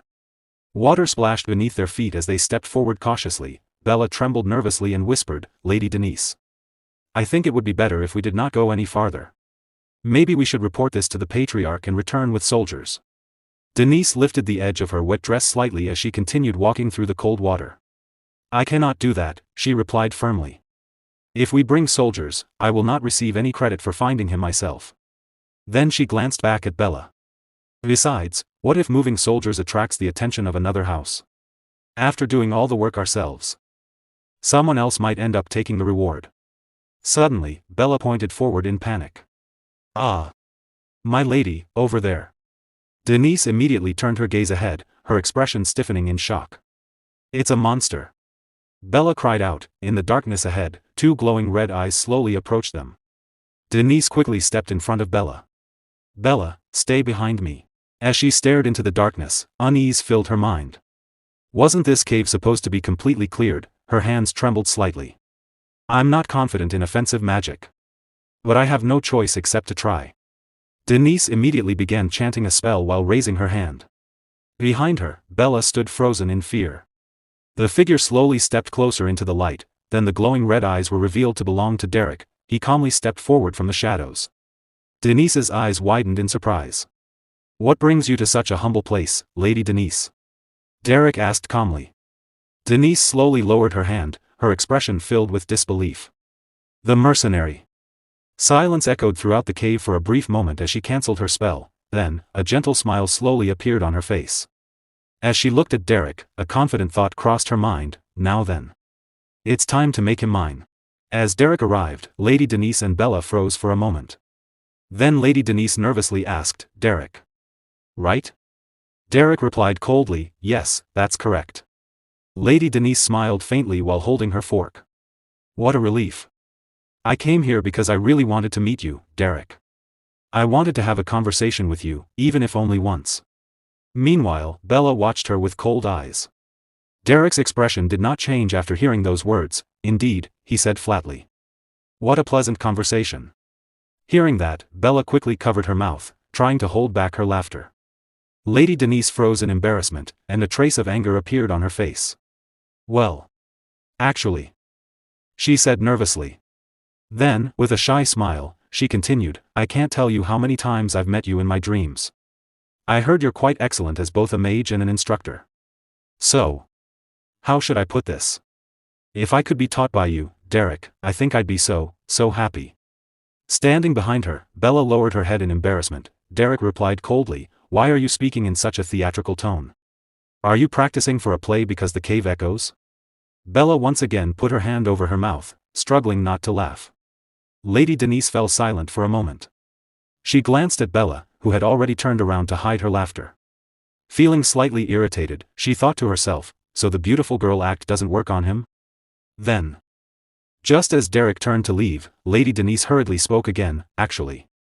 After watching the duel between Lady Aisline and Lady Allant, I realized many things.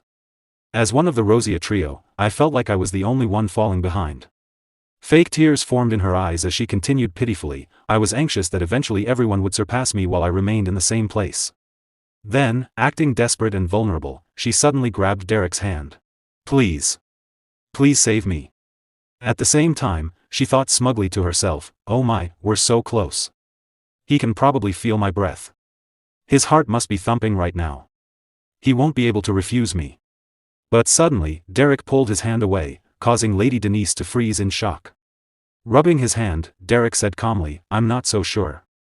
From what I've seen, Lady Denise, you don't appear to have much interest in magic. Lady Denise stiffened nervously. Earlier, Derrick continued, you mistook me for a monster and cast ice spear, didn't you? It was clumsy. Very clumsy. The flow of mana, the speed of the incantation. Not a single part was properly prepared. Bella nodded with a thumbs up. Silently agreeing with every word Derrick said, your natural mana capacity is excellent, Derrick continued coldly, but it's completely unorganized. That only proves how little you actually practice magic. Hearing those words, Lady Denise became visibly nervous, then Derrick added, let me give you a piece of advice. In front of someone who is truly serious about magic, do not speak of sincerity while hiding lies. Some people would consider that an insult. Lady Denise froze completely, unable to respond. Derrick turned and began walking away. I don't know why you need me, he said, but it clearly isn't for magic. I do not accept requests from people whose true intentions I cannot understand. Lady Denise nervously raised her hand. Derrick. Wait a moment. First of all, before she could finish, Derrick turned his head slightly and replied, find someone more suitable than a lowly mercenary like me. That would better fit your status, my lady. With those final words, Derrick left, leaving Lady Denise standing there speechless and confused. Outside, the sun was beginning to rise. As Lady Denise and Bella returned from the cave, Lady Denise placed a hand on her chin and muttered, I've figured out that man's true identity. He's definitely impotent. Before she could finish, Bella calmly interrupted, no. He's simply an upright person. Lady Denise waved her hand angrily, but think about it logically. A beauty like me used high-end cosmetics and even wore expensive perfume, yet he still rejected me? Bella sighed. There's no logic in that. Please calm down and think about how to send a letter to the main house. Calm down?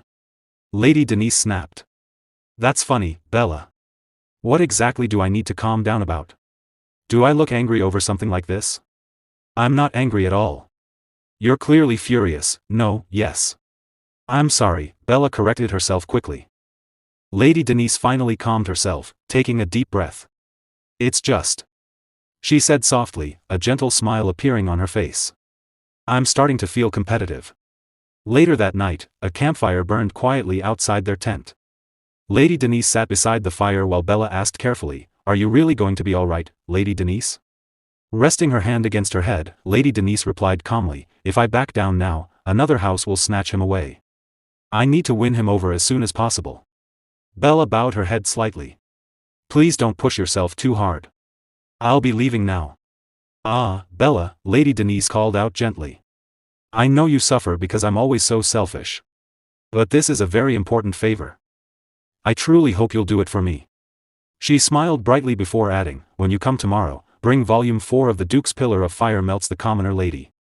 Hearing that title, Bella once again looked utterly puzzled. The next day, sunlight shone outside the cave.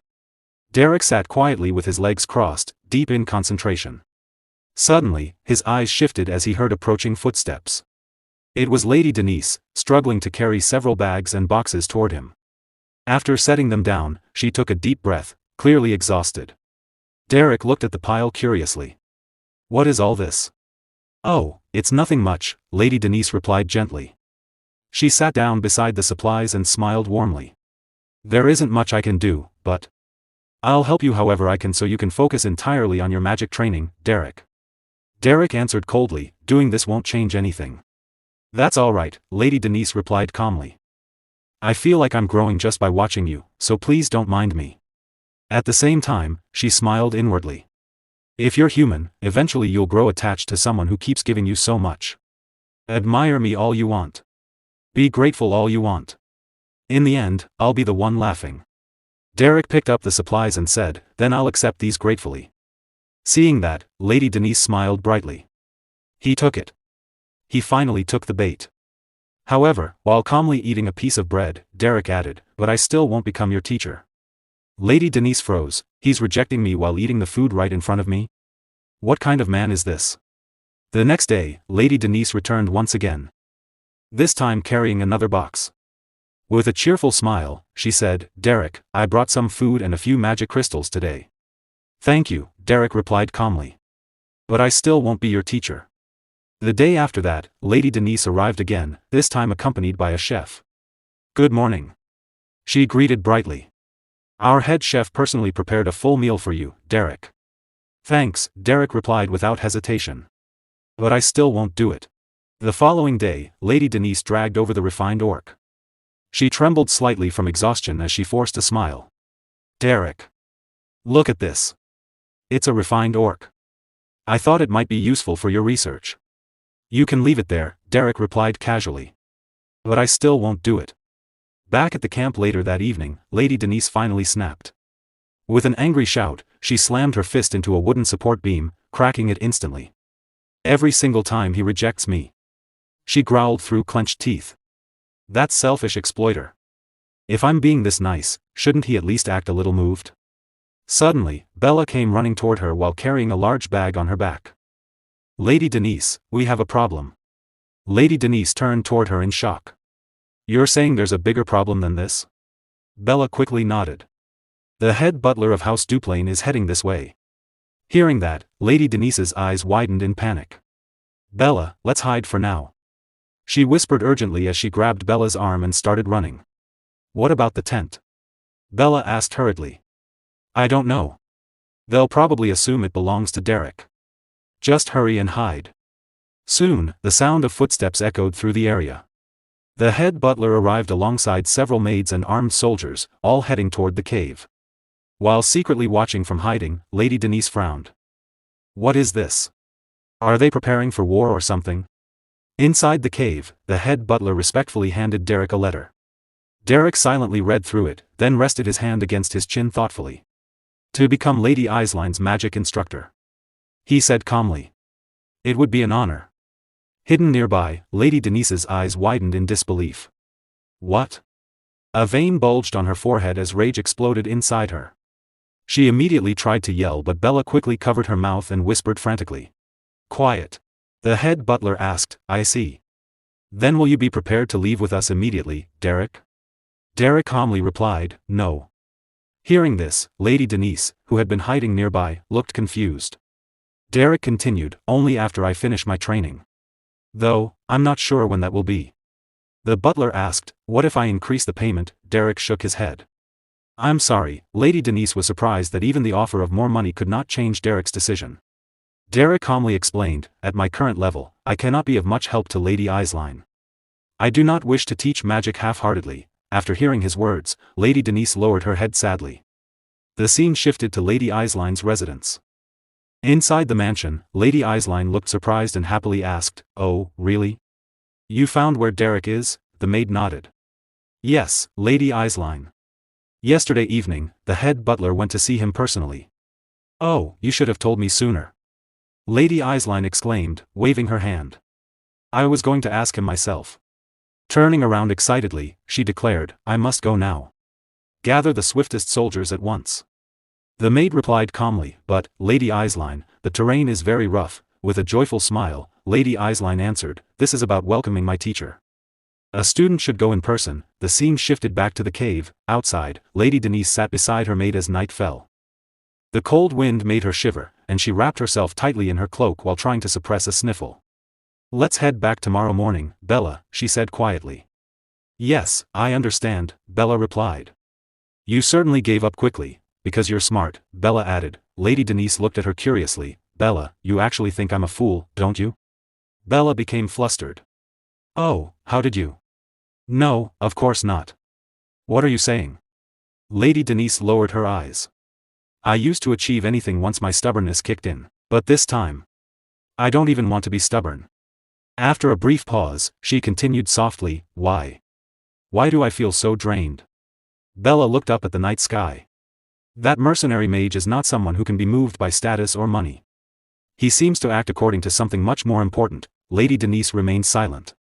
She recalled Derrick's words, at my current level, I cannot be of much help to Lady Isline. I do not wish to teach magic half-heartedly. She also remembered how Lady Allant had fought desperately, giving everything she had. Even Lady Isline had been forced to use all of her mana and fight with her full strength. Returning to the present, Lady Denise hugged her knees and lowered her head. Just why? She whispered. Why is everyone so sincere?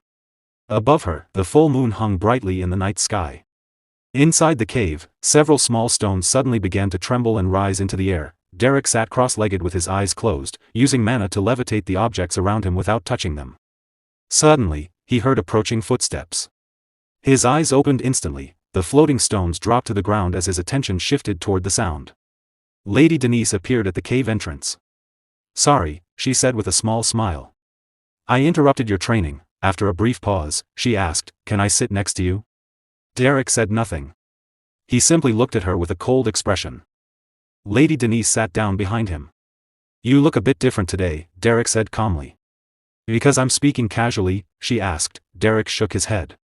No. Your eyes. Lady Denise looked up with a sad smile after hearing Derrick's words. I'm sorry for being such a nuisance all this time, she said quietly. I'm going to stop now, Derrick nodded calmly. Thank you for everything. I hope you find a good teacher. Lady Denise lowered her head and let out a faint laugh. Teacher, my foot. I hate magic. Derrick looked at her curiously. It's all politics and acting, she continued. I only tried to keep you on our side because you became famous. Then she looked at him with a small smile. But you're far too stubborn. Since you'll probably end up going to Isline anyway, I should step aside. Derrick remained silent for a moment before asking, why do you hate magic? Well. Lady Denise looked up at the night sky. I used to like it a little in the past. No, that's not quite right either. I just liked being praised, she smiled bitterly. Magic was only a means to an end. What I truly wanted was recognition. I studied hard while everyone called me a genius. Her gaze became distant. Then one day, a thought suddenly crossed my mind. Why am I doing this? What am I even working so hard for? She shook her head. So I stopped.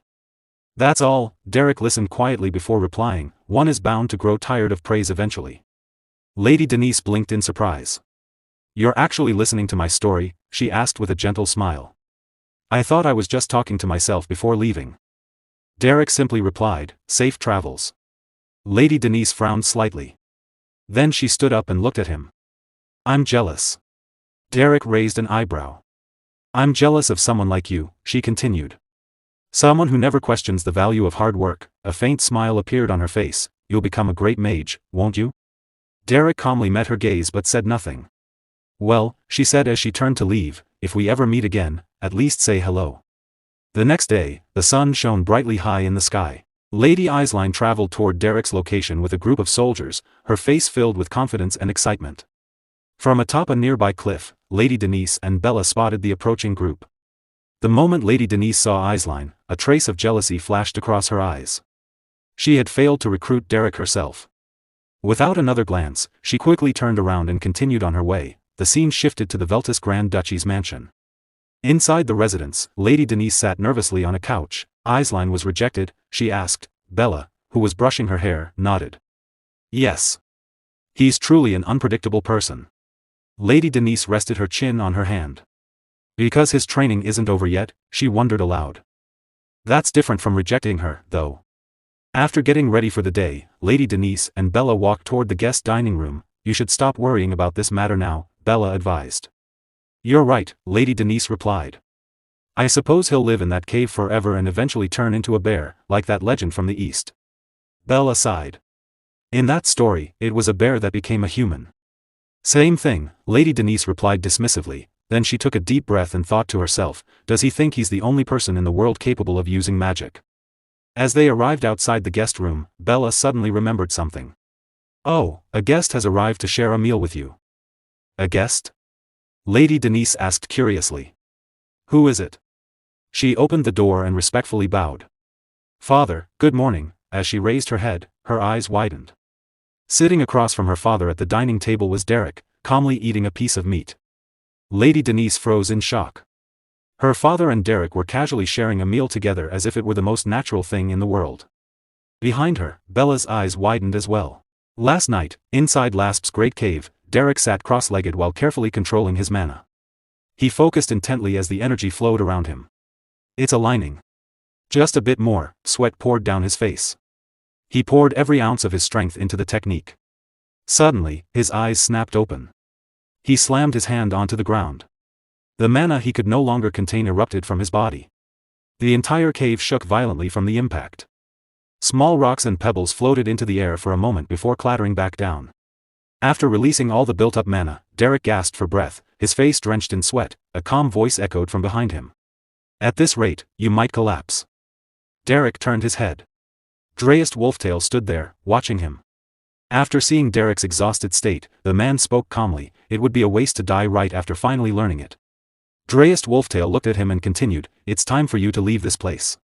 Derrick stared at him nervously. Dreist Wolftail added, 3-star tectonic shift acquired. Later, the two sat side by side near a small fire, roasting fish on sticks. As the flames crackled, Dreist Wolftail spoke again. There's nothing more I can teach you for now. As I said before, you won't survive with mediocre talent. He turned to look at Derrick. Think about it yourself. How far do you intend to climb? It's well done. Help yourself. Then he stood up. Derrick looked up at him. Where are you going? Dreist Wolftail waved his hand casually as he stepped forward. I'm going to get some fresh air for a while. He suddenly paused.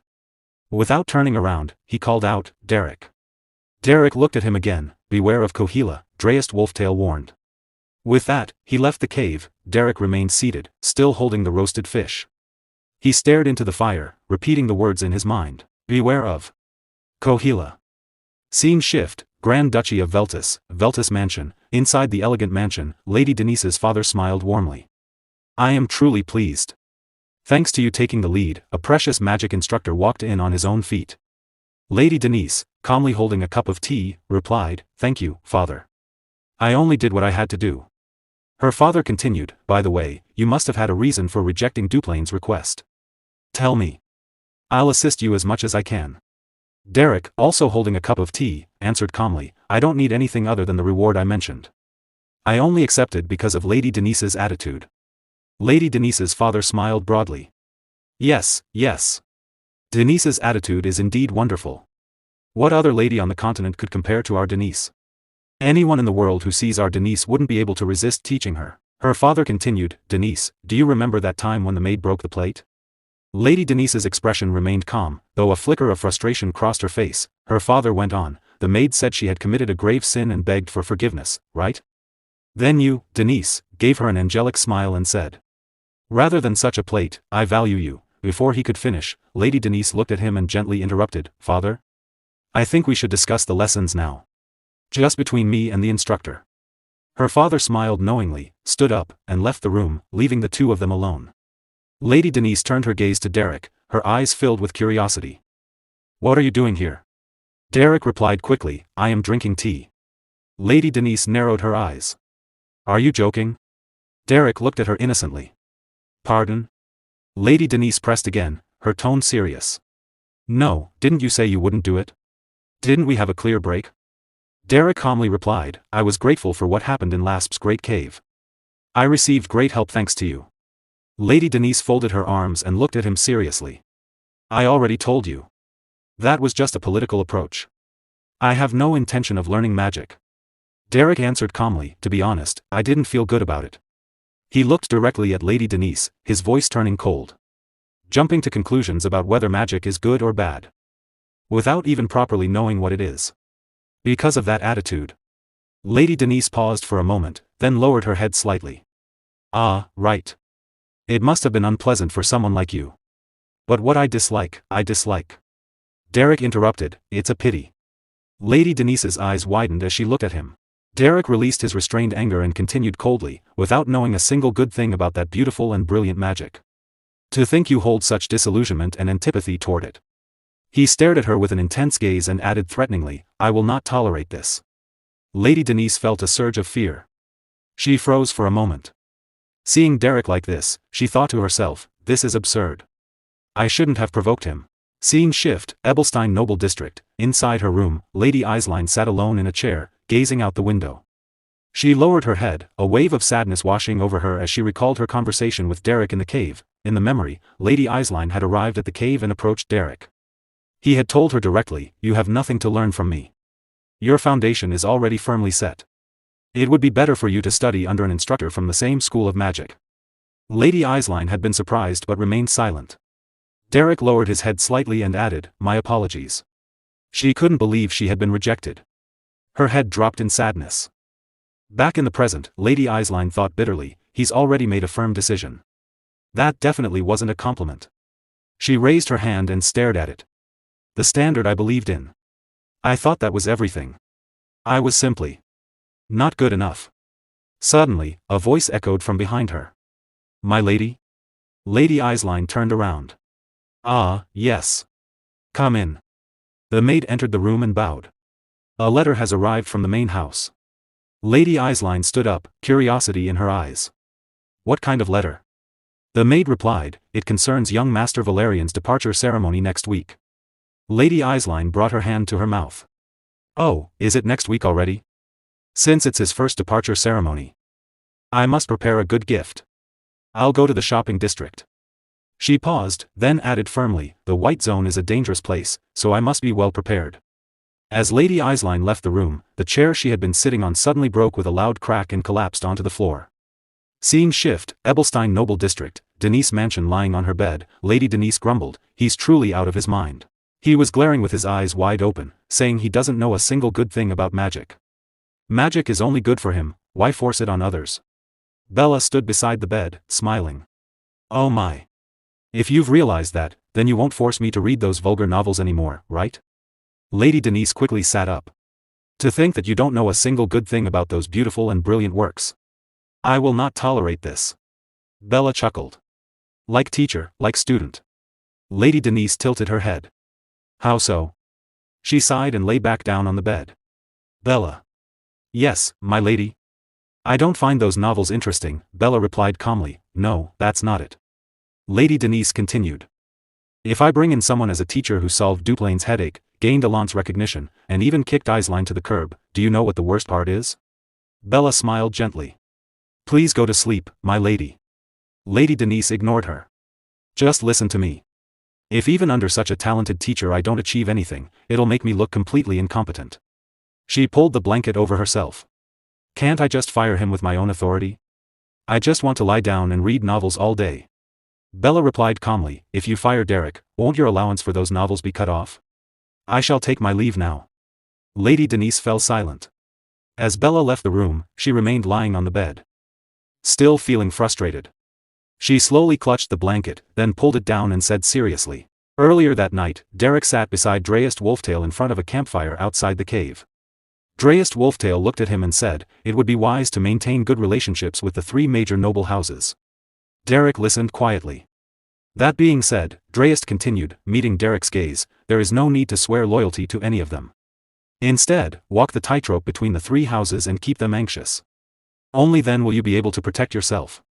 Derrick carefully listened to the advice but remained silent. Back at Lady Denise's residence, Denise was still fast asleep, hugging her pillow and snoring peacefully. Suddenly, a loud noise echoed through the house. Startled awake, Denise sat upright in bed. "What the? Are you crazy?" she shouted while clutching her pillow. Standing at the doorway, Derrick calmly replied, "I am not crazy. The sun is already high in the sky, and since you would not wake up, I simply made a loud sound." "That's not the point," Denise exclaimed. "Can't you see I'm still in my pajamas?" Derrick lowered his eyes briefly and nodded. "I can see that. Please change your clothes and come outside within 5 minutes." With that, he closed the door and left. Denise could only stare at the door in confusion. A few minutes later, after changing her clothes, she stepped outside. Derrick was sitting at a table, calmly drinking coffee while reading a book. "Hey, Derrick!" Denise shouted as she marched toward him. "There's a limit to how rude you can be. Besides, today is the weekend. Isn't it common sense to rest on weekends?" Derrick placed his coffee cup on the table and closed his book. "Yes, that is correct," he replied. "One should not overwork themselves on weekends." Denise put her hands on her hips. "Then why are you making such a fuss early in the morning?" Looking up at her, Derrick answered calmly. "Not overworking yourself is different from failing to maintain the basics. As one of the members of the Great Rosia Salon Trio, it is only natural for you to maintain a minimum level of refinement, even on weekends." Denise narrowed her eyes. "You're the one who decided what's natural, aren't you? As your employer, I disagree. Shouldn't an employee follow the rules set by their employer?" Without a word, Derrick pulled out a document and showed it to her. Confused, Denise leaned forward to read it. "This is a contract personally written by Grand Duke Veltus," Derrick explained. "My employer is the Grand Duke, and he has delegated all authority regarding your magical development to me." Denise's eyes widened. "Wait. I never heard anything about this." Ignoring her panic, Derrick stood up and slipped the contract back into his pocket. "Now then, I will explain today's schedule." Denise suddenly felt a bad premonition. "After a light breakfast, we will first assess your proficiency in search-type magic. After that, you will relearn combat-oriented elemental magic from the basics. In the afternoon, you will undergo physical training, followed by lessons on mana utilization." Denise's face turned pale. "Wait. Didn't you just say we wouldn't overdo it because it's the weekend?" "Yes," Derrick replied calmly. Then his eyes turned cold. "That is correct. However, maintaining the basics is a difficult task." Denise felt as if tears were about to fall. This crazy man, she could only cry inwardly as Derrick continued explaining the rest of the day's merciless schedule. Once the schedule began, Bella was outside hanging freshly washed clothes on a rope to dry. As she worked, she suddenly heard heavy, labored breathing approaching from nearby. Turning her head, she saw Lady Denise desperately running behind Derrick. Denise was following Derrick's strict stamina training, barely able to keep up. Her face was pale, her breathing ragged, and every step looked like a struggle. When she spotted Bella, her eyes immediately filled with hope. "Help me," Denise pleaded weakly. Bella simply clenched her fists and gave her an encouraging smile. "You can do it, my lady." Denise nearly burst into tears. After the running session came studying. Seated at a desk, Denise struggled to understand the books Derrick had assigned her. She nervously rubbed her head while staring at the pages. "I don't understand any of this." Derrick stood behind her with his arms folded. "Read it again." Then came magic practice. Every time Denise made a mistake, Derrick would lightly tap her shoulder and correct her posture or spellcasting. By the time evening arrived, they were running again to build stamina. Denise felt as though her soul was leaving her body. After finally completing the day's schedule, Denise collapsed into a warm bath. Her face was pale with exhaustion. "Bella," she muttered weakly while soaking in the tub. "I'm going to die." Bella calmly washed Denise's arm. "As for whether Sir Derrick goes to hell," Bella replied, "the responsibility is unclear. You may be the one who ends up there instead, my lady." Denise immediately sat upright. "Bella, why are you being like this?" She pointed accusingly at her maid. "You've completely changed since meeting that guy." Then she narrowed her eyes. "You're just like him now. You have no blood or tears." Bella looked at her calmly. "Without blood and tears, a human dies." Denise froze. "Bella, who are you imitating?" She shivered. "That's terrifying. You're giving me goosebumps." Then she lowered her head onto the edge of the bath. "That cunning guy made a contract with father, so I can't even fire him." Bella continued washing her arm. "Then try telling the Grand Duke. Ask him to dismiss Sir Derrick." Denise's eyes suddenly brightened. "Oh, right." She turned toward Bella with a hopeful smile. "We'll tell father that Derrick has no skills and is extremely lazy." She pointed at Bella. "You have to support my story." Bella smiled. "I refuse." Denise's expression instantly darkened. Bella continued calmly. "You say that, my lady, but you know you can't actually do it." Denise fell silent. "He is the instructor you personally brought in. Furthermore, he is a talented individual whom other noble houses are already watching with great interest." Denise was quiet for a moment. Then she sighed heavily. "You're right." Her shoulders drooped. "Father may be flexible about many things, but when it comes to the honor of House Veltus, he never compromises." After finishing her bath, Denise wrapped herself in a towel and slowly stepped out. She staggered forward like a zombie barely clinging to life. "Finally," she muttered. "I can finally read my novel." Bella watched her with concern. "You should probably just sleep." "No," Denise replied weakly. "If I give in even once." Suddenly, a familiar voice interrupted her. "Are you coming out now?" Denise nearly jumped out of her skin. Standing before her was Derrick. His arms were folded as usual. What are you doing here?" Denise cried. "I thought you went home." A look of horror spread across her face. "Don't tell me there's more training left." Derrick frowned. "What nonsense are you talking about?" He shook his head. "What benefit is there in overdoing things?" Denise stared at him in disbelief. "You've already made me overdo it plenty. I merely followed today's schedule." Then Derrick spoke calmly. "I came here to inform you about tomorrow's dawn schedule." The moment Denise heard those words, she immediately turned around and covered both ears. "I can't hear you. I can't hear you." She repeatedly shook her head. "I can't hear anything." Then she pointed dramatically toward the door. "Guards! Remove this strange person from the premises immediately." The next morning, the rising sun cast its warm light across the estate.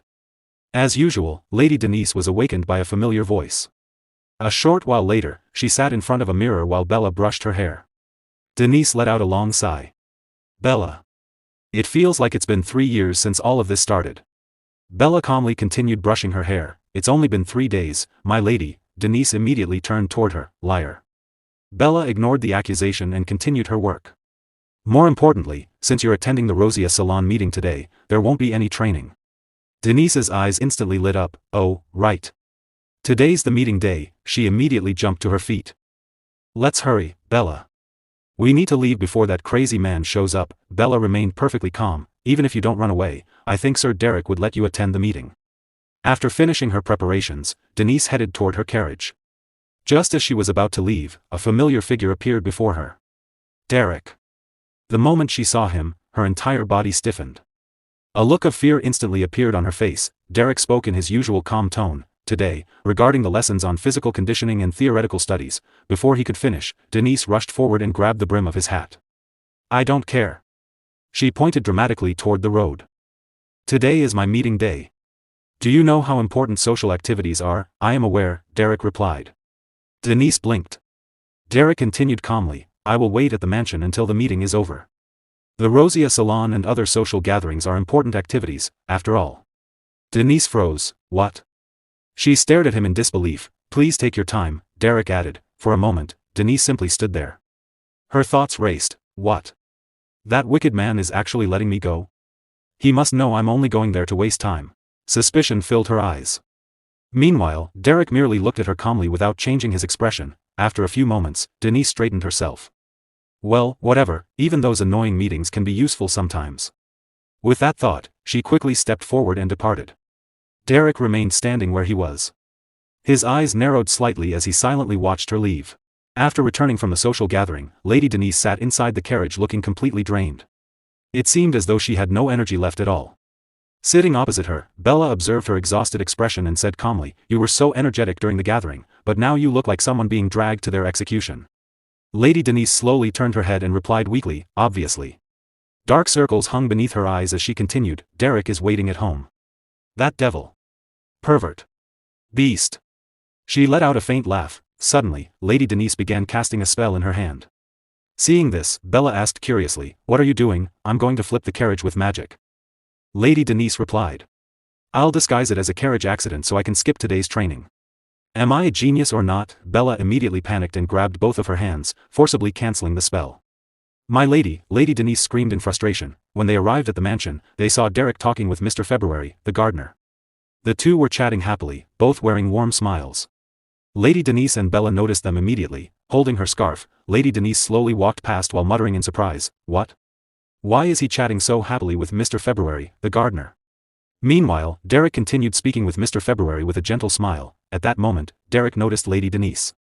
Turning towards her, he calmly said, Since you're back, please head to the study immediately. You'll be studying theory books by yourself this evening. Lady Denise stared at him in confusion. What?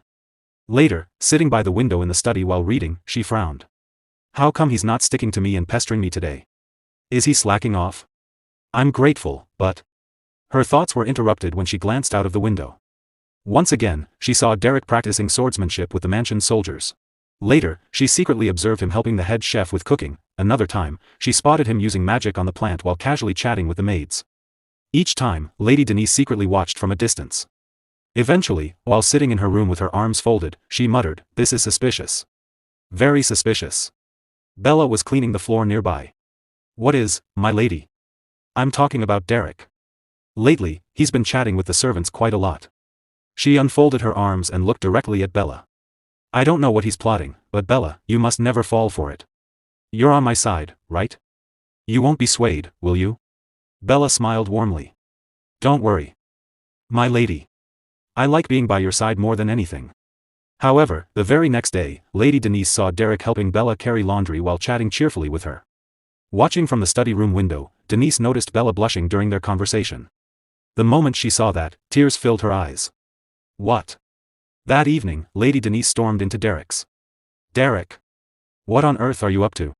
Derrick calmly looked up from the book he was reading. This mansion is mine, and everyone here is my person. Derrick blinked. I don't understand why you're stating something so obvious. I know you're trying to win over my servants. Lady Denise accused. Stop whatever scheme you're planning and just teach me magic. Derrick closed his book and replied calmly. It's true that I've been trying to get closer to the servants, but I'm not scheming anything. Lady Denise hesitated. Then, why are you getting close to them? It's making me anxious. Derrick placed the book on the table and stood up. Well, because I need to know more about you, my lady. Lady Denise froze. Not the elegant Lady Denise from the rumors. The real Denise. He continued, teaching someone isn't simply about delivering knowledge. The more I know about the student, the better I can teach them. Lady Denise fell silent. Nervously twirling a strand of hair around her finger, she lowered her head and asked, "So, what did they say about me?" She hesitated before adding, "That I'm prettier than Aisline or Elant?" Derrick replied, "I heard that you find most things bothersome and lack motivation." Lady Denise immediately frowned. "But I also heard that whenever something truly important happens, you're always the first person to step forward and take responsibility." Her eyes widened. Derrick continued, "I heard that although you act indifferent, you care deeply about the servants." He began listing what everyone had told him. Mr. February said, "I might get in trouble for saying this, but she's just like my own daughter. My second daughter was exactly the same."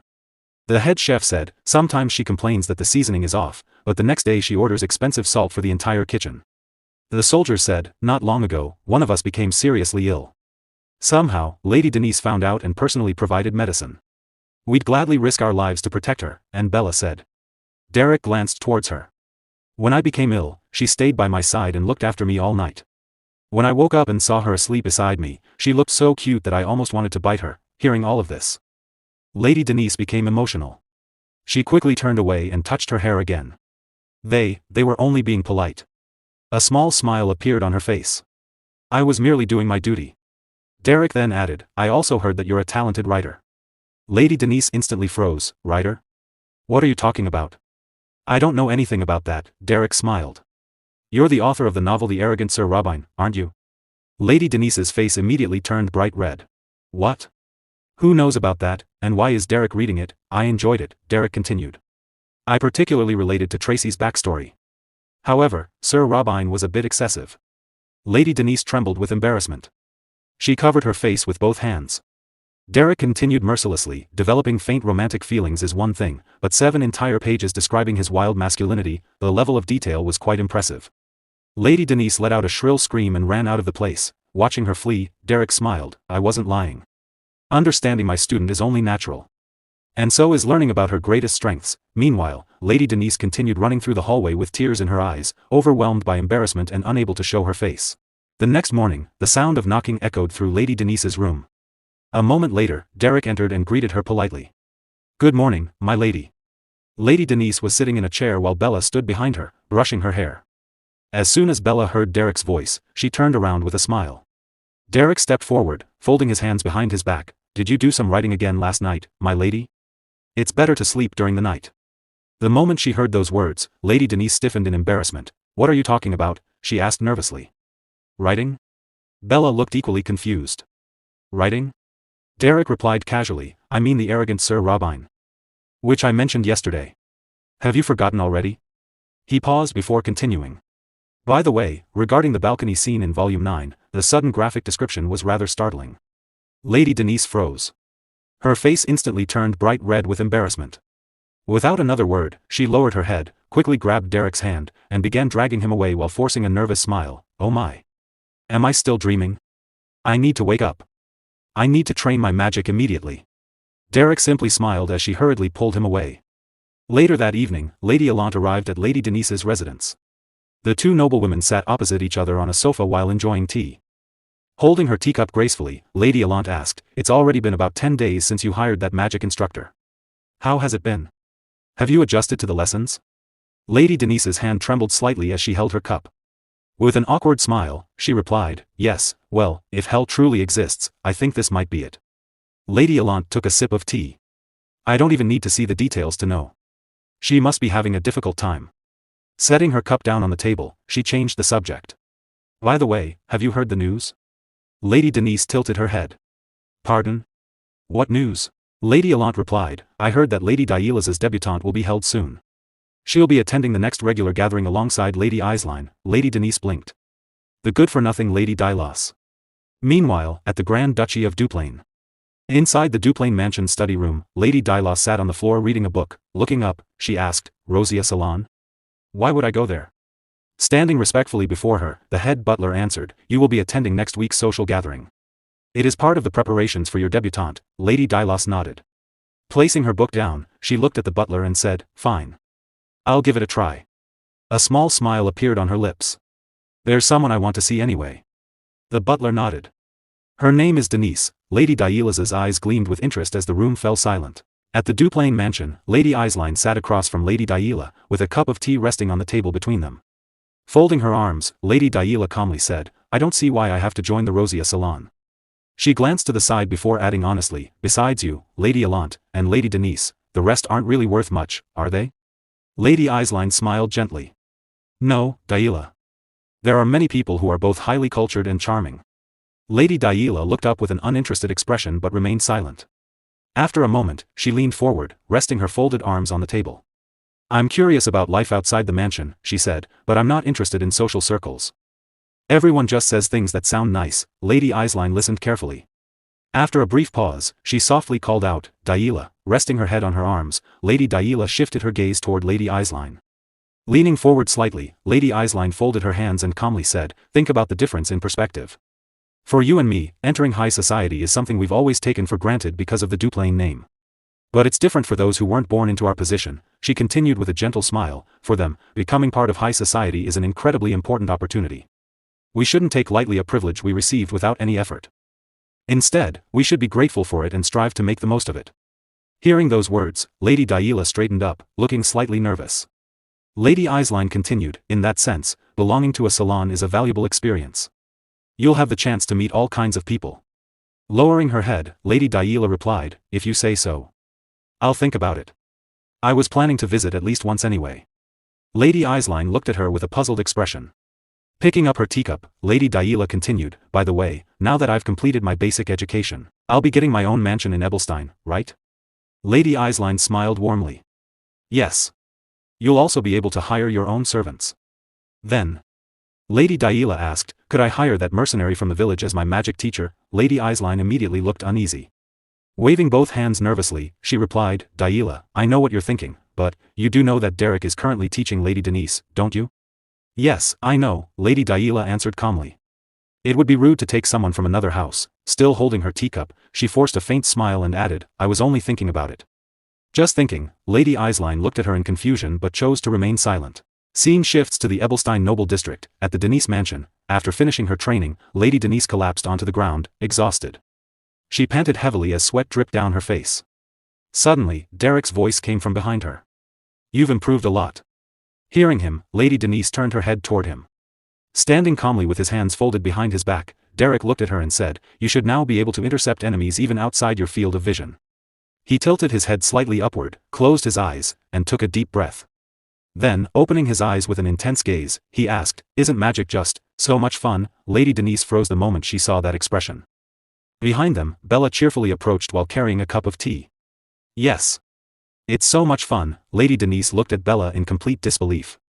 Meanwhile, Derrick knelt on one knee before Denise. Maintaining the same intense stare, he asked, you can feel the flow of mana changing, can't you? That heightened sensitivity, detecting even the slightest differences. There's no way that wouldn't be enjoyable. His eyes began glowing with mana once again as he continued, it's about training the mana you were born with to reach greater heights. Sensitivity, precision, bold control, and freedom. That is magic, he smiled faintly. It's enjoyable, isn't it? Feeling the overwhelming pressure from Derrick's mana. Lady Denise's body trembled. Tears formed in the corners of her eyes as she thought, he's terrifying. Bella gave a cheerful thumbs up from nearby. It's enjoyable. Lady Denise stared at her in disbelief. Bella. What part of this is supposed to be enjoyable? I'm completely exhausted, you know? Bella smiled awkwardly. Ah, well, since I'm only watching, it's fun for me. Lady Denise was left speechless. Derrick slowly stood up and placed a hand on his chin, deep in thought. It seems, you still haven't realized the true joy of magic. With a tired expression, Lady Denise replied, look at my current state. How am I supposed to find any joy in this? Derrick nodded. My mistake. It seems the training intensity wasn't suitable for you. Lady Denise froze. Her faint smile instantly disappeared. Then Derrick looked at her with that same terrifying expression and declared, I'll increase the intensity.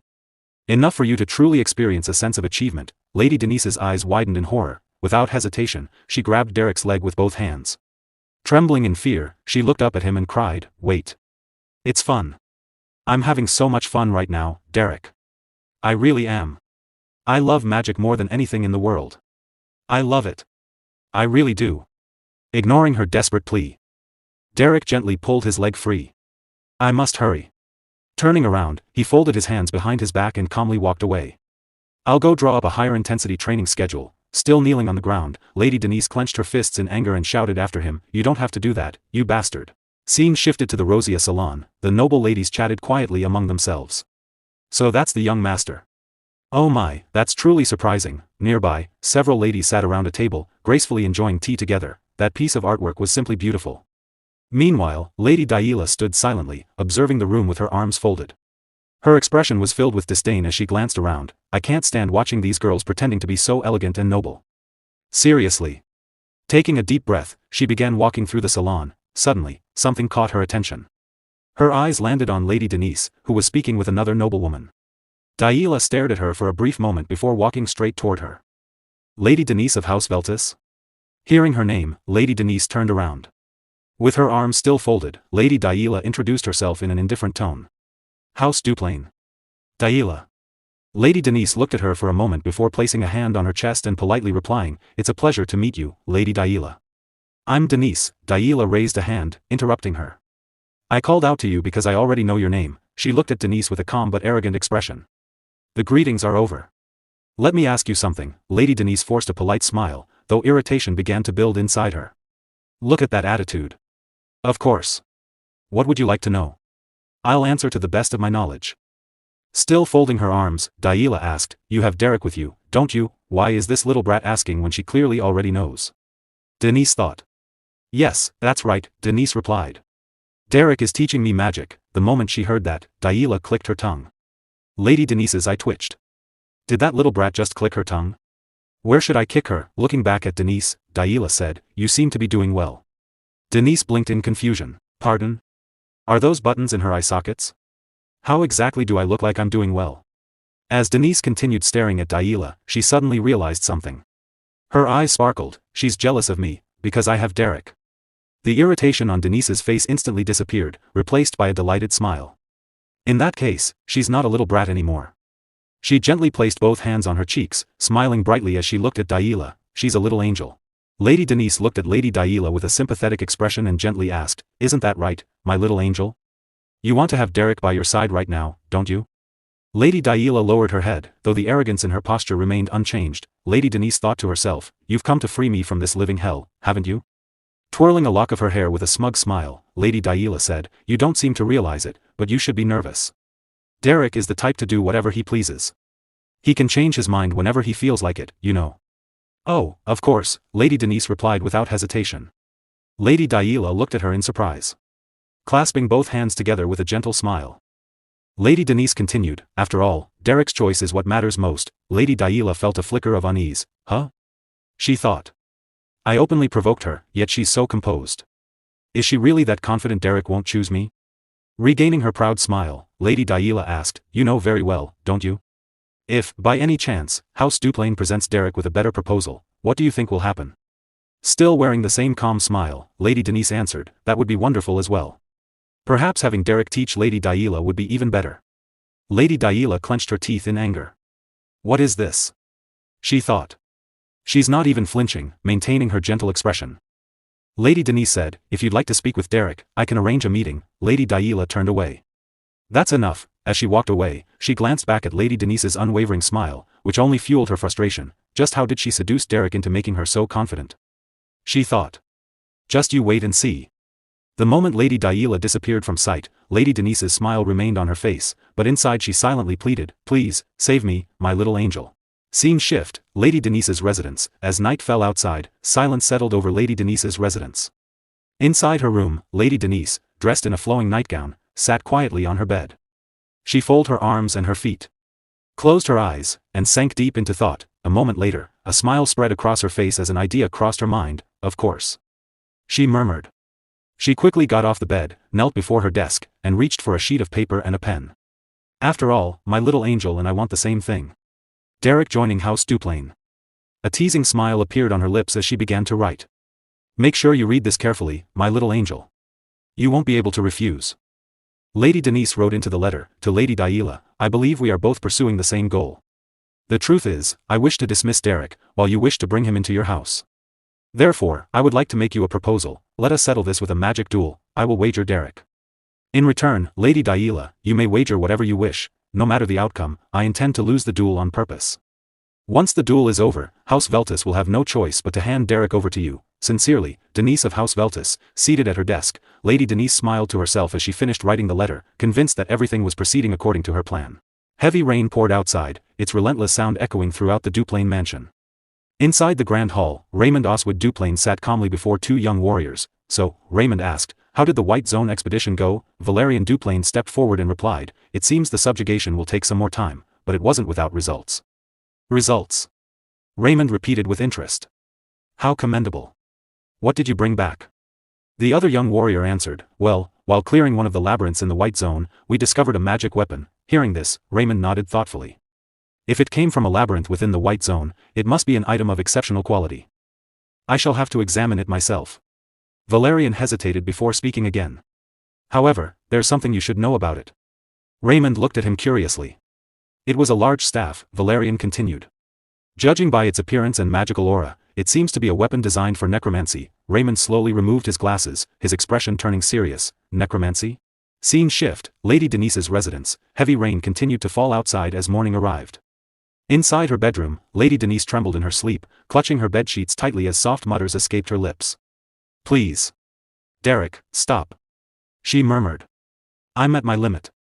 Sweat covered her body as she relived another brutal training session in her dream. My mana, she gasped. There's nothing left. Even in her sleep, she gritted her teeth. Suddenly, she jolted awake with a terrified scream. I told you to stop, you crazy bastard. Tears welled up in her eyes as she breathed heavily. After a few moments, she realized it had only been a dream. What? She whispered, placing a hand against her cheek. Why did that training dream feel so unbelievably real? Still trying to calm herself, Lady Denise stepped out into the hallway. Looking at Bella, she asked, why didn't you wake me up? Bella smiled. Ah, you're awake? I thought you looked exhausted, so I decided to let you sleep a little longer. Lady Denise frowned. If that devil Derrick decides to torment me for oversleeping, before she could finish, Bella interrupted with a reassuring smile. Don't worry about that. Derrick requested an urgent leave because the commander of the mercenary corps was injured. I hope it's nothing too serious. Lady Denise froze in surprise. Without saying another word, she quietly turned around and walked back toward her room. Bella tilted her head in confusion. Huh? Where are you going? You should at least have breakfast. Without looking back, Lady Denise replied, no. I'm skipping breakfast today. She entered her room and quickly shut the door behind her. Bella remained standing in the hallway, completely bewildered. Inside the room, Lady Denise stood motionless for a brief moment, then, unable to contain herself any longer, she threw both arms into the air. I'm free. I'm finally free. Tears of joy streamed down her face. She collapsed onto her bed, spreading her arms and legs across the soft mattress. Even if it's only for one day. I'm a free woman. How long has it been since I last felt this kind of freedom? She hugged her pillow with a blissful smile. This cozy bed, the cool morning air, everything is absolutely perfect. Rolling from side to side, she happily kicked her feet and waved her arms like an excited child. Now then, what should I do first? Read a novel. The unread ones are piled high in the study. No. I can't focus on reading right after waking up.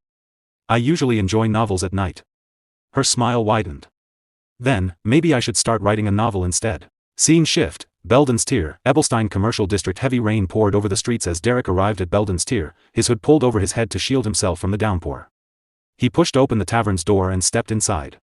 The main hall was unusually quiet. There wasn't a single customer in sight. Without hesitation, Derrick walked toward one of the private rooms and slowly opened the door. Inside, the mercenary commander looked up and greeted him with a faint smile. Hey there. His left arm was gone, ending at the shoulder. Blinking one eye, he added, it's been a while, Derrick. Beside him, Pelline looked at Derrick with tears welling up in her eyes. Derrick removed his hood and gazed sadly at the commander. The mercenary commander raised what remained of his arm and let out a bitter laugh. Even during the Dawn War, I never suffered injuries like this. I guess I've finally grown old. Derrick sat beside Pelline and frowned. What do you mean? No matter how dangerous the White Zone labyrinths are, they shouldn't have been enough to bring you down, old man. The commander smiled. You're right about that. I never imagined I'd run into a sandworm. A sandworm? Derrick asked in surprise. The commander nodded. I saw more than enough sandworms during the Dawn War. But this one appeared out of nowhere and caught me completely off guard. Looking down at his severed arm, he chuckled. Still, I lost an arm, but I cut that bastard's head off. I'd say that's a profitable trade. Pelline immediately shouted, geez. You're seriously making jokes at a time like this? Ignoring her complaint, the commander continued, lately, House Duplain has been exploring the White Zone. Because of that, other noble families have started submitting exploration requests as well. He narrowed his eyes thoughtfully. I wonder if they're searching for something valuable. Derrick silently considered his words. The commander then looked directly at him, his expression turning serious. Derrick, never go to the White Zone. He paused before continuing. Unless you're marching in with a proper army, going there will only get you killed. His voice softened. I can't bear the thought of seeing you die, Derrick. Scene shift. Lady Denise's residence. Rain continued to pour outside, its steady rhythm echoing through the mansion. Inside the library, stacks of novels were piled across the table. Lady Denise sat quietly in a chair, holding one of the books in her hands. After staring at the pages for a while, she slowly lowered the novel onto her lap and looked up at the ceiling with a weary expression. I can't concentrate. She sighed. She removed her glasses and rubbed the bridge of her nose. What is it that I usually do? She paused, lost in thought. Lately, it's been nothing but magic training. Almost unconsciously, she raised one hand into the air. A familiar chant slipped from her lips as she began casting a spell. Without even realizing it, she was repeating the very same magic exercises Derrick had drilled into her during their training sessions. At Lady Denise's residence, Denise walked quietly through the garden with a sad expression, lost in her memories. As a child, she was constantly pressured by everyone around her. Denise, you are the hope of our house, your brother is incompetent. Only you can restore our family's glory. You're a genius, Denise. The future of our house rests on your shoulders. Even Aisline would urge her, come on, Denise. Hurry. Unable to bear the pressure any longer, the young Denise broke down in tears. I don't want to. Can't I just not do it? I'm scared. Instead of comforting her, everyone became even angrier. What kind of nonsense is that? Go. Hurry. From that day on, Denise began to hate magic. Back in the present, she closed her eyes as those memories echoed in her mind. Magic. Magic. Magic. Why is everyone so obsessed with it? It's not like I even know how to do it. She raised both hands and began chanting a spell. Blue mana flowed from her body, and a large magic circle spread beneath her feet like a giant spider's web. 2-star search magic, surveillance. A faint smile appeared on her face. I can do it if I try. 2-star magic? That's nothing. Suddenly, Derrick's voice came from behind her. The mana formula around the perimeter is distorted. It's creating blind spots in your surveillance. Startled, Denise quickly turned around and looked at him. When did you get here? No, how did you get here? Focus, Derrick replied calmly. Otherwise, you'll only waste your mana. Denise immediately closed her eyes again, her heart racing. What? He's clearly inside my spell's detection range. How did he get in without being detected? As Derrick observed the web of mana surrounding her, he reached out, grabbed one of its strands, and pulled it. Denise flinched in shock. On the battlefield, search mages often fight against other search mages, Derrick explained. War is an information battle. Victory belongs to the mage with the better detection abilities. He pulled another strand of mana, snapping part of the web. Let's begin your training. Denise struggled to maintain the spell as Derrick continued disrupting it. Protect your magic from outside interference, Derrick said. Only then will no one look down on your abilities. Grinding her teeth, Denise fought to keep her spell intact. Then a confident smile slowly appeared on her face. So, you want to challenge me, huh? Don't regret this. She focused all of her concentration, pouring more mana into her surveillance spell. I'm going to block him completely. There's no need to hold back anymore. I'm going all out. With unwavering determination, she strengthened her control over the mana web, while Derrick simply watched her with a calm and composed expression. The scene shifted to Lady Daila's residence. Lady Daila stood quietly, deep in thought, when the head butler approached her. I apologize for finding such a humble mansion, Lady Daila. Daila looked at him and replied, it's good enough. Why do you say that? With an eager smile, she started running toward the training grounds. I just need a proper place to train. It's this way, right? The butler quickly called out from behind her.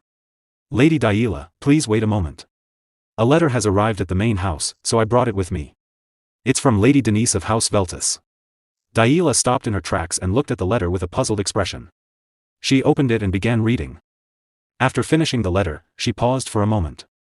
Then, a proud smile spread across her face. What? A duel, she muttered in disbelief. She wants me to lose on purpose? Her trap-setting skills are worse than a monkey's. She rolled up the letter and laughed confidently. So, she's trying to lower my guard like this. She thinks she can defeat me, so I'll stop paying attention to Derrick. As she casually tossed the letter behind her, it floated through the air. Suddenly, a massive magical root burst from the ground, slicing the letter cleanly in half. With a serious expression, Daila narrowed her eyes. Derrick is wasting his time with a snake like that? That's ridiculous. He belongs with the Duplain family far more than anyone else. The scene shifted to the noble district of Ebelstein. Lady Denise sat quietly in her chair, looking exhausted as she stared at the ceiling. She had no energy left. What was wrong with me yesterday? Why did I work so hard? In the end, I just collapsed so pathetically. She thought. Just then, Lady Eislein approached her with a worried expression. Lady Denise looked up and smiled. Lady Eislein. Sitting across from her, Eislein lowered her head apologetically. I heard that Daila was rude to you the other day. As her older sister, I wanted to apologize. I'm truly sorry, Lady Denise. Holding her teacup with a gentle smile, Denise replied, there's no need to apologize. We actually had a good conversation. Eislein still looked guilty. Daila can be a little aggressive at times, but she's not a bad person at heart. Please forgive her. Denise smiled warmly once again. I told you, nothing really happened. Please don't worry about it. Inside, however, her thoughts were completely different. Forgive her? She's my adorable little savior angel. After a brief pause, Eislein spoke again. Actually, I'm worried that Daila won't adjust well if she joins the Rosia salon. I'm not sure she'll be able to adapt. She hesitated before continuing. So, may I ask you a favor? Denise blinked in confusion. Pardon. A favor? The scene shifted back to the Duplain mansion. Lady Daila walked through the mansion with the head butler and a maid following behind her. She looked around the hallway before pointing toward an empty wall. This hallway looks a little empty. I should bring my paintings from the main house and hang them here. After looking around once more, she nodded. I think the move is finally finished. Can I go train now? One of the maids bowed respectfully. My lady, guests will be arriving soon. Daila looked surprised. Guests?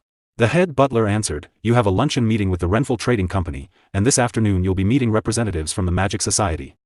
Daila let out a deep sigh. Can't you just handle them and send them away? Another maid stepped forward. Oh, and someone from House Veltus will be arriving before lunch. Daila folded her arms and frowned. House Veltus? Why are they coming? Tell them I don't want to see them. The head butler calmly added, Derrick from House Veltus is coming. Shall I send him back? The moment she heard Derrick's name, Daila froze in shock. Derrick. Her cheeks instantly turned bright red. She hurriedly turned around and shouted. Wait. Why are you only telling me this now? This is so sudden. She immediately began running toward her room. Bring all the makeup and everything else to my room. Hurry. Meanwhile, Derrick arrived at the main gate of the Duplain mansion. Standing calmly, he silently looked up at the grand estate. Inside the mansion, Daila was overflowing with excitement. Derrick came to see me. Lost in her excitement, she rushed through the hallway but suddenly tripped and fell onto the floor. Without caring about the embarrassment, she quickly jumped back to her feet and continued running toward the entrance. Derrick.